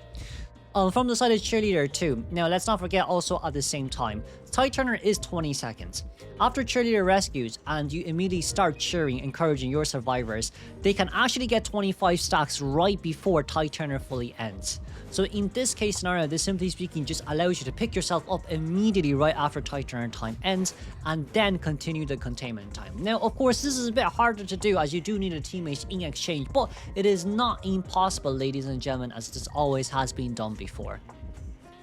A lot of the times what the hunters will do is they'll try to hit the Cheerleader in exchange. However, let's not forget at the same time too, these encourage stacks last for 10 seconds on Survivor, but the cooldown is only 8 seconds. So even if Cheerleader does get hit, she can continuously stack up no matter what as long as the survivors can contain, which is what makes her such a useful and good character too.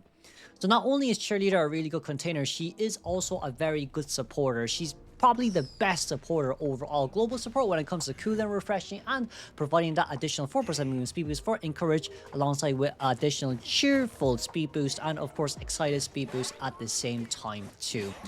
From our point of view as well, of course, with all the good things, there is always going to be a bad thing as well. All toms basically make it so that Cheerleader's decoding speed is reduced by 10%. Sure, look, at the end of the day, if you can provide so much support to your teammates, 10% decoding debuff is not the worst. But like, this is kind of a big issue why she is a part of scarily annoying as well, especially when they have reduced Excited from, if I'm not wrong, 28 stacks to 25 stacks, in which it is way easier for survivors to get towards that 25 stack as well. They've also buffed Motivate alongside with Inspire multiple times too, so this character is a really scarily annoying character to use now, because even in my opinion, even if you are matched up with randoms, you still, like, survivors do, honestly speaking, do pretty well with a 4% movement speed boost, alongside with Cheerful, alongside with Excited, just to buy additional time for your ciphers to be continuously rushed. Puppeteer. Puppeteer without much question. S tier. Matador. No questions asked. I think we can all agree it's no questions asked as well, right? So what does Puppeteer have? Puppeteer has his own little Lewis in which he consumes a quarter of his health, but of course he turns into a little Lewis in which he can tank a hit and a half. So what does this mean? It means he's able to tank 3 chip damages or 1 normal hit, 1 chip damages. But of course, also at the same time too, if a hunter launches a basic attack at Little Lewis, their normal attack recovery will be increased by 10%. Not only that too, Little Lewis lasts for a total of 9 seconds, right? And within that 9-second time, you also have flexible joints, in which you are granted an 8% movement speed boost when you do use your Little Lewis. So there is also that as well. Each increase in fear grants basically 8% movement speed boost for 9 seconds. But of course, this also applies if you got hit normally. Then of course you also gain that flexible joints movement speed boost as well. But I kind of just want to highlight it here, in which it perfectly aligns with his little puppet form that does go hand in hand as well. At the same time too, when Little Lewis is within the rocket chair, within 20 meters of the rocket chair, his item will expire 160% faster, in which it, initially speaking, lasts for 9 seconds. 160% faster is around 4 seconds duration, only available for Little Lewis to use when he is in that floor near the rocket chair as well. When Little Lewis is being used, there is this Undaunted ability in which he's able to cancel out all damage being inflicted on during the 1 second time, alongside with any uncontrolled effect as well. If Undaunted successfully blocks a damage or a control effect, he also gains additional movement speed boost for 50% for 1.5 seconds after the Little Lewis is over. So here, as you can see, Puppeteer basically speaking gets what? 1.5 normal hit of body block in exchange for a chip damage. And of course, this lasts for a total of 9 seconds. Not only that as well, he has Undaunted, in which he can cancel either A, an attack, or B, and a control effect such as Wax Artist Stun, IV's Corruption Stun, etc, etc, Bombs, even bombs as well. And if he successfully does that, its additional movement speed is 450% for 1.5 seconds. There's also no cooldown on this, ladies and gentlemen, which is what it makes it very strong as well. So what does this mean? This means that he's able to kite, initially speaking, at a very good area, and then when he wants to rotate away or feels like if he's gonna get hit, he changes straight towards the Lewis form as he rotates to a better containment area. Just before Little Lewis is fully depleted, he will drop down a pallet and then continue to contain for quite a bit until he feels like he will get hit once again, and then activate his Little Lewis to rotate away for another time as well. Puppeteer is such a strong character to the point that it just feels very, very, very hard to kind of gain an advantage on him. Usually the likes of Opera Singer, the likes of well, it's usually fast hit hunters, right, or chip damage hunters that go after Puppeteer most because they can force out the Little Lewis a little bit early on without wasting time. And of course, if you can land the chip damage on towards the Puppeteer, it just means one less item for them to use, so even better from that point of view as well.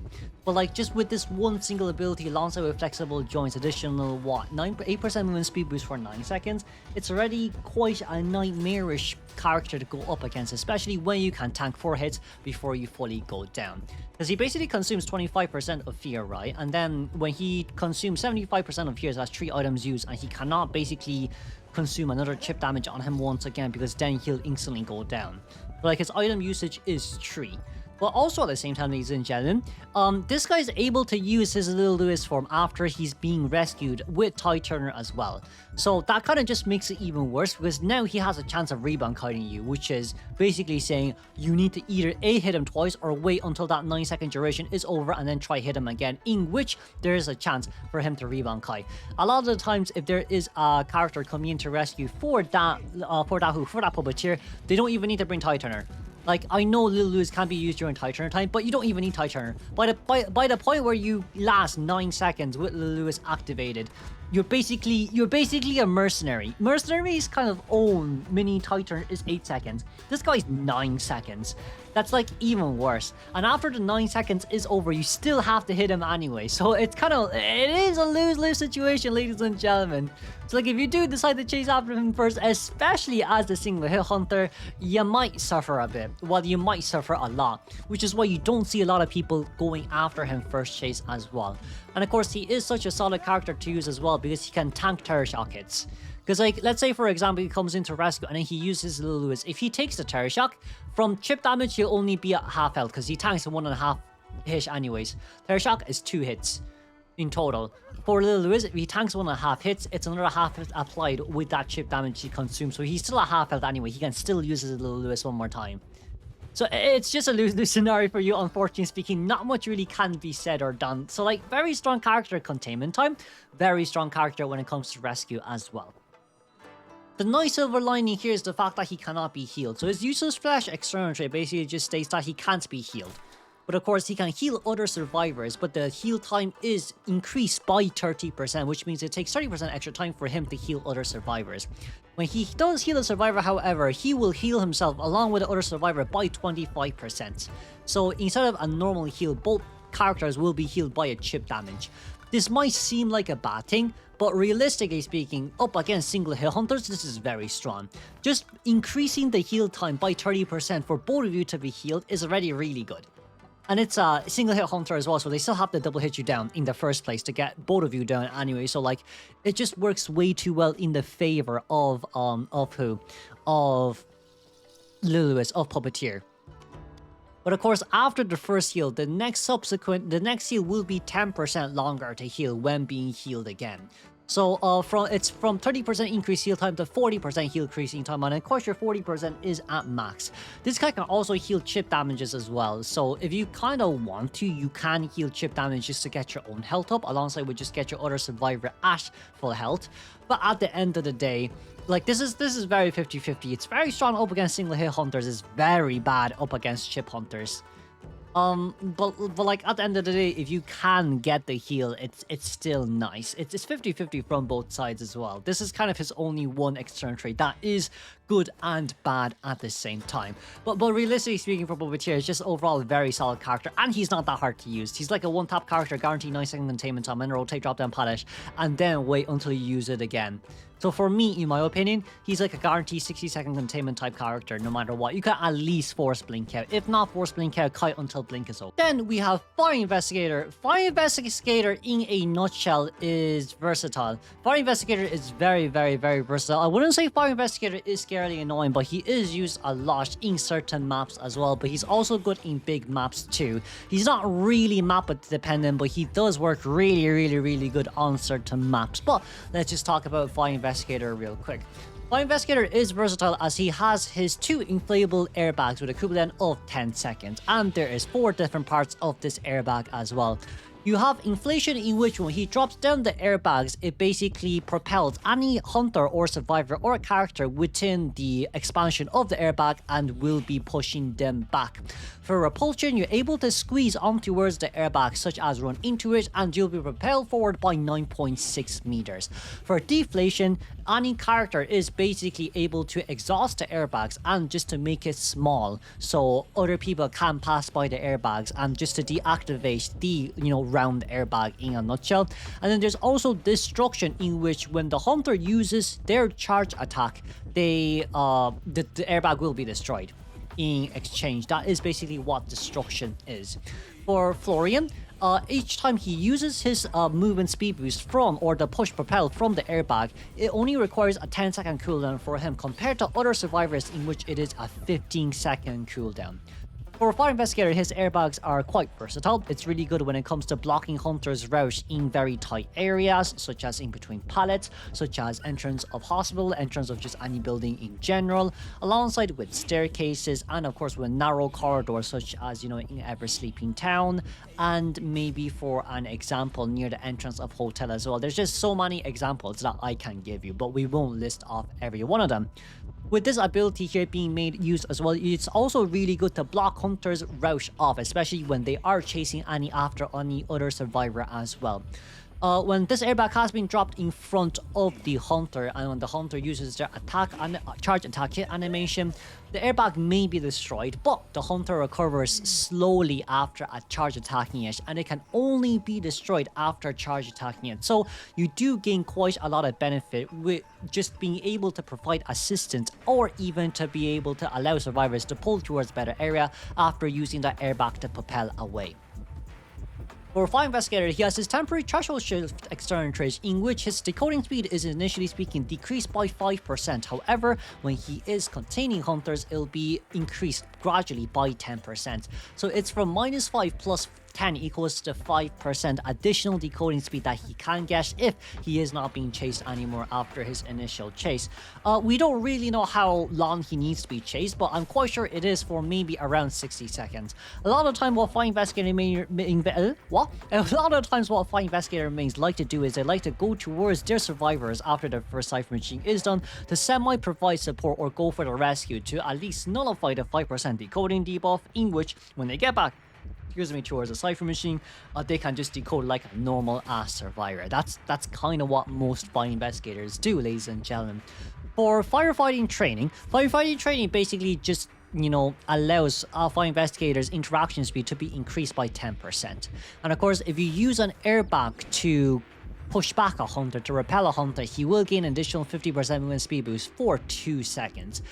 It is a bit hard for this to work, but if I'm not wrong, it says it's to repel a hunter, but I'm quite sure if he just uses the airbag, he has a 50% movement speed boost anyway, so the translation here might be wrong. But if it really is just to push back a hunter, that's a bit harder to do. I've never seen a Fire Investigator do that, especially when it's very risky to do so as well. But the interaction speed by 10% increase is really, really, really nice. I'm quite sure that this interaction speed increase is also from the side of rescuing as well. If I'm just going to double check here real quick. Is it also involved in rescuing? It is. It is. The rescue time is 0.86 seconds because of the... Wait, is it 0.86 seconds? The time of him being rescued is 0.86 seconds. Oh, well, never mind. Sorry, my bad. I forgot that they actually increased that as well. Rescue speed, sorry, I'm kind of just reading through this. I can't find rescue speed for some reason, even though rescue speed should be here. Duration to rescue a survivor is not kind of noted. Okay, maybe it's not really in here at all, but sure, like, it is what it is. It is what it is. We just ignore all that fact. Back to Fire Investigator. His airbags is basically very versatile when it comes to blocking Hunter's route, when it comes to providing assistance to push themselves away from the Hunter, or when it comes just to overall, I guess, a big ball around the map. Ha ha ha, funny ball. Sorry, just came. I've been recording for so long. But anyway, speaking, Fire Investigator is a very versatile type character. He's really good in certain maps. His airbags basically allow him to contain for a very long time. His propel is similar to the propel of your Aeroplanist, but I'm quite sure the distance is around maybe half a bit more than the initial first hover push. But aside from that, it is kind of just there to provide assistance for all survivors too. A lot of times Hunter will charge that hit to destroy that airbag as well. If they don't, then survivors can reuse it as many times as they want. But realistically speaking, this is the way. This is kind of the way to see it as well. Fire Investigator just a really good overall supporter with only 5% decoding debuff. Overall speaking, not the worst character to play. I would say he's really good in small maps such as Red Church, Arms Factory, but he's also really good on big maps such as Chinatown and of course Eversleeping Town at the same time too. You don't see him as much in Lakeside, but sure, like he's not too map dependent, but like he's really good on certain maps, but versatile enough to the point that you can provide drop down items, and it is easier to use the items compared to, well, you're able to see where the airbag is globally speaking, right? And if you just run towards it, it's an additional like movement buff and distance pulling away from the Hunter, so it's overall not the worst. Faro Lady is borderline between solid and versatile, but I actually think I'll put Faro Lady a little bit higher up here on towards the versatile list as well. So, with Faro's utility, I would love to put her up higher because of her appearances in co-op, but knowing in rank, she might just have to go a little bit lower, maybe on the very low, and maybe not that low, maybe around here. Because, actually no, maybe around here, because of, I guess, just usability and usage overall. But let's just have a talk about Faro Lady first. From the point of view of Faro Lady, she has her own cloak ability. It's a bit long, so I'm just going to shorten it down by a lot. When she's within 80 meters of the Hunter, she is invincible. And when she is invincible, she leaves her own trails behind, which lasts for 3 seconds. Every second that she is within the 80 meters of Hunter's radius, she gains 6.25% of consumption rate, in which, when at 100%, your cloak will disappear. The cooldown for each cloak is between 5 to 40 seconds. So this simply just means if you use 100% of cloak, it's 40 seconds. If you use maybe just a bit of cloak, it ranges between 5 to 40 in this case. When your exposure, when your kind of usage is below 40%, dropping pallets, vaulting windows, decoding cipher machine, activating exit gates will not deactivate your cloak effect. So anything above 40% of usage, if you interact with any items, you will not be invincible anymore, will be the right way to say. Now, of course, with her cloak, she also has an Aromatherapy King. Quite weird way to pronounce it, Aromatherapy King. Okay, anyways, I can't pronounce it, but it's basically you allowing yourself to throw down a trail for 3 seconds as the Hunter could possibly speaking chase after that when you stand still or you run towards a different direction. This is basically her own mini mind game. If you use the King while Cloak is in cooldown, the Cloak's cooldown will be immediately reduced by 7 seconds, so that's also something to look towards too as well. For her Dexterous, basically speaking, she's able to touch a cipher machine and immediately inject 10% of decoding progress on towards the cipher. And of course, she can target any cipher machine that has been decoded and reduces its decoding progress by 0.7%. Meanwhile, increasing her own decoding speed by 25, 20, or 15% depending on how far away the cipher machine is. But overall speaking, for a 0.7% reduction per each second, it is not that bad, as you basically decode around 1.2 seconds per second anyway. So it is pretty good, especially when it just comes to Cypher Rush overall. Now, of course, the bad thing about this is the fact that if you do decide to seal a Cypher machine and it's towards a Cypher where it's at 90%, you probably shouldn't be doing that anyway, which is kind of big issues, especially when it comes to rank and randoms as well.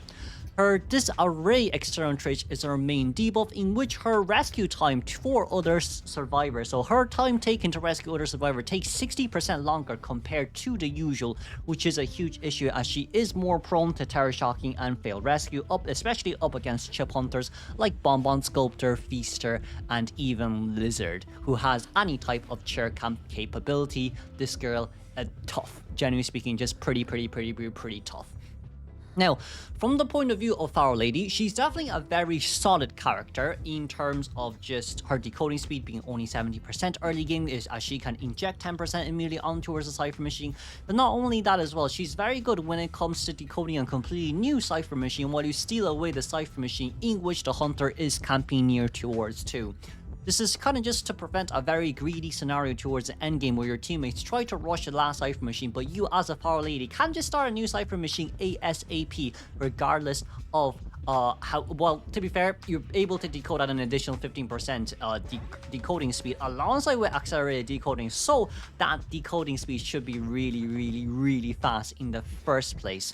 Her containment is also really good as well, especially when it just comes to her mind games in general. I would say her difficulty is 1.5, but to master her difficulty is around 2.5, as you do need to play quite a lot of mind games, in which, in my opinion, she's really not the best when it comes to newbie survivors that are trying to learn the game, initially speaking, as well. Now, of course, she does give a lot of hard time to newbie hunters, but for newbie survivors, in a nutshell, not really the best. She is borderline solid. It's because of the fact that she does have a bit of counter. She gets countered by the likes of Joker, Smiley Face. She gets countered by Nightwatch. She also does get countered by Undead because of the amount of dashes that he has as well, so he can immediately chase after someone. Gets countered by Anne, gets countered by the likes of Hermit as well if you do get stunned in between those scenarios. But more or less speaking, from the side of our Faro Lady, she's honestly speaking pretty good up against most meta hunters currently, except for Opera Singer would be the only kind of exception at hand. But she definitely is still a really good character, especially when it comes to overall decoding progress as well. From the point of view of Our Lady, when she does use her Dexterous trait, she's able to highlight the Cypher machine that is the most decoded, in which you can signal your hunter, no, not signal your hunter, signal your survivor to go towards that Cypher, but your hunter also gets signaled as well with how much decoding progress is on that Cypher machine. But more or less speaking, right after you highlight it and you get to your Cypher machine, you can cancel Dexterous, and then continuously just decode your own Cypher machine, because then your survivor should be able to see which Cypher machine that needs to be decoded afterwards anyways, and it's usually the rescuer that goes to do it in the first place. Because of this ability, it does allow solo rank to be a bit easier, especially with randoms when trying to pin your Cypher machines, and if I'm not wrong, you should be able to use this item on chair as well to highlight where initial Cypher machine was being decoded at as well. The biggest weakness of Our Lady, of course, is chair cam, but of course, as a decoder, you shouldn't really be rescuing it anyways. But like, her second biggest weakness really just comes with the fact that her cane does get countered by quite a lot of characters, as we talked about before. Breaking Wheel is an issue, Joker is an issue, Waxer is an issue, just any hunter that throws a projectile and of course lands a debuff effect is an issue on towards Faro Lady that we have to take into consideration of as well. Now, from the point of view of Faro Lady, her cloak is really good when it comes to type palette mind games, especially when you just run around one single palette and leave the cloak from there leave the treads, for 3 seconds, and it just persists there anyways. But also at the same time, it's also the fact that you can forcefully decloak yourself or uncloak yourself for it to be put into cooldown immediately as you take your knee-jerk reflex to speed boost out as far as you can. Now, of course, ladies and gentlemen, at the same time too, when your cloak is when you're kind of outside of the range of the hunter and your exposure is over 40%, it will be alerted to the hunter. This is kind of used mainly when you're using your Aeroplanist or Cane, when you're directing the hunter towards a completely different direction in which you won't lose effect. But when you are outside of the range, your exposure is also reduced by 5% per second. So your exposure is still quite nicely used at the end of the day. So it's not the worst, I'd say. It's just more or less, for me, Farley is more of a high tier character. If you use uses her well, she can be 100% very versatile, as the mind games can be played very well. But of course, on the side of lower tier, she's more solid. So of course, I'm taking consideration of both higher tier and lower tier. I think for higher tier, she's more versatile, and then for lower tier, she's more solid. Now, of course, there are characters that do counter her, but realistically speaking, these characters you can practically speaking sell against to guarantee the tie anyway. So for me, it isn't really that much of an issue, but I can see for other people how it could be an issue on that side note. Knight might be the only rescuer in which I would consider him as tangible. For me, I feel like Knight's usage is less than Little Girl and Professor, especially from the point of view that a lot of the current rescuers have been buffed and is way better than him as well. If we just talk about Knight real quick, Knight has this adaptation in which he basically immerses himself into a knight, into his own fantasies, and he can use his items. A total of 3 tactical foresights that can be used. There is an attack prediction in which if the knight successfully predicts an attack, he will gain a buff. There's an ability prediction in which if he successfully predicts that the hunter's next usage is an ability, they will render their ability useless for the next 6 seconds. And of course, there is stalemate. After you either predict attack or ability first, you can predict stalemate for the third or for the second prediction. So first prediction is always attack or ability. The second prediction can either be attack, ability, or stalemate, in which he predicts that the hunter will do nothing. And of course, you will gain a chip damage block alongside with an additional speed boost to move on forward as well. For each of Knight's tactical foresight, there is a 30-meter radius over 8 seconds. For each prediction, he will gain a 40% movement speed boost for 2 seconds. And of course, if the hunter is targeting another survivor, Knight's tactical foresight duration will be reduced from 8 seconds to 5 seconds as well. Oh, by the way, I forgot to say, when the knight successfully predicts an attack from the side of the hunter, they will be stunned for a short period of time, as he does have his own movement speed boost to continuously pull away as well. The one good thing about Knight is his Chivalrous Sympathy, in which he does not need to bring Tide Turner as a rescuer. Chivalrous Sympathy simply allows him to Wi-Fi rescue up against a survivor when they're on a rocket chair within 7 meters, and it basically allows you to activate Simpatico, in which it allows their next instant of damage hit to be halved for the next 8 seconds. So basically, if they take a hit within the next 8 seconds, they're only taking a chip damage instead of a full hit. His biggest issue is his alt-hums, in which his decoding speed is decreased by 20%. The 20% decoding speed debuff is kind of the biggest issue at hand, especially with the fact that he has the same decoding debuff as Mercenary, but Mercenary still does a way better job at kiting and at rescuing compared to him. Now, Knight is still tangible at the end of the day because he doesn't need to bring Tide Turner, as we said before, because of Chivalrous Sympathy. But sometimes Knights do bring what they do indeed bring Tide Turner anyways, because they want to try tactical foresights on near towards the chair when they rescue. If Knight can do a no damage rescue, what they'll do most of the time is to perform a normal rescue, and then for the second rescue they can come in with their Chivalrous Sympathy, as that's a Knight with double rescue capabilities, with one normal Tide Turner in 20 seconds and a mini Tide Turner of 8 seconds afterwards as well. That is kind of the reason why Knight is tangible, as I don't think he is too much outclassed. He is still quite a decent, well, he's a really good container, I guess, up against single hit hunters, maybe up against ability hunters, just more on the luck side whether or not you can predict if the hunter uses either an attack or an ability correctly as well. Knight is a bit of a harder character to say, because it's just, you know, like, let's just talk about it, right? Current day meta, you have Ivy, Opera, Hollow Blue, and Peddler, alongside with Queen Bee now and Qist. There's now 6 hunters that have unlimited ability usages, or even a lot of abilities, in which it just makes it really hard for Knight to play around in. Not only that as well, he does counter quite a lot of the single hit hunters, but even with single hit hunters, they have their ability usages as well. The only kind of 1 or 2 exceptions being Ripper and Nayid, in which it's really easy to do. He does counter Goldman quite well if he is first chase, but that is only if Goldman doesn't have first presence, because right after the cage usage and you do attack prediction and he does open first ability, he can still backstep to cancel that prediction, so you are still screwed in the long run after all, unfortunately speaking, at the same time too. But overall, from the point of view of Knight, I do believe it's just current day meta, which kind of just sucks for him. the 6 current new hunters, even Dentist counters him, ladies and gentlemen, because of the amount of ability that Dentist has. So I don't really know what to say. Like, from the point of view of Dentist, even if you do get a proper attack prediction correct, all what's going to happen is he's just going to teleport to your face and then hit you immediately. So I don't really know what Knight can do. I was kind of tempting into putting him into outclass, but I do feel like he still has his certain kind of niche things that he can do. But realistically speaking, you're not going to see Knight picked as much compared to all the other good rescuers that we currently do have. So there we go, ladies and gentlemen. I believe Knight is tangible. Okay, let's now talk about Meteorologist. Meteorologist, no more, no less, is a part of Matador. Meteorologist has always been a really good character, as even after her recent nerfs as well. So Meteorologist for herself, she has a meteorological experiment bottle, in which her bottles can be used to manipulate the weather.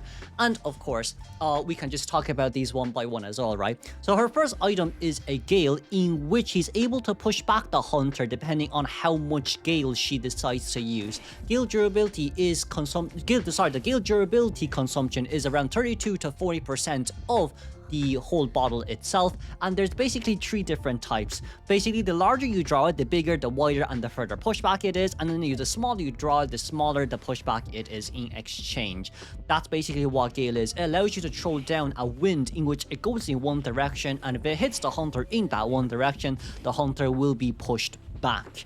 So basically the width of the lines affects the magnitude and durability, and the height affects its speed. So the higher the gale is, the higher you draw the lines, the faster the gale goes. But of course, the more lines you draw, the more durable the gale is. That's kind of how it goes. So the width of the line, the width is durability and magnitude, and then the height is the pushback effect, more or less speaking. That's from the point of view of Gale. Now then, for her strata, she allows herself to get on towards a cloud, in which in this case you draw a vertical line. This cloud can lift Wendy off the ground and grant her temporary flight, in which the height of the line determines the lift and the durability. Meanwhile, the width determines the speed. So height is equals to, the height of the drawing is equals to the height and the durability, and of course the width is in relation to how fast you are flying. Then last but not, well, this consumption is around 50 to 60% as well, depending on how much you use it. Then the very last one is a rainfall. Rainfall is basically you just drawing a circle and it will create a rain. The rain will be dropped down on towards the ground in an area in which you have been selected to, and you gain 7 composure or moisture per second. When a survivor reaches 100 moisture, they will be basically healed by half health. And when they have been healed by half health during this time as well, you can also do any other interactions such as decoding cipher machines or healing another survivor as well. And of course, this consumption is 50 seconds too. The cooldown overall for each item is 11 seconds as well. She has a reversible reaction in which she can cancel each bottle that she has pre-prepared, but of course every 30 seconds the bottle will be automatically cancelled in exchange as well.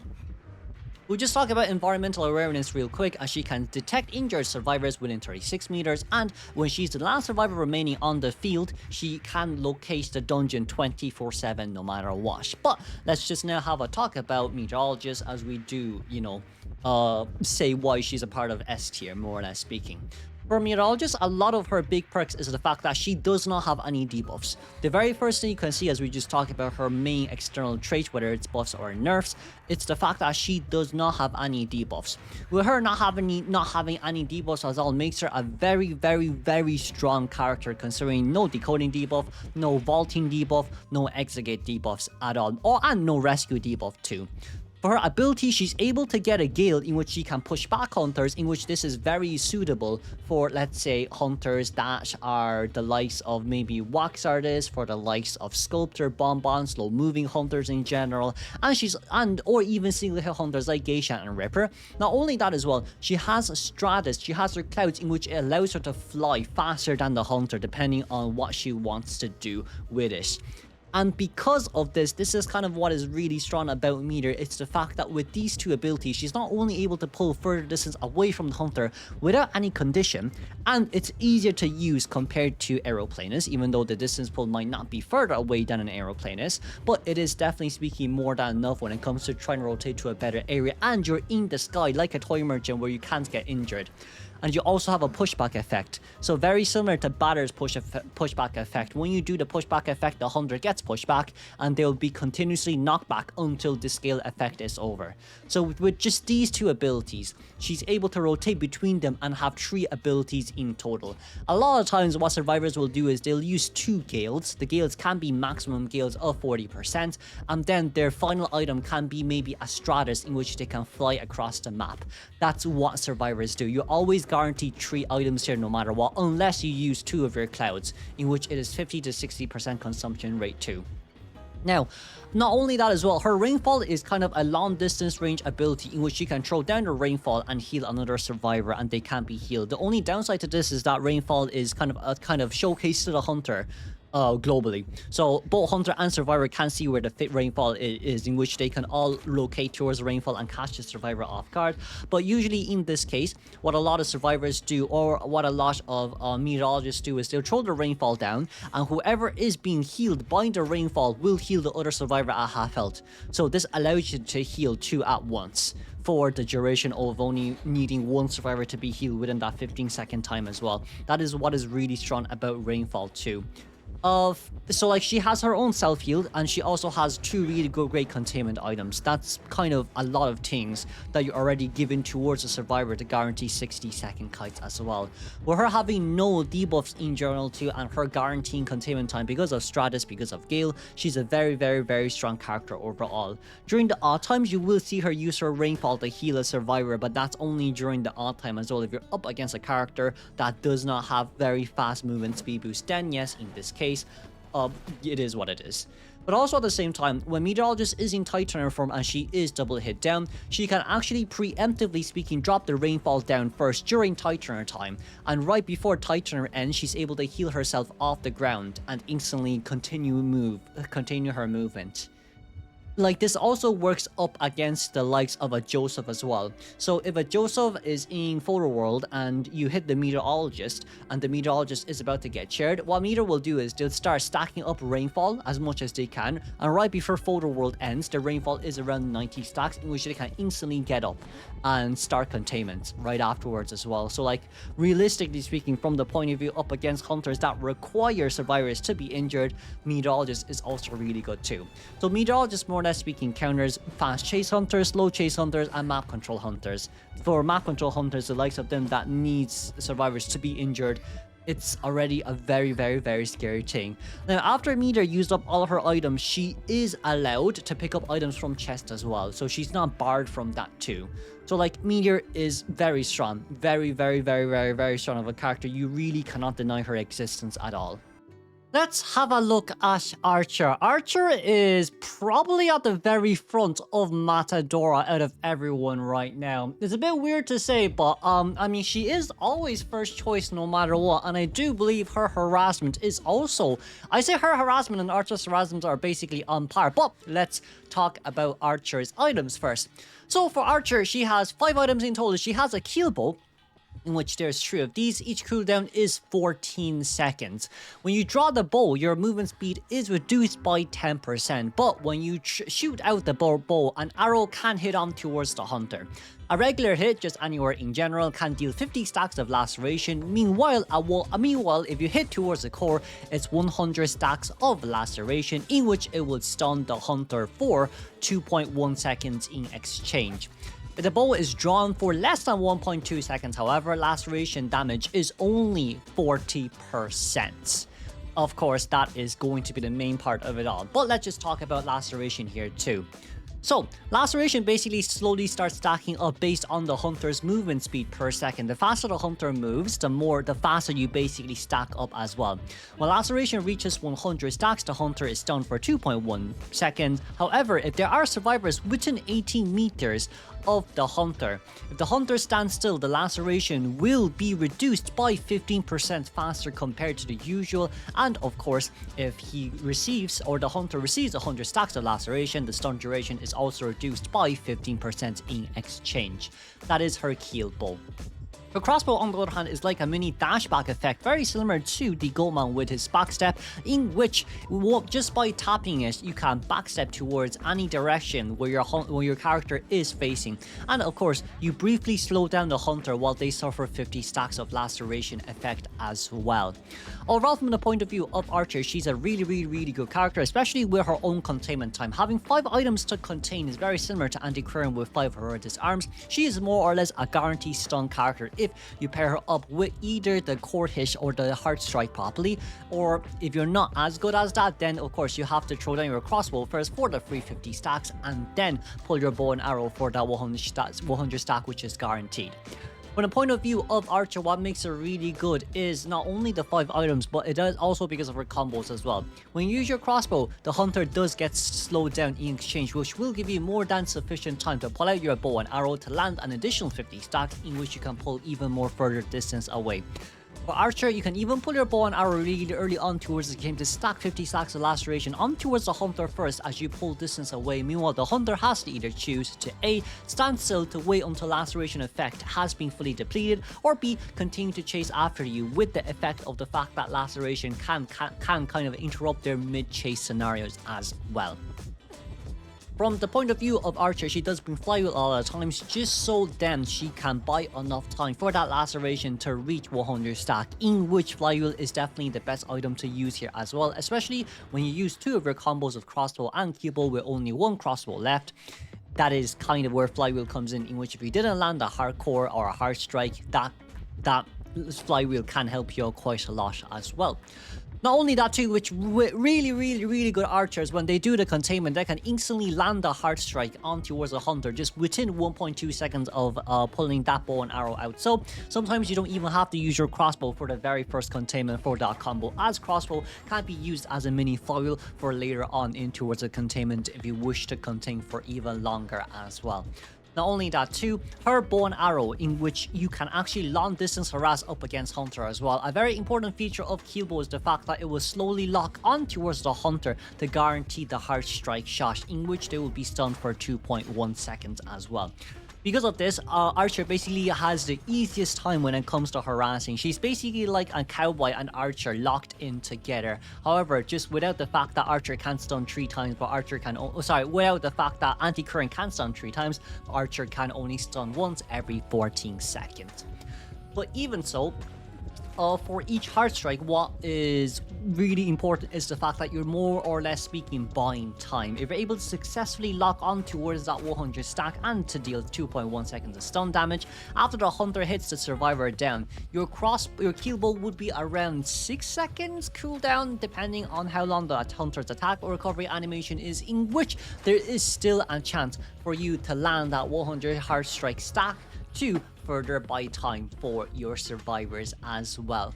This can also be paired up with crossbow in exchange too. So for balloon harass, she's very strong.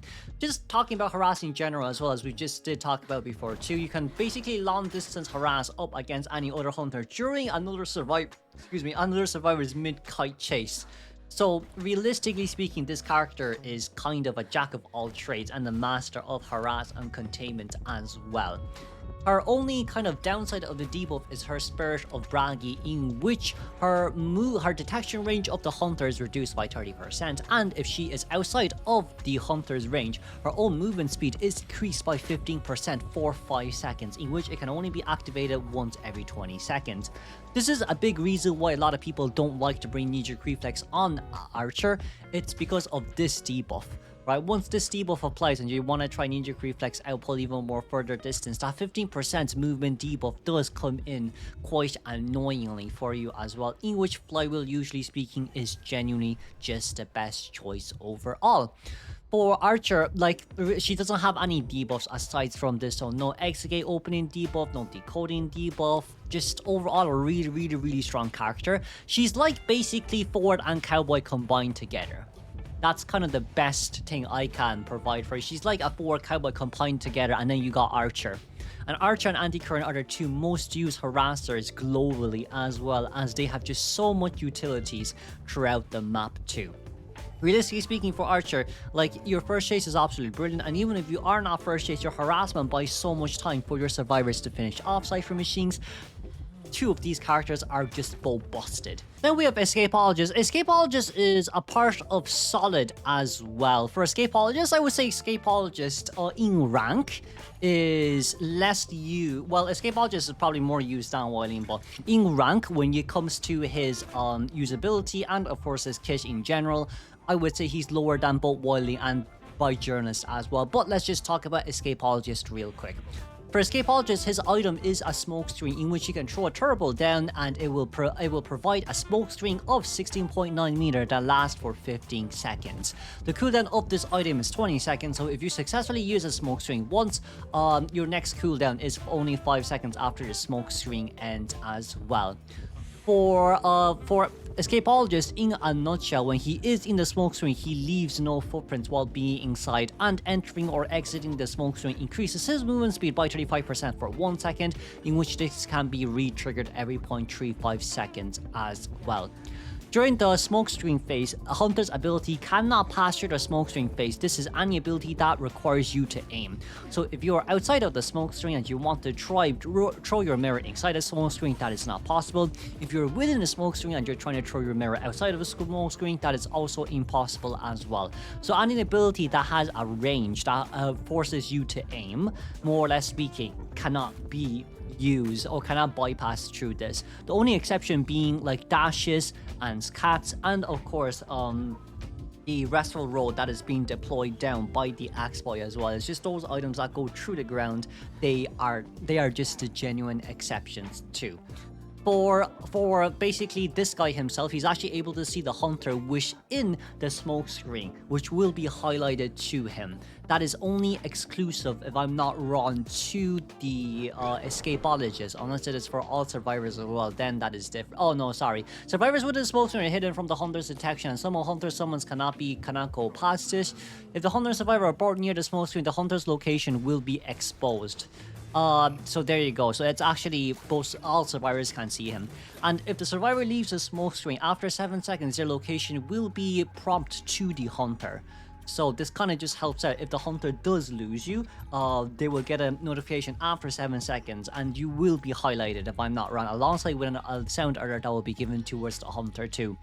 Overall, with this item, it's not the worst item when it comes to trying to buy time for projectile skills to be blocked, and for survivors to kind of play mind games in between pallets for, but realistically speaking, it can't really do much when it comes to containment as well, especially up against very fast character movements such as Geisha, such as, maybe not Geisha, maybe for Geisha you can counter her quite well, but such as Opera Singer, this doesn't really work quite well with. Just, I would say it's kind of like you're trying to play around one smoke screen, and if you don't deploy well beforehand, it's very hard to kite with it. That would be the biggest issue of this item. And it's also dependent on how your survivors plays around the smoke screen, because in rank, not a lot of people know how to do it, and even if they do know how to do it, hunters usually still get the upper hand regardless of, so as survivors don't have that additional 35% of movement speed boost when they enter or exit out of that smoke screen too. For Efron, as we kind of just talked about, for Escapologist, as we just talked about his containment and mini assist, his rescue is kind of the best thing about him.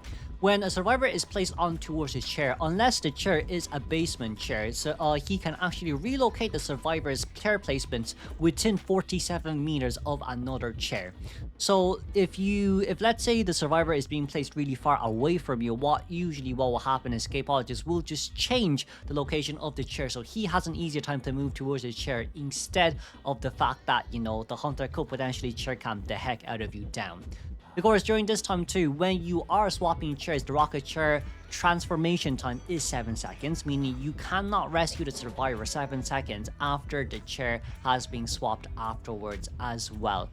Overall speaking, from the side of escape plot, what a lot of escapologists likes to do is they like to use this first, and then when they come into rescue, use their smoke screen. Smoke screen is typically speaking mainly used for rescuing. For containing, yes, it is still possible, but it's not enough. right? It is not enough. A lot of times what Escapologists means like to do is they like to throw the smoke screen down right after the chair switch, in which they can buy time until the smoke screen is over and then perform their rescue before half as intended as well. The very nice thing about Escapologist is if he is first chase, he has his misdirection in which he can actually tank a normal hit. They can take damage greater to or equal to or greater than one normal attack, right? And he's able to teleport himself forward in a short distance as well. Not only that too, when it comes to rescuing, he basically can guarantee no damage rescues, or if he is about to get hit from very far away from the chair, he can get towards the chair ASAP. So he kind of does have a lot of items to use when it comes to that rescue capability. It's just containment wise, yes, you can tank an additional hit, but the hunter won't go into attack recovery animation, which is kind of the sad thing about this guy as well. The mini teleportation forward is nice, however, when you are vaulting over items, you don't teleport past those items, you just stay in your same location. But the only kind of exchange point for that is if that does happen, he gains a 10% additional vaulting boost, so at least he will guarantee to not be terror shocked during that scenario as well. He has this anticipation in which he increases obstacle vaulting speed by 10%. However, his decoding speed is reduced by 15%. When a survivor is ballooned, he can continue to see all outlines of survivors across the map as long as there is a survivor being ballooned. So that is kind of a nice thing just to double check if there's any of your other teammates going for rescue, or you should go for it instead as well. As we do kind of talk about Escapologist just a little bit more, also because of the fact that I don't think I made a tier list on Escapologist, neither on Lanternist, so this is just going to be a very, very, very long talk. From our point of view of Escapologist, ladies and gentlemen, he's kind of the type of character that can contain really well, but is very dependent on the player using him. When it comes to things like this, what is the most important is the fact that when he is indeed first chase, his turbo needs to be placed correctly. And if it is placed correctly, he can always guarantee a 60, 70s, 80 second containment time. That is kind of the thing we need to understand about this guy. It's the fact that he can definitely contain. He works really well up against projectiles such as Peddler, such as, you know, the likes of Sculptor, Bonbon, and his rescue is also really good as well. His only downside is the fact that if it is a very fast chase hunter in which when you are currently being chased, you can get hit really fast, as Turbo is not considered as a wall for you to use. It's a smoke screen in which it can block the hunter's point of view of where you are, but it can't do much more aside from that and to block projectiles from coming in from the outside. From another point of view of Escapologist as well, the reason why he's used so much is also because he is map dependent. This guy is pretty much map dependent all year round. You do see him quite a lot in Moonlit River Park, in Red Church, and of course in other big maps such as Darkwoods as well, but that's only because he's really good on those maps, and it's because of the fact that the cipher machines are really close to the chairs, so this guy's ability needs to be used to prevent a cipher camp with the last chair scenario. That's what we want to prevent from happening. But of course, also at the same time too, it's just the fact that this guy did receive quite a lot of buffs too. We didn't really take into majority of the consideration of his buff, with the chair swapping being 47 seconds, but overall speaking, the 47 meters definitely did help out the most as well. Not only that too, ladies and gentlemen, we also have to consider the fact that this guy, he doesn't really have that ability where he sits on chair for longer. The only ability that he has that sits on chair for longer is his escape attack, which is swapping chairs. That is kind of the nice thing as well, because when he does swap chairs, the chair progression doesn't proceed during the mid animation. So they, by technicality, survivors can sit on chair for an additional 3 seconds as well. Just to double read Escaped Act again, let's just see here. Escapologist can activate this ability within 5 seconds to transfer survivors to another rocket chair, and the rocket chair timer is paused during the transfer. Transfer is around 3 seconds as well, so they basically get to sit on the chair for just that tiny bit longer. Yes, this guy may not have that additional 10% of chair sitting time, but with Escape Act, and if he is first chair down, he basically gains an additional 6 seconds of chair sitting time with just his own ability as well, which is why IDV decided not to give him an additional 10% sitting time on towards that chair as well. Realistically speaking, from the side of just Escapologist overall, he does have quite a good perk, but when it comes to rank, I just feel like you're never going to always see meta. So if it is a really good hunter, such as, you know, the smiley face, such as opera singer, such as Wu Chan that is chasing after Escapologist, his room for containment is going to be very, very, very low compared to a lot of other characters as well. Then we have Lanternist. Lanternist is about Matador. Realistically speaking, all the new survivors that has came out is just that high. But let's talk about Lanternist real quick. So Lanternist has a lot of items to use, but we're kind of going to dumb down the item usage as we go on towards the Living Frame first. Living Frame has 2 out of 2 initial charges, and the recharge duration is 60 seconds with a cooldown of 10 seconds. Lanternist can use Living Image on herself, in which she gains a 10% movement speed boost, alongside with the fact that she will not get stunned, and any damage incoming that is not a normal attack will get delayed. And what does this mean? This means when Living Image is over, the damage will come into effect. However, for any damage or stuns or any debuffs landed on towards the Lanternist, this Living Frame itself, just before it ends, you can flywheel and cancel all the damage being applied on towards you, so you can nullify all damage that is incoming to you. Now, you can use this Living Image on other survivors as well. However, the big issue with this is they cannot tank a hit or any chip damages to delay it with Flywheel. The most they can do is to prevent them from being stunned until the Living Image is over, which is 8 seconds for survivors and 9 seconds for the Lanternist herself. For survivors as well, if they want to counter a debuff, they can also flywheel the debuff themselves too. But most of the times what you do see is survivors mid-drop animation with the palette and then cancel the Living Image, so they can get stunned in between and recover ASAP while the hunter is breaking the palette as well. For Lanternist Living Image, when you are within 20 meters of a rocket charge duration, the freeze frame duration is reduced by 25%, and when the exit gate is open, this Living Image is reduced by another 50%. So it's only half of the 9 seconds you're able to use it from the side of Lanternist as well.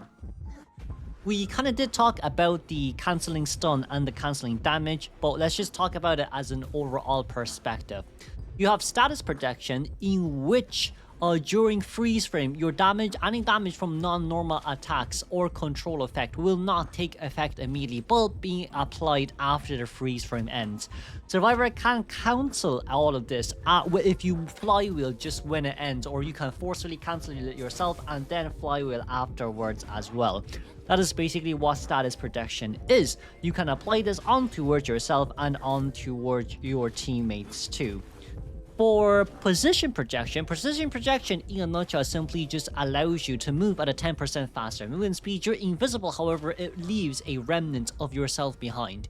Every time you click on towards an item, your remnant gets repositioned to where you were initially clicking, and of course, this kind of just helps her, more or less speaking, when it comes to buying time and rotationing out from the hunter from a really bad containment area as well. So that is basically her Living Image. Living Image by itself is a really good item to use, as you're able to buy a significant amount of time when it comes to containing, and there are also a lot of other items that she can use as well, in which we will talk about soon. She has Optical Illusion, in which when she drops down the pallet, the hunter cannot destroy the pallet within that 1 second, and of course this can be triggered once every 10 seconds. If Lanternist is using her Living Image, which means when she is invisible, this effect lasts for 1.5 seconds in exchange. This also means that if a breaking wheel is in wheel form and Lanternist drops down a pallet, this pallet cannot be destroyed even by the breaking wheel when he's using his full dash at max presence, as it will be immune from any breakage for 1 second as well. This is already a really good thing, especially when Lanternist needs to rotate away from the hunter right after dropping the pallet as well. From Lanternist's own containment type of view, right, for Lanternist's character role, they say she's an assist first and then a contain, which does really make sense, as her assistance comes from her static projection. Static projection simply just allows her to freeze frame any cipher machines in which you can put a cipher machine on 20 seconds, and all decoding progress made during freeze frame is instantly applied afterwards, as they have a 10% increased decoding speed. On rocket chair, you can apply onto his rocket chair just so in case your rescuer cannot make it for the before half rescue, she can stall the freeze frame. She can stall the chair by 5 seconds, allowing the survivor to rescue, allowing the rescuer to rescue and perform a before half rescue, even though it should be after half. And of course, for the exit gauge, freeze frame is basically applied onto the exit gauge for 20 seconds as well, in which the decoding speed of the exit gauge is increased by 10% as well. And all decoding progress made during the freeze frame is instantly applied when it ends at the same time too. This counters clerk really hard. This also counters the likes of let's say, for example, like, well, maybe not abnormal, but it does counter clerk really hard, as it only takes 18 seconds to open the gauge, but you have 20 seconds by yourself. So no matter how much they push back, you can instantly force open the gauge to be opened at the same time too. Now, as we do talk about Lanternist role in general, she's a really good container, as her containment overall speaking. She starts with 2 out of 2 stacks of living image, but her assist also comes with the fact that she starts with a 1 out of 2 item usage when it comes to that cipher machine rush. If Lanternist is first chase, you can instantly apply this item on towards the cipher machine near towards either any of their survivors, and of course Lanternist is able to see which the decoding progress of each cipher machine, during this time as well. So not only is she like a Faro Lady, she can also boost the decoding progress by 10% while she is mid-chase, making her way better than a Postman as well. Each item charge for this is more or less speaking 50 seconds compared to Postman, which is 60 seconds, and it is a rotation on towards each of your letters. Meanwhile, for Lanternist, she kind of just guarantees an instant 10% decoding boost for the next 20 seconds for her survivors as well. But just talking about her main containment item, when she goes invisible, she's basically immune from all any chip damage effect or damage effect that is not on a normal hit, and she can also counter stuns at the same time too. The stun counters is really nice, because you can kind of nullify all debuff and any additional damage landed on towards you that's not a normal hit just via one flywheel, in which you can still maintain full health. But not also that as well, while you're invisible, you can play pallet mind games, because you're fully able to deploy your previous remnant of where you were at the other side of the pallet. As you run in towards the pallet and then the hunter wants to try to walk past the pallet, you stun them and immediately cancel your living image just so it can go into cooldown ASAP as well. This is really strong from the point of view of Lanternist, as with this one ability she's able to buy so much more time, and of course when the pallet has been dropped in, the pallet cannot be broken as well, so even if you do fail the pallet stun, you still have that additional 1.5 seconds to rotate away before the hunter can break the pallet and catch up towards you, therefore making her containment already a very strong asset on her side as well. Not only that too, for static projection, not only can you guarantee a rescue before half, as you can use it on towards a rocket chair, using it on exit for 10% additional decoding speed, and alongside with cipher machine makes her a very strong and optimal survivor as well. Her only debuff is all thumbs, in which her decoding speed is reduced by 10%, but honestly speaking, that is about it. Yes, you can use your static protection on your own cipher machines to nullify that 10% decoding debuff, but usually speaking, you prefer to use it on your rescuer as well. With Lanternist, as we kind of just talked about, a lot of her assists as well. She can also provide living image on towards her survivor too, in which it doesn't counter chip damages, but it does counter stuns. So up against the likes of Anne, up against the likes of Disciple, Anne, Hermit, Wax Artist, even with what's the other nullification? But even with Ivy, and there is also the potential of Peddler stun as well. It's just so much more worth it, as you can just walk past all of those items, drop a pallet down, and instantly cancel the living image for you to take the stun and successfully rotate as well at the same time too. But realistically speaking, she hasn't really changed that much. The only nerf that she got was the end game where, well, the only nerf where she got was her own living image was reduced from 10 seconds to 9 seconds, and end game, her living image is 50% consumption rate faster, which is 4.5 seconds as well. But like, this girl is quite busted as a character, as she can maintain invisible for end game for 4.5 seconds, in which can guarantee you a very easy and nice dungeon jump at the same time too. Overall, from the side, Lanternist, she will always be priority pick no matter what, as she's a really good character to use, and of course a part of Matador, in which I don't think anyone will disagree, especially from the side note of all the rank games as well. And I don't know how long this is. I think this is probably the longest IDV tier list I've ever done. But since it being 6 months, we've done Matador. We're finally on the last survivor now. Matador, of course, well, the name says it all, ladies and gentlemen. The name indeed says it all. IDV has never ceased to amaze me. With all of their character releases, they've always been meta. By this point, you have the same amount of meta characters as there is. Actually, I think there's more meta characters than any other character combined. My lord. If you just look at it here, it's actually crazy. We have 1, 2, 3, 4, 5, 6, 7, 8, 9, 10, 11 meta characters, 11 scarily annoying characters, and 11 versatile characters as well. I've never seen so many strong survivors. It's actually pretty much insane. But like, at the end of the day, it is what it is. Look, we need to understand a few things about Matador, but let's just talk about him first. For Matador, he has this Muleta Mastery, which in this case, he has a 2 out of 2 charge at the start of the game. Each charge duration is 70 seconds, and the cooldown is 11 seconds. And of course, for his Muleta Mastery, he's allowed to dash up to a location of 6 meters. When he arrives, he will spin for a small duration of 0.5 seconds and is immune to all damages and control effects. During this time as well, if he hits the hunter, he will slow the hunter down by 40% for 2.5 seconds while also knocking the hunter back. He will also be allowed to dash 10 meters away from the hunter depending on the direction of his camera movement as well. So ladies and gentlemen, there is that. Not only that, for Muleta Mastery, you can use this to vault over windows or drop pallets. And in this case, your cleave is replaced by a fast vault and interaction speed of 10%. So the initial dash ends near a window or drop pallet with no hunter nearby. You basically just vault over it ASAP. This will prevent you from getting a terror shock. If you could, potentially speaking, still get hit, but 99% of the time you won't. And this will prevent you from getting terror shock. That is the most important thing as well. And this is his Muleta Mastery.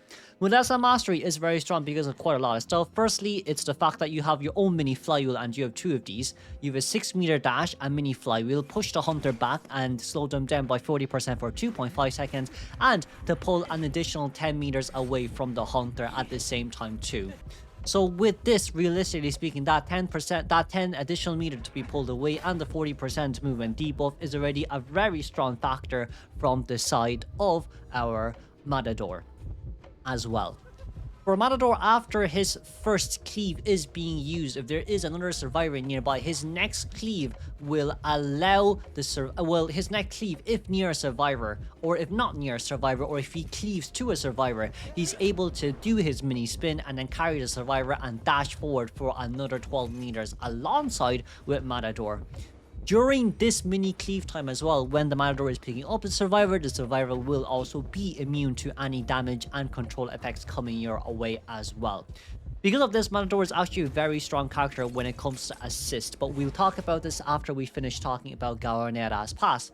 Gaonera's Pass, simply speaking, is saying, for each Muleta Mastery you use, you gain 40 stacks. If you're within the hunter's radius of 60 meters, it's 1.5. And if you're beyond 16 meters, but within a terror radius, it's 1 per second. At max, you can have 2 Gaonera passes per second, but what is this? You're able to leave a Muleta down on either a window or a pallet for 6 seconds. If the hunter sees this, they'll be tempted to either vault over the item or to break the item. However, with similar how it is to Painter, if the Hunter takes longer than 5 seconds to reach Muleta Mastery, then the control effect is fully cancelled in exchange as well. The Hunter's if the Matador is the only survivor nearby, Hunter's interaction speed with this item is decreased by 10%, but if there's a survivor within 25 meters, Hunter's interaction speed will be increased by 20%. As we now just talked about Muleta Mastery, Quite, and Garunera Pass, we can definitely see that he's a very, very, very strong container.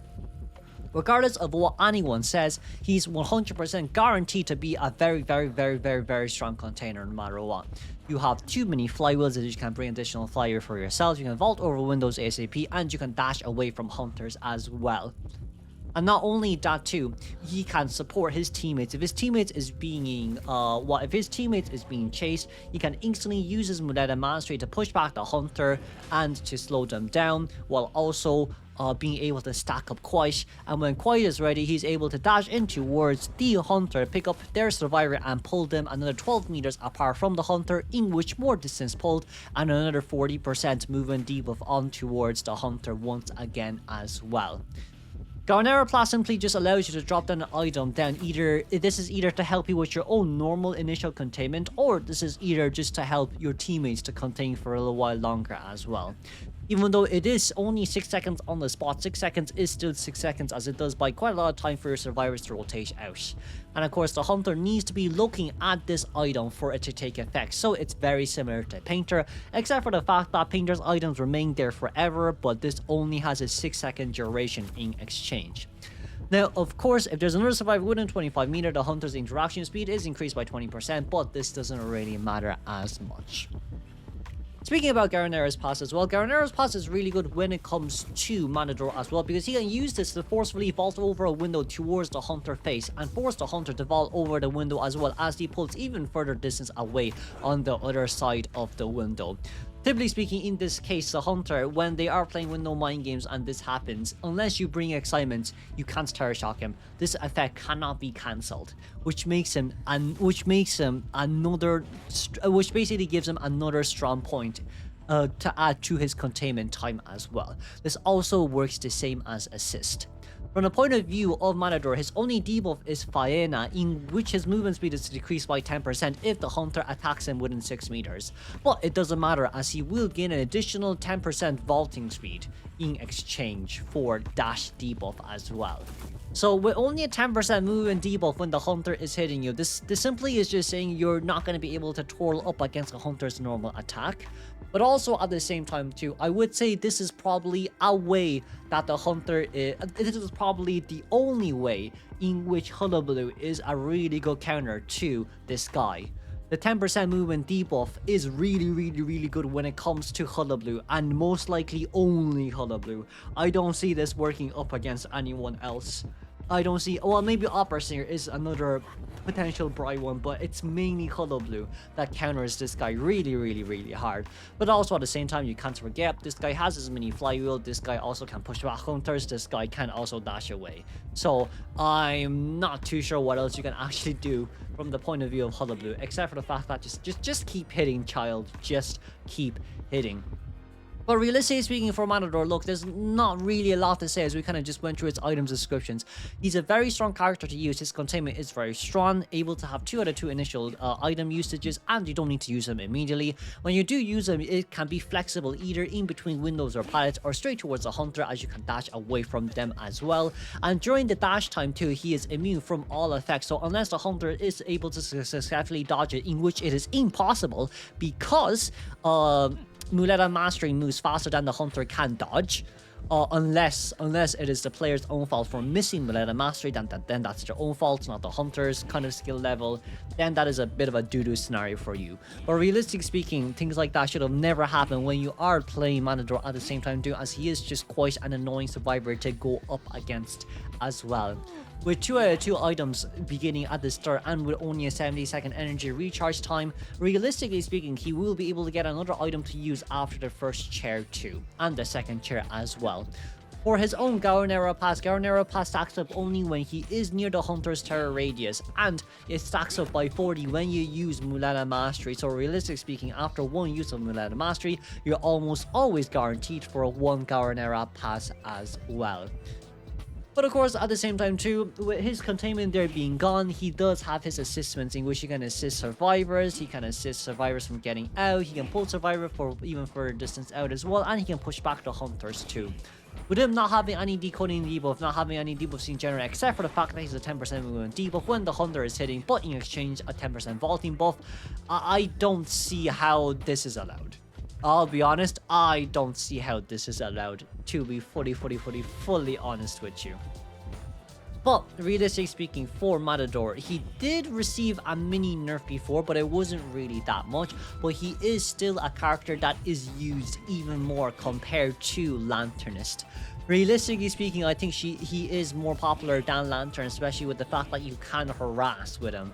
And his harassment is actually pretty decently good, alongside with the fact that he does have a mini painter's painting, in which you can use to lure hunters towards you at the same time as well. But realistically speaking, for Matador, he is currently on top of the tier list as well. Wish everyone on that tier a part of Matador. Definitely a worthwhile pick in currently season 32 and moving on forward as well. But ladies and gentlemen, as we now do finally conclude our season 42 Survivor tier list, I do hope everyone enjoyed, as this took me way too long to edit, compile, record, and just so much forward on as well. I probably said this at the end of the video, but I'll say it at the start of the video, but I'll say this at the end too. Please do not attack other people for their own opinions, and just you know, criticize the point, I guess, and not the person. Don't throw names at people. I know a lot of people will disagree with my tier list, but I do think this is the most accurate I can give from my perspective as both hunter and a survivor player, and with a lot of tourneys being watched as well, as we are trying to kind of find a balance between rank and tourney at the same time too. But I do indeed hope that everyone enjoyed this video, and hopefully you did learn something new, as I can't even talk anymore. And I guess just as an outro, if you're new around here, why not subscribe, why not like the video. I will see most of you in 2 weeks for the Hunter tier list, because the Hunter tier list definitely is going to be 3 hours long, and I'm going to cry myself to sleep recording that as well. Once again, ladies and gentlemen, hopefully you enjoyed, and we will see you. I don't even know if I'm going to make a tier list for next season, but it's definitely going to be 10 times shorter than this. Thank you for watching. We'll see you next season.